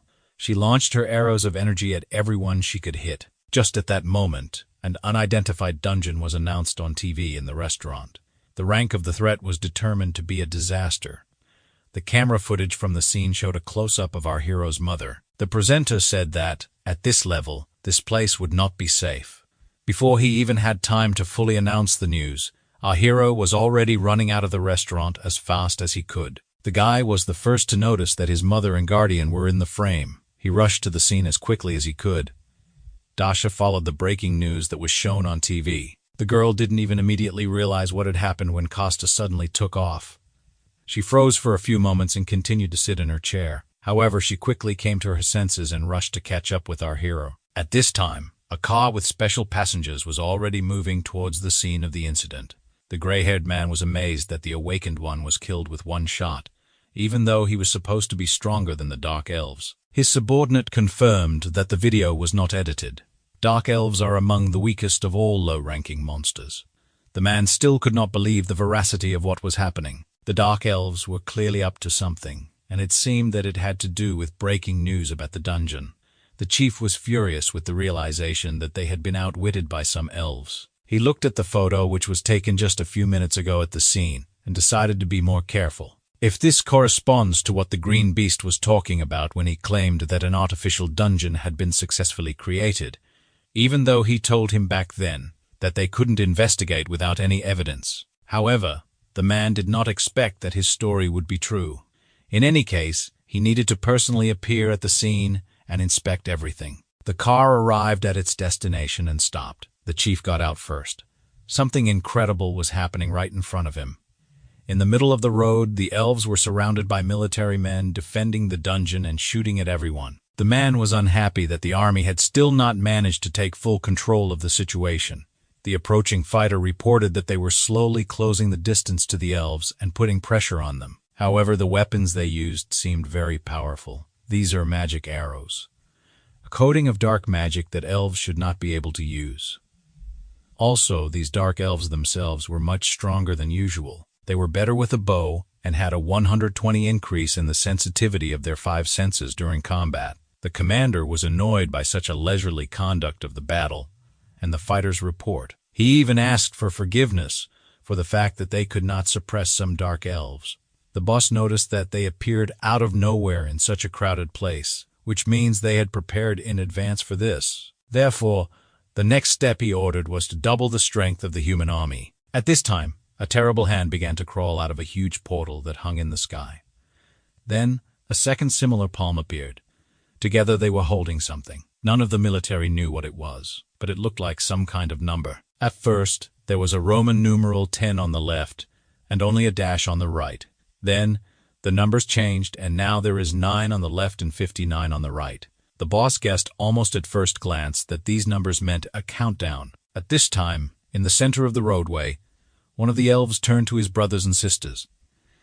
He shouted that there was only one step left before the revolution for their entire race. He inspired the elves to continue the battle and maintain their positions. He called for the protection of this place until darkness fell. The chief also heard these screams and guessed that now the elves would be even more dangerous. He ordered all the assembled military men not to relax, but to take up fighting positions as quickly as possible. Their commander tried to object because they did not receive an order from above, but the chief told them to act. He pointed out to the commander the countdown that the elves were making until the opening of the artificial dungeon. Even though they did not know what awaited people after this, they understood that it was clearly nothing good. Therefore, the boss gave everyone the order to destroy the elves and stop the countdown. Before he could finish speaking, the elves began to attack the military with renewed vigor. Their arrows fell into the smallest gaps between the strong shields of the people. Although the wounds were not all fatal, they incapacitated more and more people. The boss was furious that they were losing to some dark elves. He realized that their leader was deliberately aiming only at the feet of the military. He intentionally wounded them rather than killed them, hoping to cause more pain and prolong the pleasure. The chief guessed that now the main goal of the elves was not battle. They needed to buy as much time as possible. In order for the countdown to complete before the opening of the artificial dungeon, the boss didn't know what it was, but he understood that it was very dangerous for them. Meanwhile, only 6 minutes and 49 seconds remained on the timer. The Dark Elves continued to shoot at the military and inflict wounds of varying severity on them. The doctors worked harmoniously and quickly, providing first aid to all the victims. Meanwhile, the timer had a little more than a minute left. This greatly unnerved the chief of staff, who himself had already been wounded in the leg. There were too many casualties around. The commander asked the man to give the order to retreat. He even said that it might be better to declare an evacuation for the entire city of Seoul. The commander confirmed that the evacuation order had recently been issued, but there would be no order to retreat. The detachment commander and the doctor standing nearby were shocked by this decision, because there were a lot of wounded. However, the commander did not want to retreat even a meter, forcing the soldiers to hold the line. The Dark Elves looked at the people who still continued to resist, and the chief shouted that the lives of the people of this country rested on the shoulders of the soldiers. He didn't believe that they became soldiers of this country with such weak determination. Now it was time to prove that, although they were not awakened, they could still protect their side. Even if the damage was small, they must do this, even if things went very badly. May all the injuries, efforts, and sacrifices of their comrades be worthy. With one speech, the chief inspired the soldiers not to give up and continue to defend the city. The elves were angry because the resistance was dragging on, and they had less and less strength. They were annoyed because they expected people to give up quickly. In response to this, the Dark Elves began to shoot the military with even greater force. There was less than a minute left on the timer before the dungeon was activated. The elves noticed that the strength and power of the military attack were concentrated on the gate. The commander ordered the use of all available ammunition to destroy this timer. In turn, the Dark Elf ordered all arrows to be used to neutralize the people's ammunition.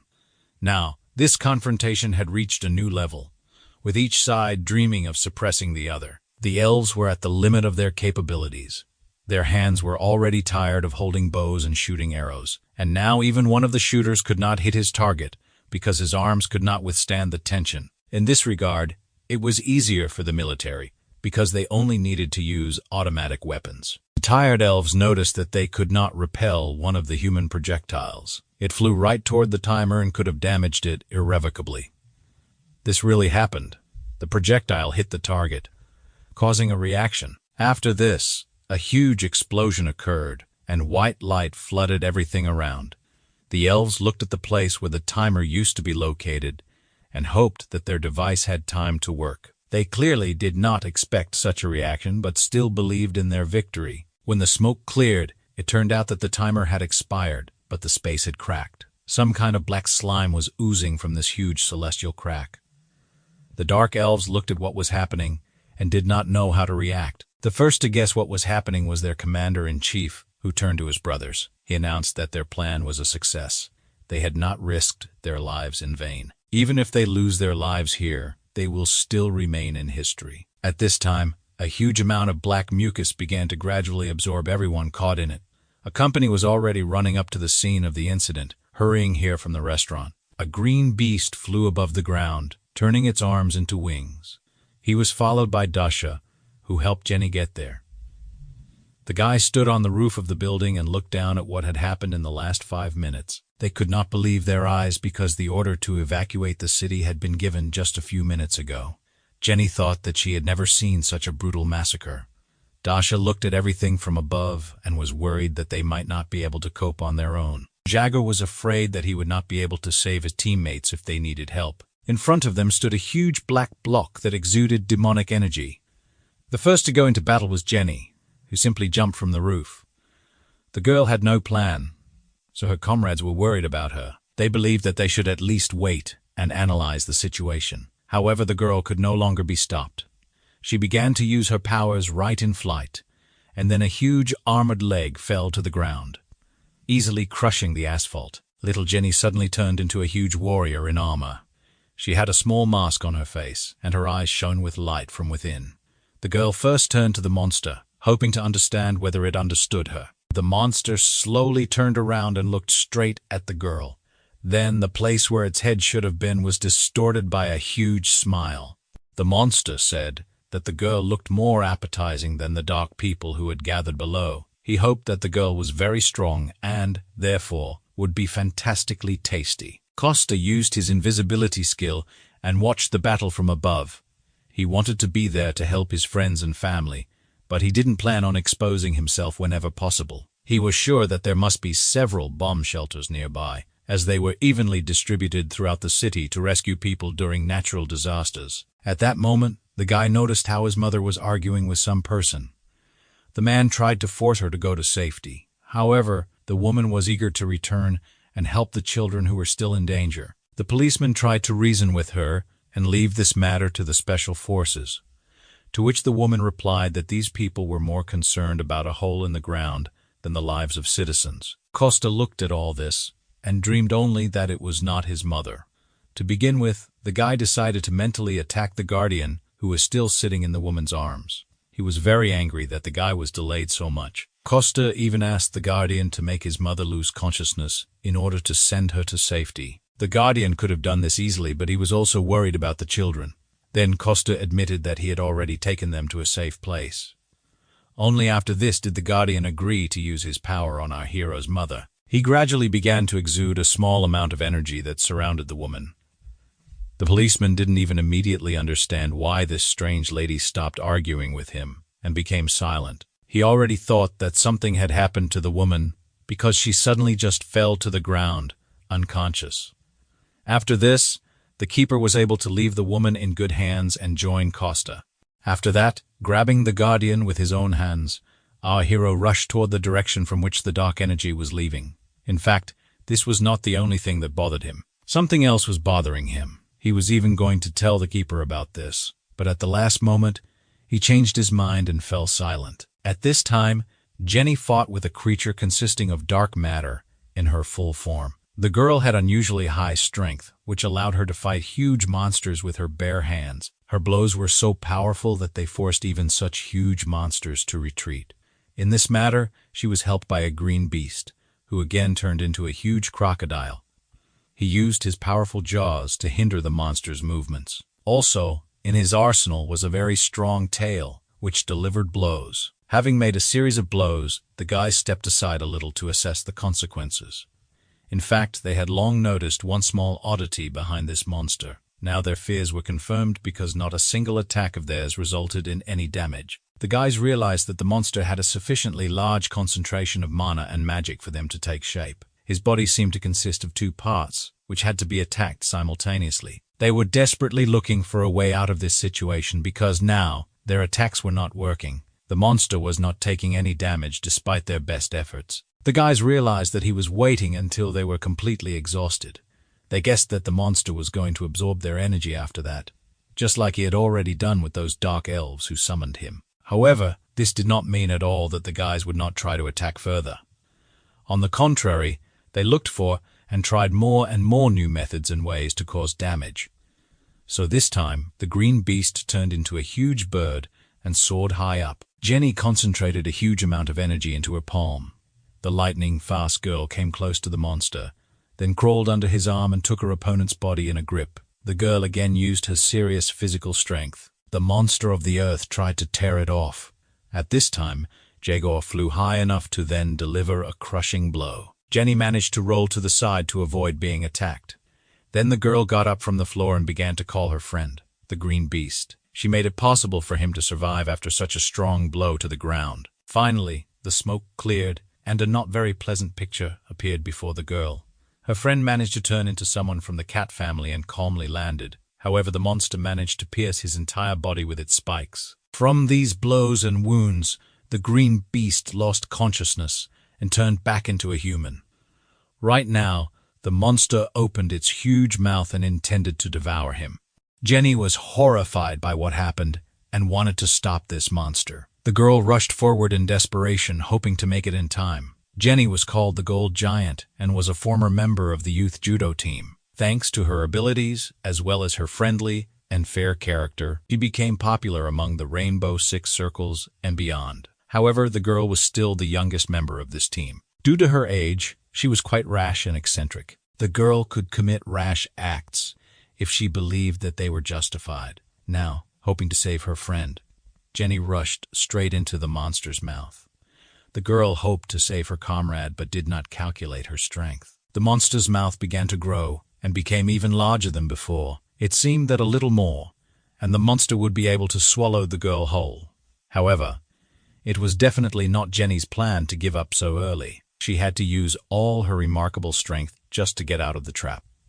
Literally, at the last moment, the girl was able to catch her hand on one of the monster's teeth and push herself out.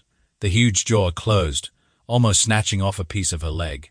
We can say that Jenny literally miraculously managed to avoid death. The girl was even shocked by the danger she had managed to avoid. However, this was far from the end because the monster's body began to shoot sharp needles. They were directed exactly toward the young awakened one. The girl again had to use her strength in order to jump to the side and avoid getting hit. At the same time, she did not forget about her friend, the green beast. During her escape, Jenny reached out and grabbed her friend, who was still lying unconscious on the ground. She did it just in time because the monster's body literally turned into a cluster of sharp spikes that hit the ground. Even considering her incredible strength and speed, the girl barely managed to escape. Jenny turned to Dasha and asked how much time she still needed. Their task was to distract the monster, but the green beast was already wounded, and at this time, Dasha still continued to stand on the roof where they had all arrived together recently. It took the girl some time to gather all her energy into one ball. Now, it had reached an incredible size, and Dasha was holding it above her head. The people gathered below were amazed at how huge it was. Even the ball of energy was distinct and unified, and its power was amazing. Concentrating such a large amount of energy required Dasha's enormous strength. She would like to help her partner now, but first she needed to finish the technique. The girl could only watch as her friends fought the monster below. With all her desire, she could not drop everything and go to their aid. Seeing that the green beast had not yet regained consciousness, Jenny had to take matters into her own hands. If she couldn't escape from the attacks, she had to fight. The girl only hoped that Dasha would finish the technique as quickly as possible and come to their aid. Even though the giantess could not do any harm to the monster, she could still delay him. This was exactly what was required of her now, to gain some time. Therefore, the girl endured the pain and continued to fight, no matter what. At this time, the magic ball that Dasha created became larger and larger, Even the monster felt the approach of a huge clot of energy and was distracted by it. Finally, Dasha's technique was completed. A staggeringly large stream of energy rained down on the monster from above. There was an explosion of enormous force, which caused a large shockwave.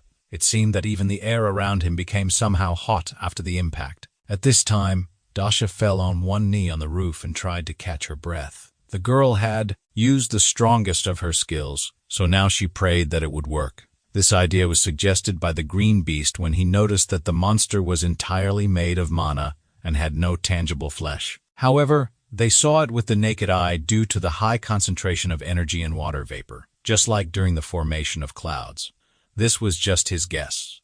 So the guy decided to go back for Jenny and check it out. Even if the guy knew he was making a mistake, he still had to end the monster before it grew in size. Now, Dasha looked at the results of her work and could not believe her eyes. At that time, Costa was in another place and stepped into some kind of slurry. The guy was clearly pleased with such a mess and decided to go down the stairs next time rather than jump. However, even despite the dirt, he was pleased with what he found here. There was a real summoning machine in the air, right in front of him. It was a strange installation that looked like a huge wooden cube. The guy immediately felt that the main energy was coming from another place, so he left his comrades to fight the monster outside while he went in search. Having reached the goal, Costa finally released the Guardian and put him on the ground. He immediately guessed that the guy was going to give him the artifact and go down alone. The hero was again unhappy that the Guardian could easily read his thoughts. However, even so, his decision was no longer possible to change. Therefore, the Guardian began the formation of a small red ball, which was an artifact. Costa said that his friend Dasha was taking over the case. Then everything would be fine. The Guardian felt a strange energy underground, but did not dissuade the hero, since his nose was now like stone. Belash took on his true form and carefully touched the tip of his nose to our hero's head. Every time he did this, it seemed to Costa that he looked like a real keeper, to which he irritably replied that he was the real keeper. The hero knew that both of them were. They were connected with the earth by special warm feelings. The guy sincerely admitted that he would prefer to die on Earth. However, he added that it would be even better to stay here forever with his family. While they were talking, the Guardian climbed into the red bubble that was supposed to protect him. Costa looked at his friend and smiled as if he had seen him for the last time. Literally, a moment later, the guy pushed off the ground with force and ran away. At this time, a black executive car was standing a little behind in a traffic jam. Its passengers saw on the news that their road was blocked ahead. Diana looked out the window and thought she noticed something strange. Sergei noticed his secretary's confusion. However, the girl did not explain anything and simply said to continue driving straight. Instead of long conversations, she carefully reached for what was in her pocket. She held a small red ball in her hands and said that she needed to give it to Dasha. By this time, our hero had already managed to reach the source of the strange energy. He made his way through the underground tunnels of the old metro, where there was not a soul. Now the guy clearly felt that he was far from alone here. He turned out to be right because the head of a monster suddenly appeared from around the corner. It turned out to be exactly the same monster consisting of black mucus. The guy immediately guessed that this monster was walking around here and absorbing everything. It looked like this little guy could absorb a lot more than the monster above. He was just attracted by the huge amount of magic that Costa concealed within himself. Therefore, the monster greedily attacked our hero at the first opportunity. It was much faster and stronger than its brother who remained on the surface. Our hero barely had enough time to summon his favorite sword from his inventory. Only thanks to his great skill was he able to repel the monster's attacks. He noticed that the giant outside was slower and less aggressive. This could only mean that the first one was a fake, and the monster with whom Costa was now fighting was the real one. Thanks to his strength and speed, the guy had no difficulty cutting off the monster's sharp thorns. They constantly fell behind him one after another without ceasing. However, even these small victories did not particularly help our hero, because as soon as he cut off one thorn, another one grew in its place. However, Costa himself was clearly not very worried about this. At least he could inflict enormous pain on the monster, which it had not experienced before.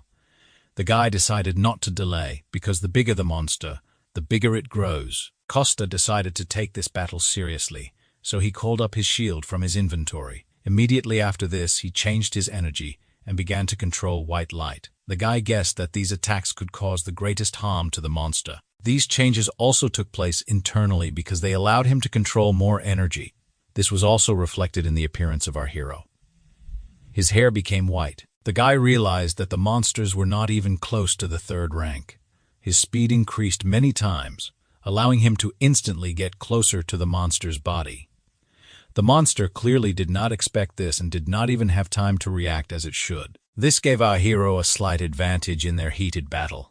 Now Costa could deliver lightning, fast blows of enormous power even more often. However, the monster was like a worm. It moved even if it was cut down. Therefore, the guy suddenly came up with a slightly different tactic. Instead of several quick blows, he decided to deliver one powerful blow, cutting all the tentacles at once. This allowed him to gain literally a few moments, while the monster was recovering. This meant that Costa had enough time to accumulate even more energy. The guy intended to burn the monster to the ground with his white flame.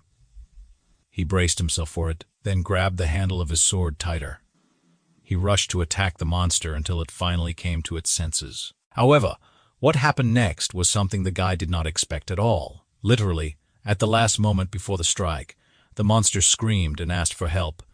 Our hero was surprised by this behavior, but did not have time to do anything. With one strong blow, he cut the monster in half. That childish voice did not come from his head. During this time, Sergei and Diana managed to get to the scene of the incident and were now trying to get closer.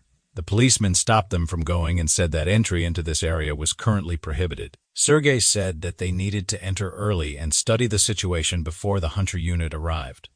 The young man introduced himself and said that he had the right to command the guild's troops. However, the policeman still refused to make an exception and corrected him. He let them through. While they were trying to negotiate, Diana simply stepped aside, broke through the fence, and shouted to the policeman that she had already broken the rules, so she would be held accountable later. Now, the girl deftly pushed away from various obstacles and headed straight into the depths of the battle. Sergei looked at the behavior of his subordinate, confused him, and he did not understand where such agility came from in her. However, he noticed that a falling building was flying straight toward the girl. Diana no longer had time to jump to the side and was preparing for a strong blow. However, Sergei came to her aid, charging his magic bow with energy. He fired one accurate shot, which rushed far ahead. The arrow, which consisted of energy, carried like a whirlwind across a huge distance. It easily broke the falling building in half, allowing Diana to move on to her destination unhindered. The cop was impressed that the guy managed to cut through the building with one blow. He was also struck by the girl's fearlessness, as she rushed straight into the center of danger. Dasha also continued to stand on the roof of the building and look down at the monster she was fighting. Diana landed on a nearby building, not far from the girl. She took a deep breath and screamed with all her might, trying to attract Dasha's attention. The Crimson Witch didn't immediately realize that someone was calling her name. However, she began to look around and search for where the sound was coming from. After that, she noticed Diana, who was on a nearby building, and calling her. Despite the danger, the girl climbed there in order to give her something valuable. Diana swung with all her strength and threw a small red ball toward the Crimson Witch. Dasha had natural dexterity, so it was not difficult for her to catch the artifact. The secretary shouted that this thing had the ability to increase the strength of its holder, which meant she could help the girl fight more effectively against the monster. Dasha looked at the small red ball in her hand and couldn't believe it. However, she decided to trust her friend who told her this. The Guardian still continued to travel in his red protective bubble. Now he flew up and stopped right above Jenny, who was lying on the ground. Initially, he planned to inhabit the body and deal with the situation on his own. He remembered his last conversation with Diana. Then, the wolf was in his true form, as a huge white beast. Diana thought that this was the same dog that helped her develop her skills. Grateful for this, the girl promised to hand over this item to Dasha herself. This allowed the custodian not to waste time and do other things. Now, he noticed that Jenny had lost all her strength and needed help. The Guardian used his power to heal the girl. Previously, it had been too easy for him to even worry about people, let alone help save this planet. He kept hiding behind excuses about how it wasn't his fault. However, everything changed as he gradually regained his strength. The Guardian continued to stay close to people, and his attitude towards them changed. Jenny came to her senses and was even able to open her eyes on her own. The girl was enveloped by a huge amount of unfamiliar energy. She slowly sat up. Jenny felt that the spent mana core had been completely restored. She was glad that now she could finally fight. Her entire body was lifted with energy, as if the previous exhausting battle had never happened. Jenny immediately rose to her feet and reached toward her opponent. The Guardian admitted that he had no choice but to protect people to the very end. He realized this again and now intended to go back to Costa to help. At this time, Costa continued to fight alone with the real monster. Their battle lasted quite a long time and managed to wear the guy down a bit. He was lucky that so far, no one had come to this station and could stop them. Our hero decided to change his powers again, this time to sacred water. Immediately after this, all his weapons were covered with a thin layer of water. The course of the battle changed a little. After Costa first heard a human voice from the monster, he tried to reach its consciousness and talk to it. First of all, he was interested in whether the monster really devoured all the dark elves that were in this place. The monster didn't answer him, but just smiled bloodthirsty. "One last wish," the monster said. They begged him to give eternal torment to those people who didn't accept it. The monster found it funny that Costa himself rejected the elves and now was worried that they had been devoured. The guy admitted that dark elves are different from ordinary elves. Dark elves mainly worship, deify, and present their wealth to the demon. The problem is that in the process there isn't enough land and wealth, so the souls of other times or all their lands are sacrificed. Therefore, if their ways of existence don't change, they will be welcome neither on this planet nor anywhere else. Plus, they didn't ask the young children's consent when they chose this path, so he no longer intended to protect them. Immediately after this, the hero pushed off the ground with force and headed toward the monster. He moved his hand with the sword in it back, intending to strike. The monster clearly did not intend to sit idle and responded by attacking the guy himself. However, even this was not a particular obstacle for our hero. He just grabbed his sword more comfortably in his hand and promised to. The monster was burned from the inside. Costa was heading straight into the middle of the monster's mouth, which was preparing to swallow him. Right before this, the guy managed to use his power of sacred fire. Therefore, he fell straight into the monster's mouth and immediately released all the accumulated energy. The monster was clearly not wildly delighted with this situation. Costa was amazed that this monster managed to devour his flames. He didn't understand how this happened because the attribute of darkness was supposed to be weak against white flames. However, instead, the monster only began to attack our hero with more and more tentacles. But this time, the guy barely managed to put up a shield to protect his face. After the attack, some strange spots remained on the surface of the metal, which gave our hero an idea. He realized that he was fighting against a leech spirit because he had encountered one before. One of them had just stuck to his shield and didn't want to fall off. While the guy hesitated, more and more spirits attacked him from above. Costa had to use all his internal energy to create a protective field around himself. The hero quickly realized that he must not give this parasite the opportunity to spread. Therefore, he decided to absorb everything spiritually, including the energy that was here. At the same time, he still needed to continue fighting off the monster's attacks. The guy barely had enough strength to do several things at once. He had to put more and more effort into this. Each time one of the monster's severed tentacles ended up right behind him. It seemed to have a mind of its own, so it tried to detain him. However, the hero was not so simple and used his power of white flames to free himself. All this time, he also did not forget to absorb the energy released here. The monster looked at his opponent and was truly amazed by his durability. Even it thought this guy was too reckless to be human. Costa had already managed to stand up during their battle and was now breathing heavily. The boy noted that if this battle was intended to slowly drain his stamina, then it was quite successful. However, this did not mean that the guy was going to give up right then and there. He still continued to bravely fight alone against the monster. However, he missed the moment when one of the spirits managed to attach itself to his leg. Immediately after this, A huge amount of strength left the guy at once, forcing him to fall to his knees. Costa couldn't believe that he had made such a stupid mistake and fallen into a trap. The monster looked at his opponent and smiled bloodthirstily.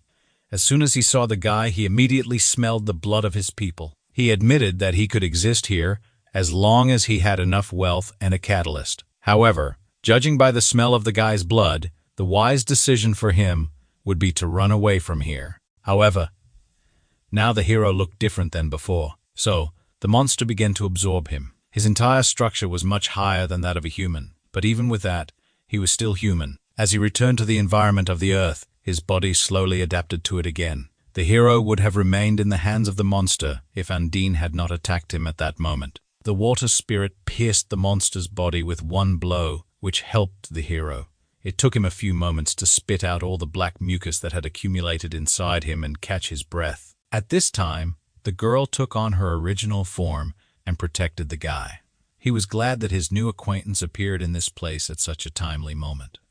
If it weren't for her, everything would have ended very tragically for him. The girl's attack allowed the guy to free himself from being absorbed by the demon. He had almost come to his senses while the monster was deciding what to do with him next. The guy realized that he had practically said goodbye to his long life. He was indeed very lucky that the water spirit came to his aid. Undine had smelled the demon, so she rushed to this place. The girl was glad that she decided not to ignore this feeling and went to investigate. Now she understood that together with Costa, they had a much better chance of defeating the demon. The guy also decided not to refuse extra help and joined forces with the water spirit. The monster, meanwhile, did not relax either, but quickly found its bearings and attacked the two, forcing them to separate. Costa shouted that demons are much weaker against high-frequency flames than against water. Using water at high frequency also helped, but it was not very effective. However, this thought prompted the guy to try another new method. Therefore, the guy immediately asked the girl to share the power of the spirits with him. He wanted to use it to turn his own magic into fire. Undine immediately understood what he was talking about and shared her power. However, the monster did not want to allow this and tried to attack the girl as quickly as possible. He pierced her body in many places with his tentacles. Immediately after this, the monster decided to focus all its attention on the water spirit. He directed all his tentacles directly at the girl, piercing her entire body many times. Costa even began to worry about the safety of the water spirit. However, the girl was also not as simple as it seemed. It might seem, at first glance, that she grabbed the monster's tentacles with both hands and directed her water streams towards him. This allowed her to quickly weaken the monster for a short time and free herself. Undine decided not to waste time and continued doing what she had been interrupted from doing. The girl concentrated all her power into one hand and directed it towards our hero. Costa almost immediately felt an incredible surge of magical power. The monster, meanwhile, did not stop attacking the guys again and again.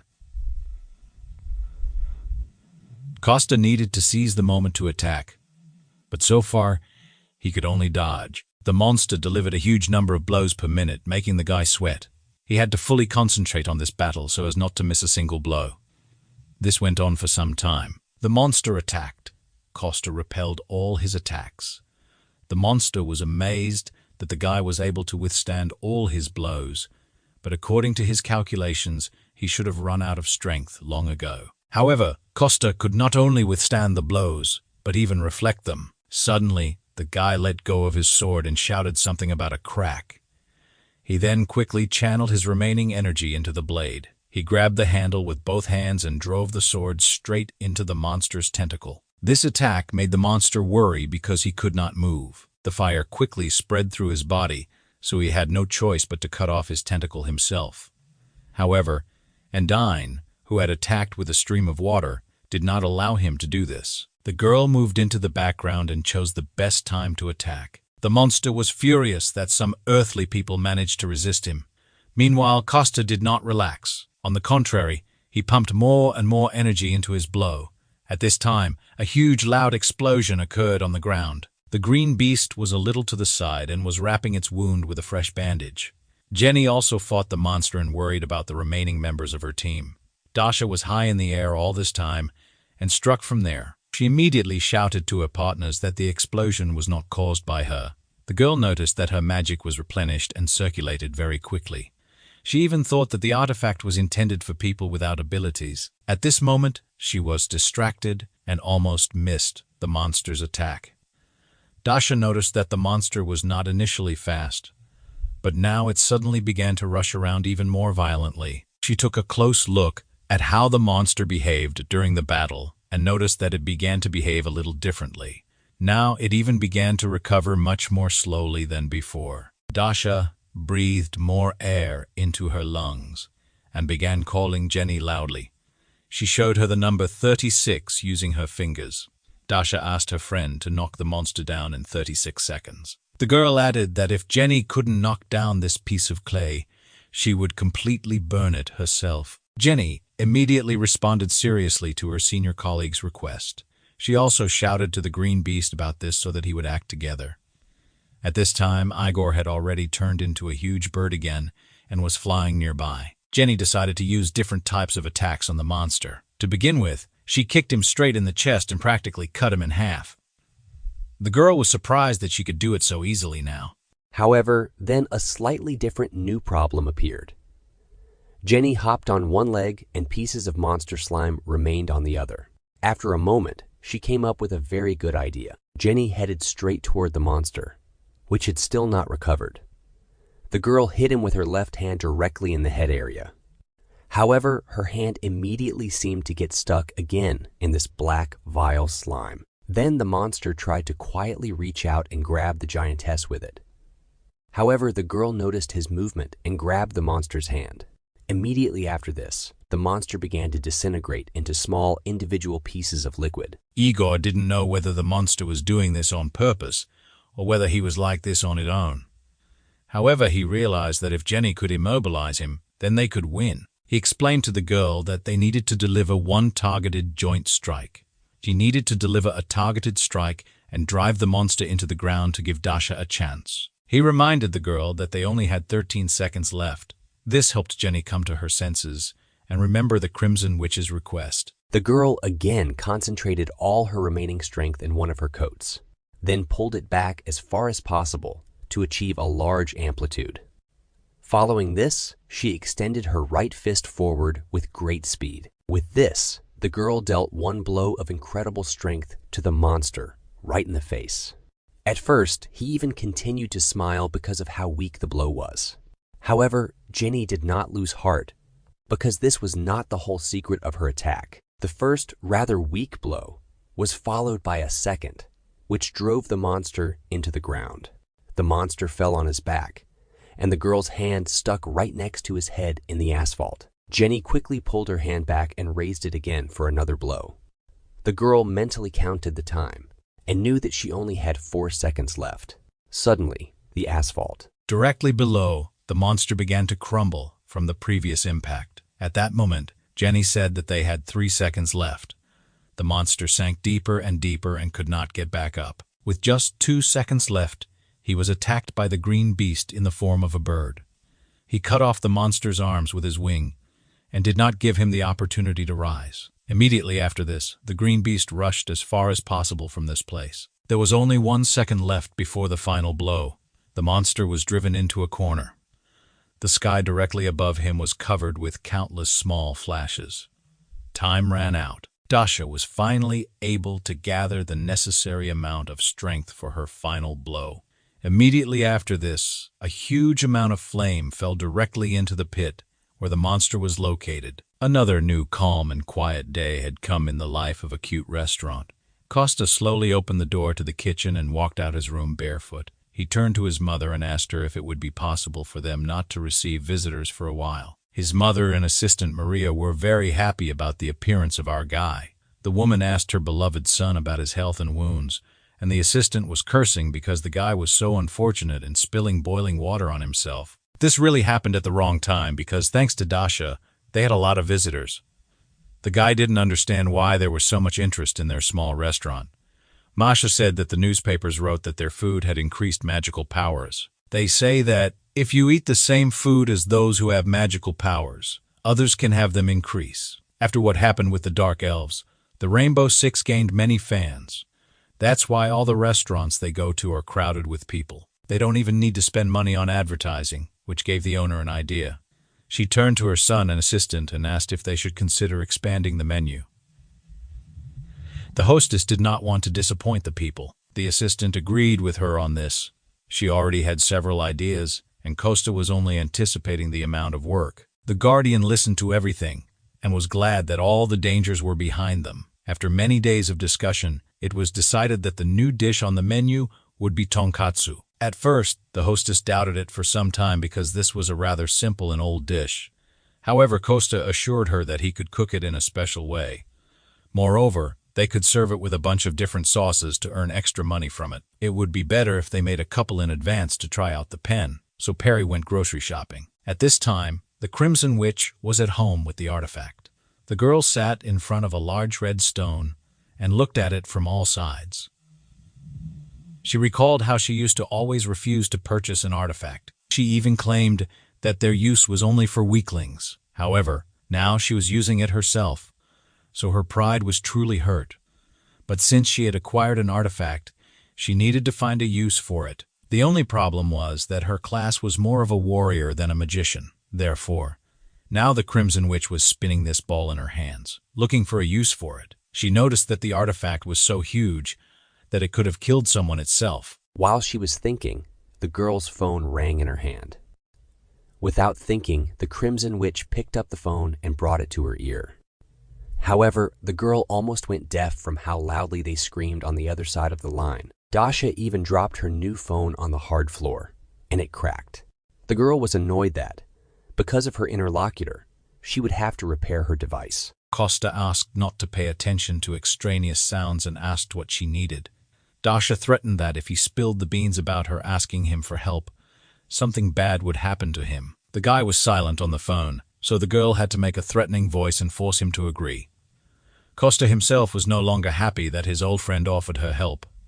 The girl turned to him because she needed the help of the gnomes, and the guy communicated with them. At that time, Costa was flying through the air and fighting off the birds that were preventing him from listening to his interlocutor. The Crimson Witch admitted that she received her artifact from Diana. Initially, she only wanted to pay her for using this artifact. However, the girl then objected and replied that she simply found it herself. The Crimson Witch was surprised that such a thing appeared at the right time and in the right place. She felt a surge of strength even just holding the stone in her hands. This artifact seemed to sense her magical power, as if they were connected. Diana just smiled and offered to consider it a gift to the Crimson Witch. The girl didn't want to admit this to her old friend, so she also said that she just found it. Costa replied that he had not seen her artifact, but he had a very skilled acquaintance, a master gnome.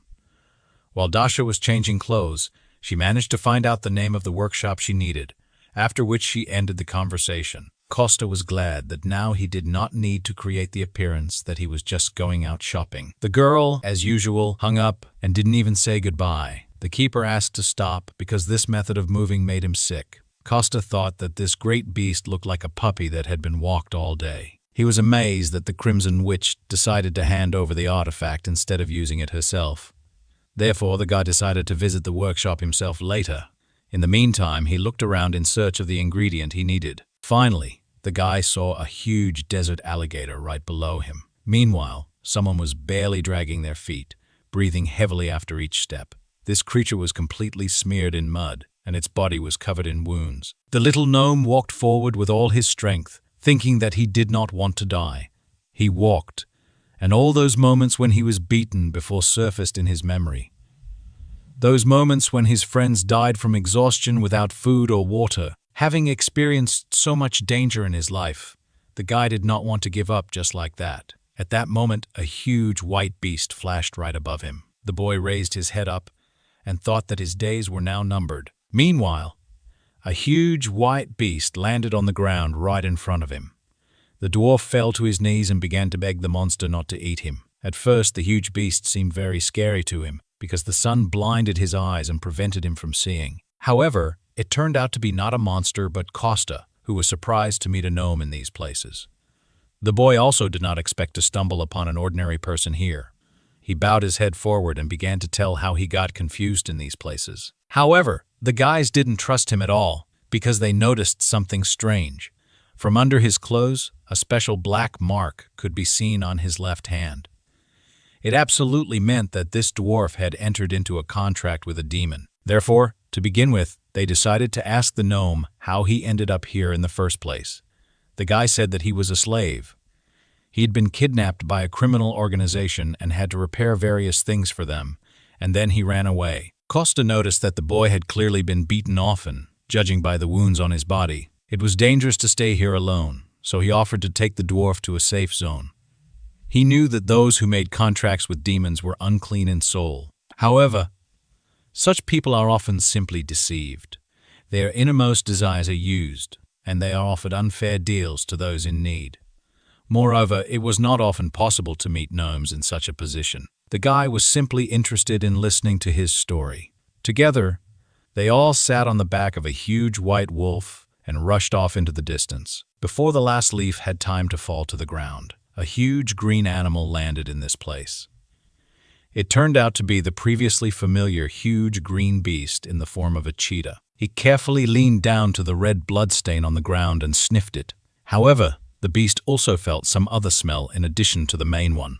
He realized that the escaped prisoner had encountered someone else on the way. This dwarf was the only one who remained alive from the Blackvine tribe. Therefore, the cheetah needed to find him at all costs. At this time, Costa, the guardian, and the little gnome came to the gnome's workshop. The old man was just sitting and dealing with the artifact at the table in his office. He was very surprised by the sudden appearance of his old acquaintance. Costa introduced him to Pizza, whom he had found in the dark zone. He was kidnapped by a criminal organization. However, mentally, the guy conveyed to his friend the information that this gnome had entered into a contract with the demon. The old man was horrified that such a gnome appeared in his workshop. Costa said that everything was fine because he had attached a protective device to the guy. However, before he could finish speaking, he heard a very familiar voice outside the door. There was a lot of excitement in the park because the green beast from the Rainbow Six had visited. He persistently asked for an audience with the leader of the gnomes, although it was not recorded in advance. However, the master refused him because first he had to get permission. However, Jagor tried to go inside the workshop, bypassing the rules. Costa noticed that his new acquaintance, Peter, began to shake violently with fear. He mentally asked the elder to let the green beast into the workshop. So, the old man got down from his chair and went to greet the guests. Jaeger was still trying to break through the master when the boss himself came out to him. The elder turned to a member of Rainbow Six and asked why he had come here at this time. Costa covered the dwarf's mouth with his hand and made them both invisible. Yor admitted that he was pursuing the villain and had followed his footsteps right here. He walked confidently into the workshop to look around. The man walked through the doors and stopped right in the center of the room. He looked around but did not see anyone here except the chief master. Jor admitted that he felt a familiar aroma in this room, after which the ruler admitted that a crimson witch had recently visited him and brought him an artifact. After that, only Jaeger calmed down a little and apologized for his intrusion. He also reached into his breast pocket and pulled out his business card. The villain could be nearby, so Jaeger asked the foreman to tell him if he noticed anything suspicious. Immediately after this, the green beast turned into a huge bird. He thought that he had completely lost the trail and flew away from the village. Immediately after this, Costa was able to remove his invisibility mastery. He released the poor gnome to the ground and asked if he would tell them the truth. The old man was also not delighted with such lies to the awakened hunter. Costa ordered the gnome to tell him why he was considered a villain and was being pursued by Rainbow Six. The guy looked very sad but did not look like a villain at all. He decided that he no longer had the slightest opportunity to hide the truth. Pizza began to slowly unbutton his overalls and took off his shirt. Only after this did Costa and the elder notice the guy had a soul stone in his chest. Our hero was amazed at this discovery because he did not expect such a turn of events.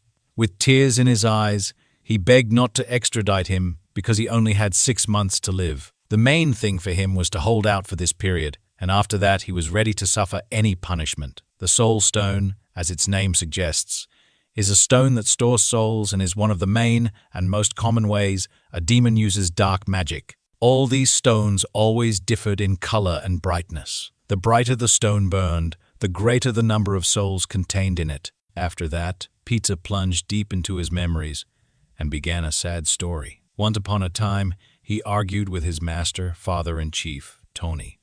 At that time, this young guy was only 15 years old. His mentor was so angry that he didn't even want to talk to him anymore. The leader was clearly dissatisfied with something, and this was not the first time they had argued. He forbade the young guy to engage in any nonsense. However, Peter sincerely believed that dark magic would help their tribe move on. Then, they would no longer have to forge any stupid swords and shields. They would be able to learn to use and master real magical power. However, this conversation angered the leader of his tribe to the core. Now the man understood why everyone called this guy a goner. He ordered Peter to get all these stupid thoughts out of his head. Immediately return to your work and no longer anger the leader, he said. But instead, Peter went not to the workshop but to his room at home. The guy was upset because these stubborn people did not listen to him. Times were changing, and there was no need for them to cling to outdated traditions and foundations that no longer meant anything. The guy believed that gnomes would never be recognized if they continued to stagnate in one place. Therefore, the guy collected the necessary things, then put them in a backpack and hung it on his back. He decided to leave home and learn dark magic on his own. The guy was determined. He even got ready and went out into the yard. The point was that he wanted to become his father's successor, and he absolutely did not want to give up this opportunity to his younger brother. He didn't care if his brother was considered a genius. His abilities would mean nothing compared to his dark magic. However, the guy did not knock on the door of various workshops. He was not recognized anywhere. Everyone just pointed a threatening finger at him and drove him away.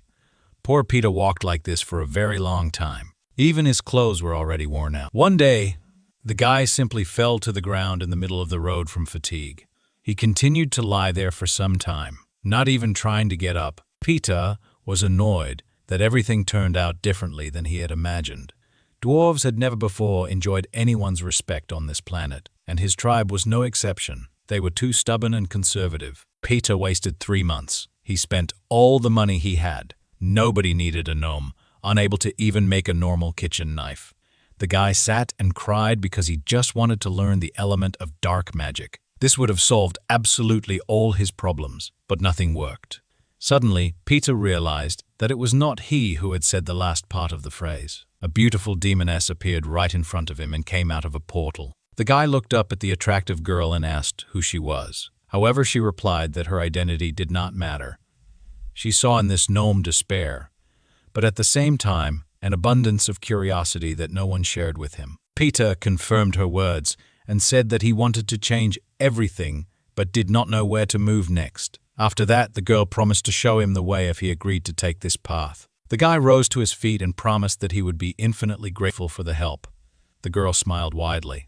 There was something frightening in her smile. She used some kind of power and asked the guy to sincerely make his wish. Peter stood up straight, looked straight into the girl's eyes, and then said that he wanted to learn the elements of dark magic. Immediately after this, something inexplicable happened. Some kind of energy filled his body. He wanted to learn witchcraft that no one could surpass. After some time, the young man returned to his village in the most terrible shape, all shabby and tired. The first person he met on his way was his father. The guy looked absolutely terrible. All his hands were covered in wounds, and his face was overgrown with stubble. The father was glad that his son returned unharmed. However, the young guy's head was occupied with completely different thoughts. He looked around and asked what kind of holiday they had in the village. The little girl replied that they were celebrating the appointment of a new leader, his brother Robin. The father sighed and said that since Peter returned safe and sound, they could postpone the holiday. He added that Robin missed his missing brother very much. He had just come out to meet him and check on Peter's condition. After all, initially, it was Peter who was supposed to become the next leader of the tribe. However, Peter admitted that he returned in order to challenge his brother to a duel. Robin tried to put it off until a later time, but Peter did not agree. He wanted to challenge his little brother right now, and in this place. According to the rules of the duel, they both had to forge their own swords, then clash with them in battle to prove whose blade is stronger. Robin agreed to his brother's proposal, surprising their father. The guy looked straight into Peter's eyes and said that he accepted his challenge. The village masters gathered in front of the table to evaluate the two swords that the brothers had made. The craftsmen unanimously decided that Peter's sword looked much worse compared to his brother's beautiful, successful sword. Peter did a rather poor job. However, the gnome objected and asked not to judge his work only by its appearance. He added that everything would be seen only after the battle whose work was better. Robin confirmed his brother's words and suggested starting the fight. The guys approached the table and each took in his hand the sword that he had made. Then they went to the center of the square and stood exactly opposite each other. After that, they announced the start of the fight and clashed. With the first blow, Peter's sword looked much worse. However, in the battle, it shone with a special light. Everything that happened looked as if strong magic was sewn into it from the inside. Without much effort, this weak-looking sword cut through Robin's weapon. The guy was left standing alone with a broken weapon in his hands. Peter had no plans to continue the battle any further, so he stopped. He was only glad that everything ended so quickly in his favor. However, what happened next was something Peter never expected to see. The sword dealt 1,000 crushing blows with its magic, cutting Robin into small pieces. At the same moment, a portal opened in the square and the same demoness appeared from it. She turned to Peter and said that it was his turn to pay his debts. Using her magic, the girl inflicted serious injuries on everyone present. The villagers were cut into small pieces in seconds. Peter was on his knees and with tears in his eyes, begged for mercy for his family and friends. They didn't do anything wrong, but the girl didn't care. Peter sobbed and said that everything that happened was only his fault. The demon agreed with the little gnome because he was too greedy. Now that he got what he wanted, it was time to pay with what was most dear to him. The guy was horrified by the realization of the disaster that had come to their village. The girl was going to take him and his fellow tribesmen to hell, but offered another option. She gathered the souls of all the gnomes she killed into one and invited Peter to serve her for 10 years. She promised that if he was obedient, she would free the souls of his relatives. She shouldn't have made such concessions without Lord Aeon's knowledge, but he might even like it. Peter got down on one knee and said that he was ready to serve for the entire term. The demoness smiled, and her smile was again truly creepy. She placed the soul stone into the dwarf's body and declared that their contract was concluded. From that moment on, Peter knew that Aeon was the name of one of the 7 main demon lords. When he was still in the spirit realm, he had only killed 2 of them. This meant that at least 1 of the remaining 5 was now in control of Peter. Peter didn't care about his death, but he didn't want the souls of his fellow tribesmen imprisoned and stoned to go to hell.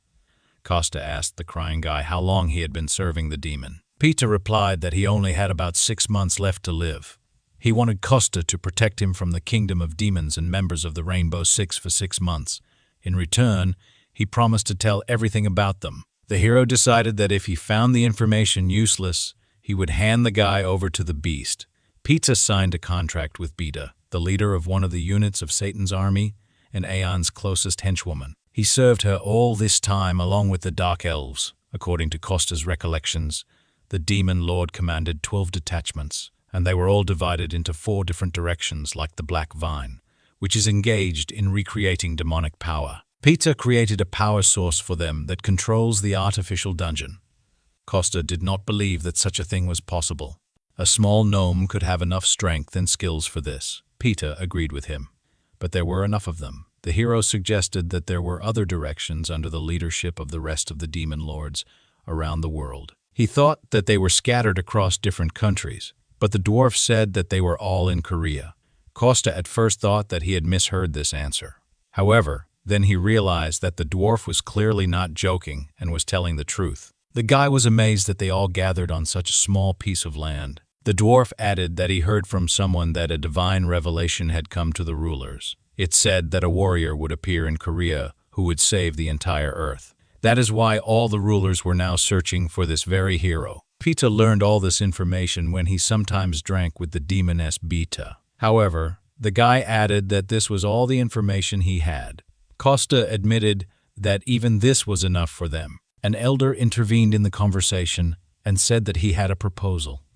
He asked the hero if it would be normal to arrange for Peter to work in his workshop. The dwarf was amazed that this old man was ready to accept him into his team of masters. The elder had a lot of work, so he believed that Pita could be useful to him. Costa could not refuse his old friend when he smiled so sincerely. Night had fallen in Seoul, and only the moon shone lonely in the firmament. Two men in black suits, with weapons in their hands, walked through the back streets and killed the living creatures they encountered. The subordinate was unhappy that they opened a headquarters in a government, declared danger zone. The boss replied that because of the monsters, there weren't many places they could do business from. Any enterprise on common territory was doomed to failure from the very beginning. He also reminded his subordinate not to forget his manners.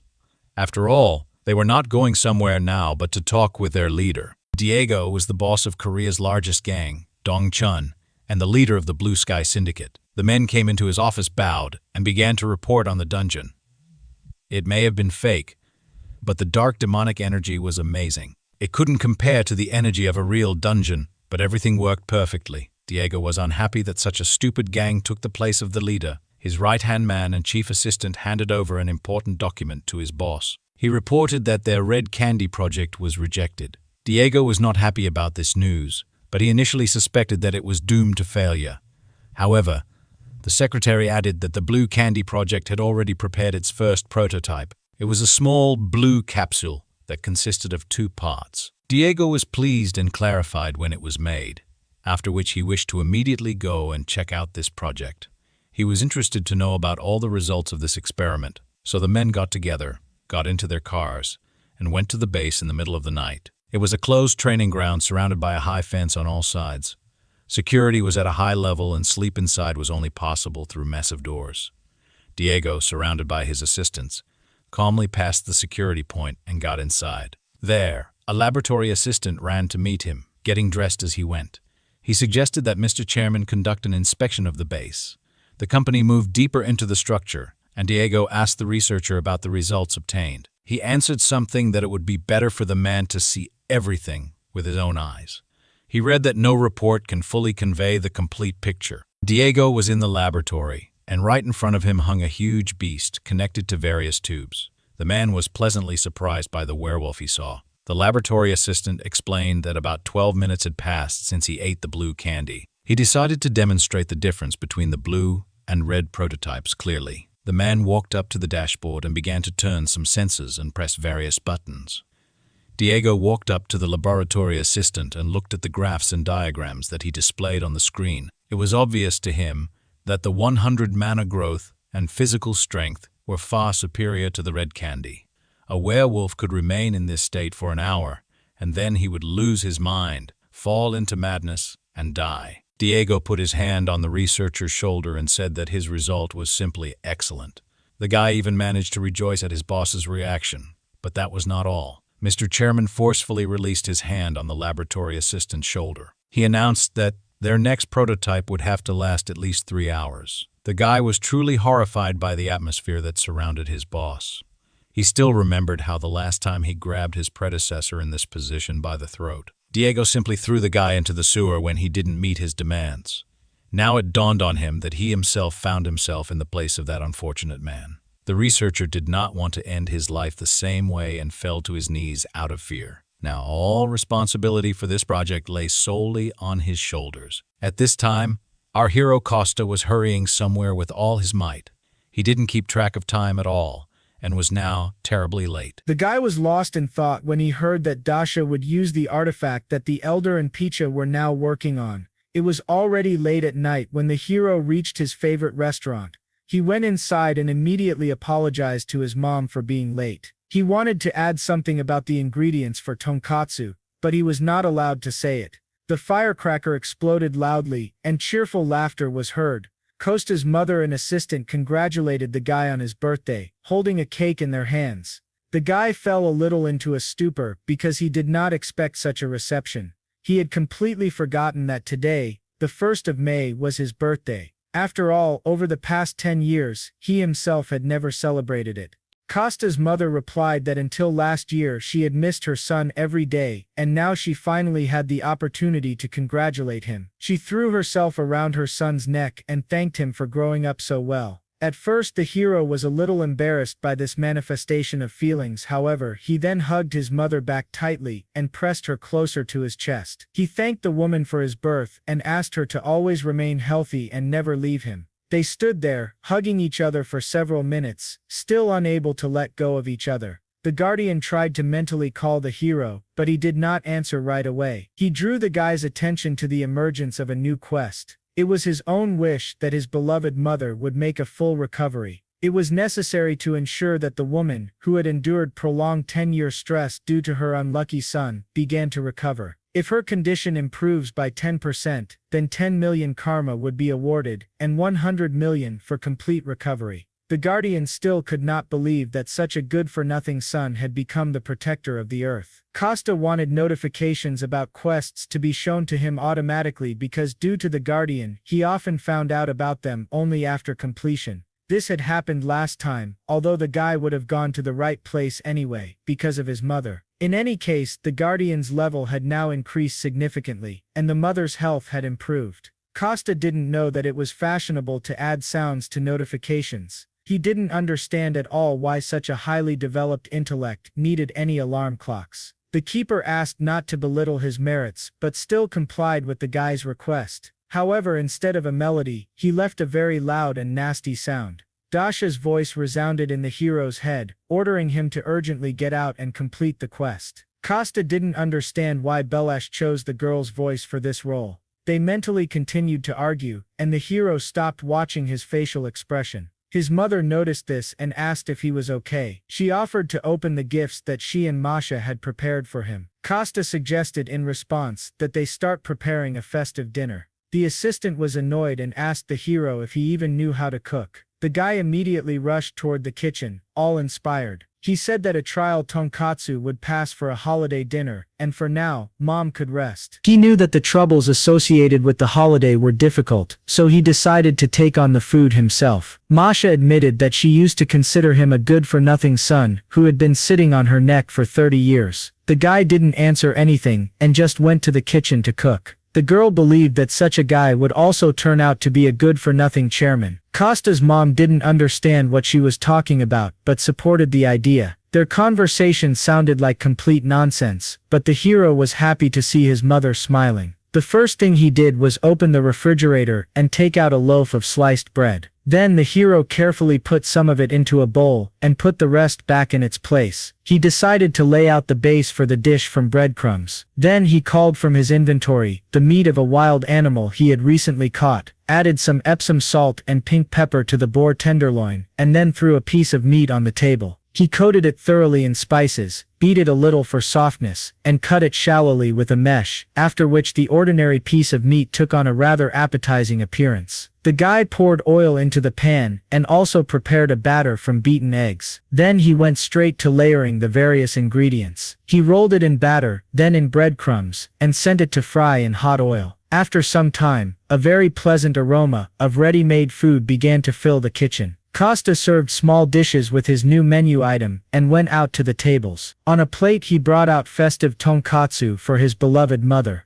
The dish looked so delicious that even Masha was pleasantly surprised. The guy also prepared the sauce but asked them to try it without it first. He carefully cut the dish into several parts and allowed the first sample to be taken. The assistant and the hostess simultaneously put a piece of tonkatsu into their mouths. They simultaneously turned to each other and admired its refined taste. The guy was pleased that he had proven to Masha his ability to cook. After that, he asked the girl why she looked away and hid her smile. In fact, she thought that the hero did not know how to cook at all and bought him a book on the basics of cooking. But just in case, she decided to bake him a birthday cake. Now the mother gave her son new cutlery because she thought that he would have to use the old ones. The hero already understood his hands were on the gift when, at that moment, the phone on his bracelet rang. The guy was unhappy that such a sweet moment was interrupted. He put the call on speakerphone, and Dasha first asked to speak to his mother. She congratulated the woman on her son's birthday and said that she was already on her way to them. She began to praise the hostess for putting a lot of effort into raising her son. Costa interrupted the girl and asked if she forgot to say something, for example, to congratulate him on his birthday since she called his phone. The Crimson Witch's voice changed after these words. She congratulated her friend with displeasure and asked him to smoke some snacks with his beer. Costa was dissatisfied that the girl had the impudence to ask him to leave after such a solemn congratulation. He announced that they had tonkatsu, and therefore, he was not going anywhere. The hostess added that they still had a cake that Masha had prepared. Literally a couple of minutes after this, the girl rushed over with bottles of beer, and the guys began to celebrate the hero's birthday. After a while, we see Boss Diego twirling some kind of blue ball in his hands. He was riding in the back seat of the car and talking with his driver and assistant. He announced that from now on, he was closing the Red Candy project. Instead, he planned to replace them with Blue Candy. Soon, the assistant commented on what sounded like a rebrand, which made his boss laugh. They continued to silently drive further along the deserted streets of the city. Diego slowly opened the automatic window in the moving car and threw out the ball. He was very interested to see what would come of it all. Dasha extended her hand to someone and talked about how pleased she was to meet this person. Andian looked at the girl with an expression of complete incomprehension on her face. The water spirit did not understand why the Crimson Witch was suddenly behaving this way. Costa mentally asked him to meet the girl halfway and pretend to be someone else. He noticed that it was better for her to hide her spiritual essence. On Earth, people like her were not treated very well. Many considered spirits to be evil. The guy explained that this gesture is called a handshake among people, and Andian should take Dasha's hand and shake it a little, which she did. She called herself by her new name, so Costa had to intervene and say that she was a foreigner. Nisha even joked that only there could a guy dig up such a beauty. One wanted to say that she was 3,700 years old but stopped in time. She thought for a moment and replied that she was now 38. Masha was amazed at this because she believed that they were about the same age. Costa was glad that the spirit realized in time not to reveal her real age. Masha immediately began addressing her new friend in a more respectful tone. This is how their first acquaintance took place during the celebration of the hero's birthday. The girl said she came to this place because she really liked the cheesy food. The pizza was excellent, and Masha was indignant that she did not know about this regular customer. There was no pizza today, but Costa still invited the girl to join them for dinner. He added that alcohol is very harmful on an empty stomach, so it's better to just eat. Their idyll was disrupted by a strange sound coming from the street. Not everyone heard it. Costa was the first to notice, then the water spirit, Andian or W, as she was now called, joined him. The girl mentally turned to the hero. They needed to discuss what was happening in that atmosphere. Getting out of the house would have been too problematic for him. Therefore, Costa had no choice but to come up with a reason. With his powers, he picked up a huge stone from the ground and threw it at the car. This time, all the guests heard the noise, including Dasha herself. The girl immediately got up and ran outside to check what was happening there. She was horrified that someone had damaged her beloved car. However, immediately after this, another creature attracted the witch's attention. A huge toad was discovered near the restaurant. She was so big that she towered over Dasha several times. The girl did not expect to see a witch toad in the city at such a time, and the huge green monster did not waste a second of time. He immediately brought his giant paw down on the girl, who managed to dodge at the last moment. Dasha couldn't understand why this toad was so large and blamed it all on a mutation. Costa came out to hear the noise and asked his friend what was happening there. The girl tried to protect her friend as much as possible and forbade him to go outside. She ordered him to hide somewhere safe, and she herself repelled the monster's attacks. Costa looked at the toad and did not understand why such a large clot of demonic energy was hidden in it. For the girl, the main task now was to protect her family from the monster. Therefore, she was glad when the hero listened to her advice and disappeared into the restaurant building. During these seconds, Dasha had already begun to create a protective barrier. She conjured a huge fire grid. Her task was to create it in such a size that it could completely surround the toad.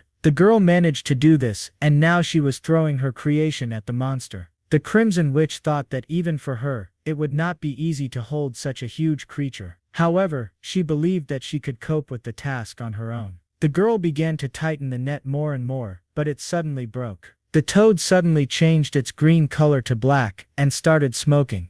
The Crimson Witch at first thought that she had shed her skin, but then brushed the idea aside. The girl was puzzled, because usually witch toads did not behave this way. Before Dasha had time to come to her senses, the monster's huge paw was already rushing toward her. The girl did not understand what happened, but suddenly a blue light flashed in front of her. Someone cut off the monster's paw with one very precise and strong blow. Diana appeared right in front of the Crimson Witch and asked her what was happening here. Diana was amazed that an ordinary witch's toad had grown to such a huge size. Her purple tongue was very long and flexible, allowing the monster to use it as a weapon against its enemies. However, Diana was still able to inflict a wound on the monster with her sharp sword. The girl cut out a piece of the toad's tongue in the same way she had easily cut off its paw before, after which the Crimson Witch and the secretary rushed away from the monster. Diana admitted that she was not here on guild business, but just came to drink beer. The girls had already run far enough, but Dasha noticed the pursuit.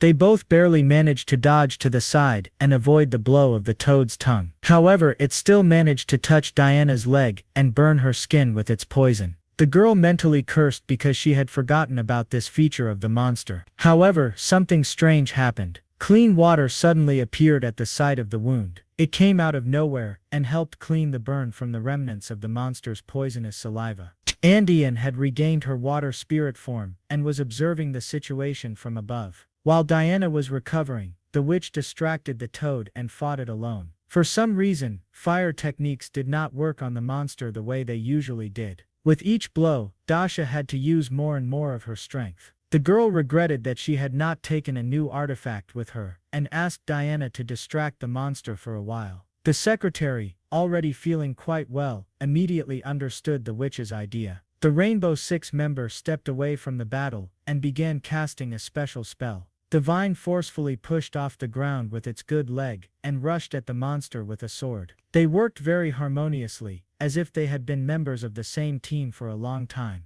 While one was preparing to deliver a crushing blow, the second at that time served as bait for the monster. Diana did not waste any time. Even while distracting the toad, she managed to inflict damage on it. The biggest problem was the monster's quirky tongue, and the girl found a solution. She forced the toad to attack her from a distance, and at the right moment, she pierced its tongue and chained it to the ground. After that, the secretary looked at her partner and nodded to her as a sign of her readiness. The Crimson Witch realized that it was now her turn to act. The girl immediately released all the energy accumulated during this time. She brought down a huge fiery cube directly on the toad, pinning it to the ground. Even Diana was amazed by her friend's amazing abilities. Dasha's scarlet hair fluttered against the background of the fire, and the secretary understood why she was nicknamed the Crimson Witch. Although the battle was over, something haunted the girl. Even Costa himself and the Guardian had already climbed out of their hiding place. The hero looked at what was left after the monster, and noticed the expression on his friend's face. The girl was extremely serious, although she should have been happy about her victory. The guy sincerely believed that she was proud to be among the top 6 in the country. All the people of Korea were ready to literally carry her in their arms and love her very much. After all, there are about 50 million defeated people in the world, and Dasha is one of the best among them. The witch was aware of her strengths, but believed that she still had room to grow further. Costa knew perfectly well what she was thinking about now, so he loudly thanked his friend for saving them. He realized that he was too deep in his thoughts and wanted to distract the girl from them. Dasha seemed to wake up from a dream, and asked him to repeat what he had said earlier. Costa admitted that if it weren't for her, they would all have died, and the restaurant would have been damaged. If Dasha had not been here, the hero's birthday would have turned into the anniversary of his death. The girl was pleased that her close people recognized her strength, so she just smiled broadly and made a victory sign with her fingers. After that, everyone turned their attention to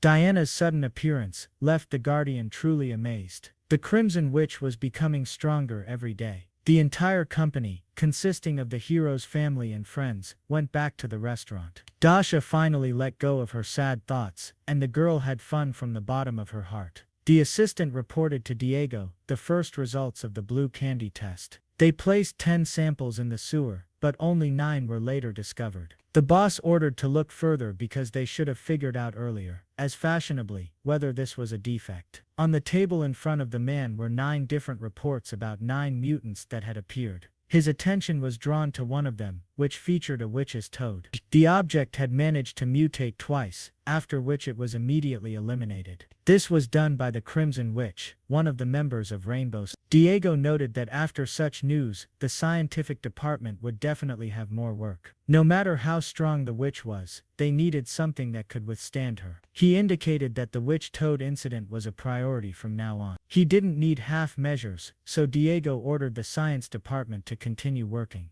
Costa traveled through the world of spirits with his dragon friend. Suddenly, the guy stopped and looked at the picture that lay at his feet. The world said that this was a herd of low-level monsters called three-hoofed bison. The hero was surprised by such a strange animal, but something couldn't get out of his head. The guy looked at the bison and could not take his eyes off them. The dragon hoped that Costa was not going to exterminate all the bison like the horned boars before. The hero turned to face his friend and saw that the guy was already drooling down his chin. Costa wanted to try the meat of these monsters. Pork and beef were so different. As soon as he got permission to hunt from the dragon, the hero immediately disappeared. Costa found out that Sergei wanted to organize a corporate evening at their restaurant. It was supposed to be dedicated to the completion of the guild headquarters in a week. The hero wondered how they were all going to fit into such a small establishment, although Sergei admitted that this was only an excuse to meet his friend. The hero realized that he and the head had not really seen each other for a long time. Although he didn't follow the news, he knew that their guild was very popular. The guy was afraid of the influx of people, because they had just gotten rid of the consequences of Dasha's actions. However, Sergei on the other side of the gap was silent, and did not answer anything. After this, Costa sighed and agreed to hold the corporate evening. He promised to organize a buffet, as he did the last time for a mission trip. However, Sergei replied that all of his employees would prefer a grill party to a buffet. Costa was not so concerned with what to arrange, so he agreed to the replacement. But in return, he demanded that Sergei independently search for additional tables for the event. The hostess heard the entire conversation and was happy about such a large-scale evening. After the renovation of the building was completed, the construction site, along with Maria, was supposed to disappear. But she told him in confidence that projects to maintain and improve the alley around would continue anyway. Her brother also told her that he was going to build a school for hunters. By that time, the restaurant would have already grown. Although Costa thought that this was a one-time event, the woman had little faith in such a scale. But she was not against making something like a business trip buffet. Masha had some other information that had not yet been officially confirmed. If the construction of the school was approved, the company would open restaurants and cafes in this alley, turning it into a gastronomic alley. She would turn their restaurant into the main attraction.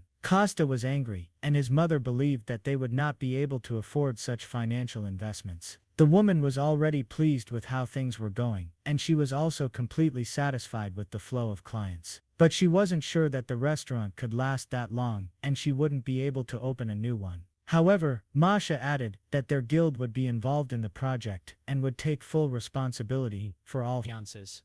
The restaurant had already been verified. They would only need to make a good impression. Costa didn't understand who cared about their old restaurant, but Masha called him stupid. In the old days, the quiet alley of restaurants was empty, but suddenly a crowd of people rushed there. For any place to become profitable, you need something to lure customers there. Costa guessed that they would be lured to the new alley with a restaurant. The chairman himself would be attending this corporate event, so they needed to stand out and make a good impression. The girl suggested adding a twist to the grill party to make the event memorable. Costa was amazed that Masha came up with this whole plan after the conversation she had just heard. The girl believed that they should thank her for such a first-class idea. The hero decided that there was logic in the girl's words, so he accepted her offer. He announced that he would take over the corporate evening and headed off somewhere. He said that he would go for groceries and at the same time take a walk with the puppy. The guardian knew where the three-hoofed bison lived, so he could take the hero to them. Costa asked to be reminded to take rock salt, after which he grabbed the puppy and ran away. The guy turned around the corner of the restaurant, where no one would have noticed him, and jumped high into the air. Moving through the air at great speed was his favorite. It allowed him to get to the place he needed in the shortest possible time. Although the keeper did not like it, the hero quickly reached the desired location and looked around in search of the bison. A few minutes later, he found a whole herd of animals in a field nearby. However, among these animals, there was also one unusual abode. On the ground, in a small nest, sat a yellow little chick called Pang. The guardian did not feel the energy of a divine being in it, but only that of a mystical creature. Costa did not think he would meet a mystical creature on Earth. He wanted to save the chick from evil monsters, so he used his energy. Thanks to this, he created a huge fire whirlwind and threw all the bison away. The guardian only sighed heavily, looking at such arbitrariness from the hero. At that moment, the chick noticed the guy and called him mom. Costa did not expect such a turn of events at all, so he froze in one place. Our hero did not at all expect that the chick would consider him its mother. After some time, when the guy dealt with the bison, he had to return home. The restaurant owner did not expect her son to return so early. The guy appeared at the restaurant's door carrying several bags with him. In his left hand, he was holding something very heavy, and the woman did not understand what it was. Costa said that he had bought the stone marble from the elder, and that it was made from salted ore. Now, they didn't have to suffer but could simply take pieces of meat and rub them with salt. He also took samples of such meat with him. He would try it in the evening, and see. Masha was glad that she too could try this unusual dish. The guy continued talking about all his purchases, when a strange sound came from his pocket. The hero did not expect that the little yellow chick would make itself known so early. The owner of the restaurant also heard this sound, and was surprised by it. Masha also realized that she had misheard herself, so she demanded an explanation. The hero explained that while he went hunting, he had visited the gnome's workshop. Evening fell outside the window. The little yellow chick of the divine bird, Pang, was placed on a small gray pillow. Masha believed that her boss acted like a junior school student. He explained that the chick had lost its mother and was crying, so he took it in. The restaurant owner was unhappy that her son brought a bird to their home. She ordered it to be sold at the market because if the chick was left without a mother, it would be very lonely and die. The woman hid her son at the back and reminded him that in elementary school, he had also brought home a chicken and it had died. The owner was also worried that their puppy might eat this chick. She was afraid that the chick would turn out to be a spirit or an intelligent being. Over time, when it grew up, it could become a golden phoenix. Guardians theorized that this chick was a descendant of the creature that once protected Joseon. At some point, it simply went blind, left one egg, and disappeared. The keeper decided to attract the owner's attention, so he approached her and began to bark. The woman realized that the puppy clearly wanted to be held. She carefully picked up the fluffy animal and slowly brought it to the chick. The owner was worried that the puppy might eat him, but the keeper only licked the yellow baby. Costa was happy with this reaction and promised to build a chicken coop at the back entrance. The woman didn't know what to do with her 35-year-old little boy, so she allowed it. Costa was so happy about this that he even clenched his fist in honor of the victory. If he doesn't forget to grow up with them, he could become big and strong, perhaps even more powerful than his ancestor. The guy was already anticipating that the chick would grow up and be the best of the best. However, the guardian noted that it takes about 300 years for a golden phoenix to mature. The man was covered in sweat with fear and shouted something about a mistake. He was hung by his feet, right above a barrel of wastewater. Researchers claimed that the effect of blue candy could last up to 10 hours. Diego smiled and said that such a smart guy could not live in exile. He added that if a guy doesn't understand anything when someone tells him something, he should just listen. The boss promised that he would find out how he died only in the other world. The researcher begged to give him a little more time and promised to make the perfect medicine. He added that even the lowest beings could evolve and destroy. Eventually the man noticed that his wife and little daughter were waiting for him at home. However, Diego was not so easily moved by bitter tears. He raised his finger to his lips and ordered the laboratory assistant to shut up and listen carefully. He recalled that the previous scientist's accident was not due to shortcomings in his research. The guy did not understand at all why they wanted to kill him now. Diego replied that one must be careful with secrets. There is no other way, except the death of a person who is no longer needed. He asked the laboratory assistant not to be offended because now he knew the reason. The boss asked the scientist if he had heard a rumor that he was making deals with the devil. The guy remembered that he himself had previously suppressed such conversations in the laboratory. However, his boss said that they were truthful and began to unfasten his cufflinks. He showed off his black mark, which was the distinctive symbol of the devil. However, the man noticed that the devil was not trying to destroy the earth. He added that the devil loves to eat human souls. He especially loves tormented souls, because various trials make a person stronger. In addition, the devil was pretty tired of running the farm alone, so he enters into contracts. That is why Diego became his deputy, who makes human souls stronger and runs the farm tests that harden people. This is why blue candy was invented. In any case, the boss no longer needed the researcher. He felt sorry for the guy because he never received the Nobel Prize. The scientist at least asked to protect his family because they thought that he worked in an ordinary pharmaceutical factory. The boss smiled and noticed that he was a very loyal and devoted person. The scientist was glad that at least his family would be safe. However, Diego then smiled. The bloodthirstiest required more and more energy. It was she who allowed this creature to be so strong and fast. After Diego dealt with the scientist, he moved on. He and his assistant showed up to meet other lab technicians in the middle of the night. He was given a diplomat containing about 100 blue candies. All the corpses of the test subjects were found in the black zone underground. They were piled in one place. Diego praised the workers and asked about the whereabouts of the lost blue candies. The laboratory assistant was horrified and shook, but he wanted to answer the man. He failed to do this because a hole opened right below him, from which a monster emerged. The assistant wanted to protect his master, but his suitcase was cut open and fell, spilling all the medicines from it to the ground. In the most chaotic order, Diego noticed that this huge rhinoceros mole was looking right at him. The creature was simply incredibly huge, which was unusual for him. Without much hesitation, the monster reached back toward the man. Diego barely managed to dodge the monster's attack at the very last moment. He guessed that it was this creature that swallowed the lost blue candies. The man was not a weakling, so he ordered his assistant to join the fight. The secretary hesitated a little at first but then understood his master's order. Diego was powerful and controlled the overwhelming power of pure ice, while his assistant used twin daggers coated with an electrical charge. A huge enraged monster was now acting against these two people. His main weapon was his spiked tail, which had to be stopped first. That is why the boss's assistant began to surround the creature with chains. Finally, he managed to catch one of the daggers on the monster's tail. Immediately after this, the man activated his ability to manipulate electricity. The charge was transmitted along a metal chain to the creature, causing it to struggle in agony. However, even this was not enough to stop the monster. Then Diego himself entered the game, directing his ice blocks downwards. The man turned the entire space under the monster into one continuous skating rink. The creature's paws were frozen, which allowed it to be immobilized. Diego was sure that the monster was not alone here. He informed his assistant that they could not let the monster escape. Immediately after this, the chairman pushed off the ground and headed into battle.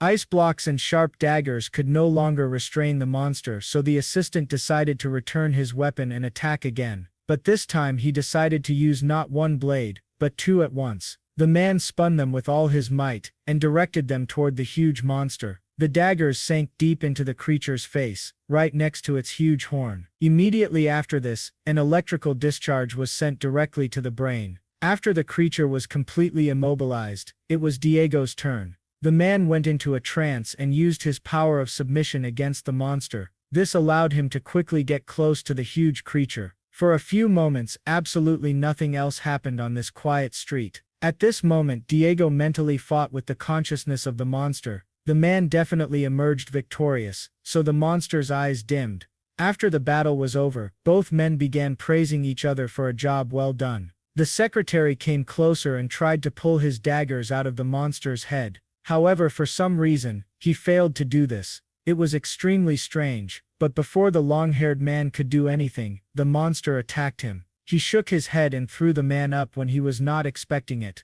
After which the monster, Diego, opened his mouth very wide and swallowed the guy whole. From the smile on Diego's face, one could guess that he did this on his orders. The man once again proved that for him there are no irreplaceable people. The garden behind our hero's restaurant was beautiful. The little beetle, guardian of the tree of the world, was surprised by his new neighbor. The beetle had beautiful sparkling yellow wings, which he was just showing off. Costa named the chick Kolben, which translated as a debilitating chronic disease. The guy believed that it would be useful for the chick to gain strength from a large tree. He would like the chick to grow up in a normal environment, so he asked for the help of the spirit. The spirit was not going to refuse, but did not understand how the chick should be raised. At that moment, something incredible happened. The roots of the tree began to move. The little yellow chick was completely surrounded by young chuts. Costa sincerely did not believe that if the little bird had been a little bigger, it would have been able to control life on the entire planet. The guy looked at the cage of bars and realized that Kolben was in the right place. A large light truck drove up to the restaurant and stopped. Costa ran out of it immediately to meet the guests who had arrived. At the wheel of this truck sat an elder dwarf, his old friend. First of all, the guy apologized to the old man for asking him to lie for him. The man noticed that the artifact was finished anyway, and was just asking to use it in business. He noted that Peta unexpectedly had more talent than he initially thought. Lately the guy had lived up to expectations, and there was almost no trace left of his gloomy look. Costa was happy about this, and promised to find time later and bring a bunch of delicious ribs. The elder's mouth watered at the mere memory of those beautiful ribs they ate in the spirit world. At that moment, the guy was asked about something from the restaurant, so he got distracted. The elder walked around the car in a circle, and asked where he could stay now. The guys were all together in front of the new huge guild building. They gradually walked around unloading the car and setting up brand new tables and chairs. It was at this moment that Serge and Diana came up to them to say hello. Costa was glad to see his friend, because he was always busy with school. They joked and rejoiced at this meeting, agreeing to sit down for a drink. The guys were worried because they had too much work lately. Serge had heard that their little restaurant had been very popular lately for its ribs. He also noted the excellent subtle taste of their new tonkatsu dish. Costa admitted that he just made them one day for his visitors, and got lucky. The guy didn't have time to finish when Asha attacked him from behind. She simply slammed her feet into the guy's back and knocked him to the ground, surprising everyone. The elder saw his customer and said that he was just about to visit her. He reported that the artifact she entrusted to him last time was ready. He promised that he would finish his work by lunchtime and return it to the owner, which made her very happy. At this time the girl completely forgot about her friend, whom she left lying unconscious. A little later, the presenter announced the beginning of the ceremony for the completion of the construction of the new main headquarters of the guild. This festival brought together a lot of people from completely different professions. The presenter asked all visitors to calmly take their seats. It was time for Sergi to go on stage, so he said goodbye to his friends. The guy was glad that he had chosen a day with such good weather for the ceremony. However, suddenly, a very loud and scary squeak was heard from somewhere. It was through the city system that they announced an emergency in their area. The announcer said that a monster of an unregistered species had appeared, and a high level of power was observed. The Crimson Witch was puzzled by the fact that this was not an ordinary alarm, but a signal about a monster. However, it was our hero Costa who was most irritated by this news. The guy didn't like the fact that the appearance of monsters always happened so suddenly. To this, the Crimson Witch answered him that they were in the middle of an unstable zone. The ground shook under the guy's feet, and they saw a huge creature appear from afar. Neither Costa nor Dasha had ever seen such a strange monster before. It was the most ordinary rhinoceros mole, but of absolutely incredible size. The Crimson Witch was worried that she might not be able to cope with him alone. She was about to call for help when the elder called the girl. He threw her a small staff to which her artifact was attached. The girl caught it, after which Dasha pointed her finger at Sergi and called him. She ordered the guy to gather people from the guild, and run away with them immediately while she distracted the monster. Sergi immediately realized that it would be better for him to listen to this girl. After this, the Crimson Witch immediately turned to face her friend Costa. She told the guy to take his mother's hand, prepare dinner, and wait for her. Immediately after this, the girl jumped into her white sports. She pressed the gas pedal to the floor with her foot, and abruptly jumped out of her parking space. The girl was in a very big hurry, so she allowed herself to break traffic rules. Only this driving style allowed her to quickly reach the monster's location. Suddenly, Dasha heard a voice which said that the girl would die here. A man was waist-deep with a huge monster, and was on his head. He knew that this girl was the Crimson Witch from the Rainbow Six. The huge monster immediately attacked Dasha with its tail, which had sharp spikes. The girl barely had time to dodge, and realized that she had seen this man before. He turned out to be the most wanted man in all of South Korea, Diego. The man was even a little pleased that the girl was able to quickly remember him. Dasha immediately admitted that she did not understand what was happening here at all. However, she promised the criminal that she would not leave him and his pet just like that. The monster's strength was so great that after each of its blows, dents were left on the ground. Even Dasha, with her unusually high speed, found it difficult to keep up with dodging. Besides, she needed to find time somewhere to attack. The girl's main goal now was to cause maximum harm to the man. She swung her new staff, hoping to strike him. However, at the last moment, this attack was blocked by the monster with its claws. At the point of impact, an explosion of fiery energy from the Crimson Witch immediately occurred.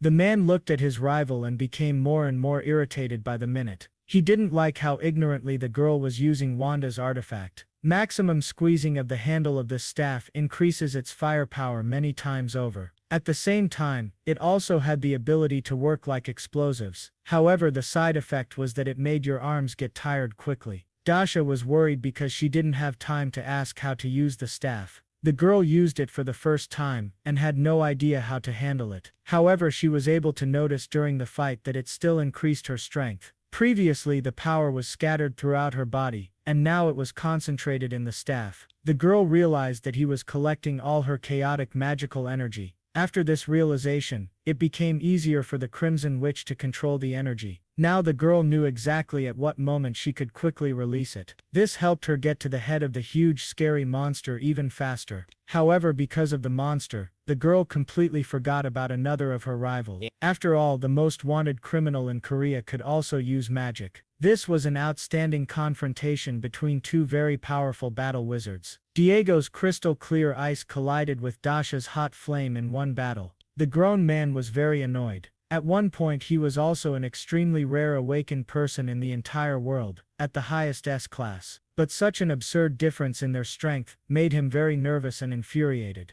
Meanwhile, our witch Dasha tried not to be distracted by anything. The girl continued to attack the fusion of monster and human again and again. She easily dodged their attacks, unaware of the mental torment of her opponent. The man could only think that nothing compared to his strength in all of Korea. It was at that moment that the Crimson Witch unleashed one of her attacks right in front of him. The man saw the enormous damage that the girl caused to his monster. He was very annoyed that she was still stronger than him. That is why he decided to feed the monster absolutely all the blue candies. He dreamed that the monster would become a real walking disaster that would plunge everyone into hell. He forced the monster to open its mouth wide and swallow a whole bottle of medicine. Immediately after this, the monster absorbed their energy and glowed blue. Initially, the man was happy because he felt his strength increasing. However, then something unusual began to happen below, and it attracted his attention. Dasha also noticed that changes were happening to the monster and the man. A huge number of new connections tried to absorb the criminal. This creature stopped recognizing its owner and required more and more energy. In the end, the man was completely engulfed and could not move. The Crimson Witch stood and watched as Diego tried to resist and screamed in pain. After some time, the man's voice completely disappeared, and there was silence. Dasha even thought that he had finally been completely swallowed up by the monster. The girl suddenly realized that the magic all this time was not for him, but she was on the side of the spirits. Immediately after consuming its host, the monster transformed into its next version. Now there were even more thorns on his body. His claws became larger, longer, and sharper. All this was filmed and broadcast on television by local media. Costa realized that the strength and size of this monster were in no way comparable to last time. He knew that all he could do from this monster was turn around and try to escape. However, the guy looked at the TV screen again and realized that not everyone thought so. Instead of attempting to escape, the Crimson Witch took her magic to an even stronger level. The hero realized that his dear friend did not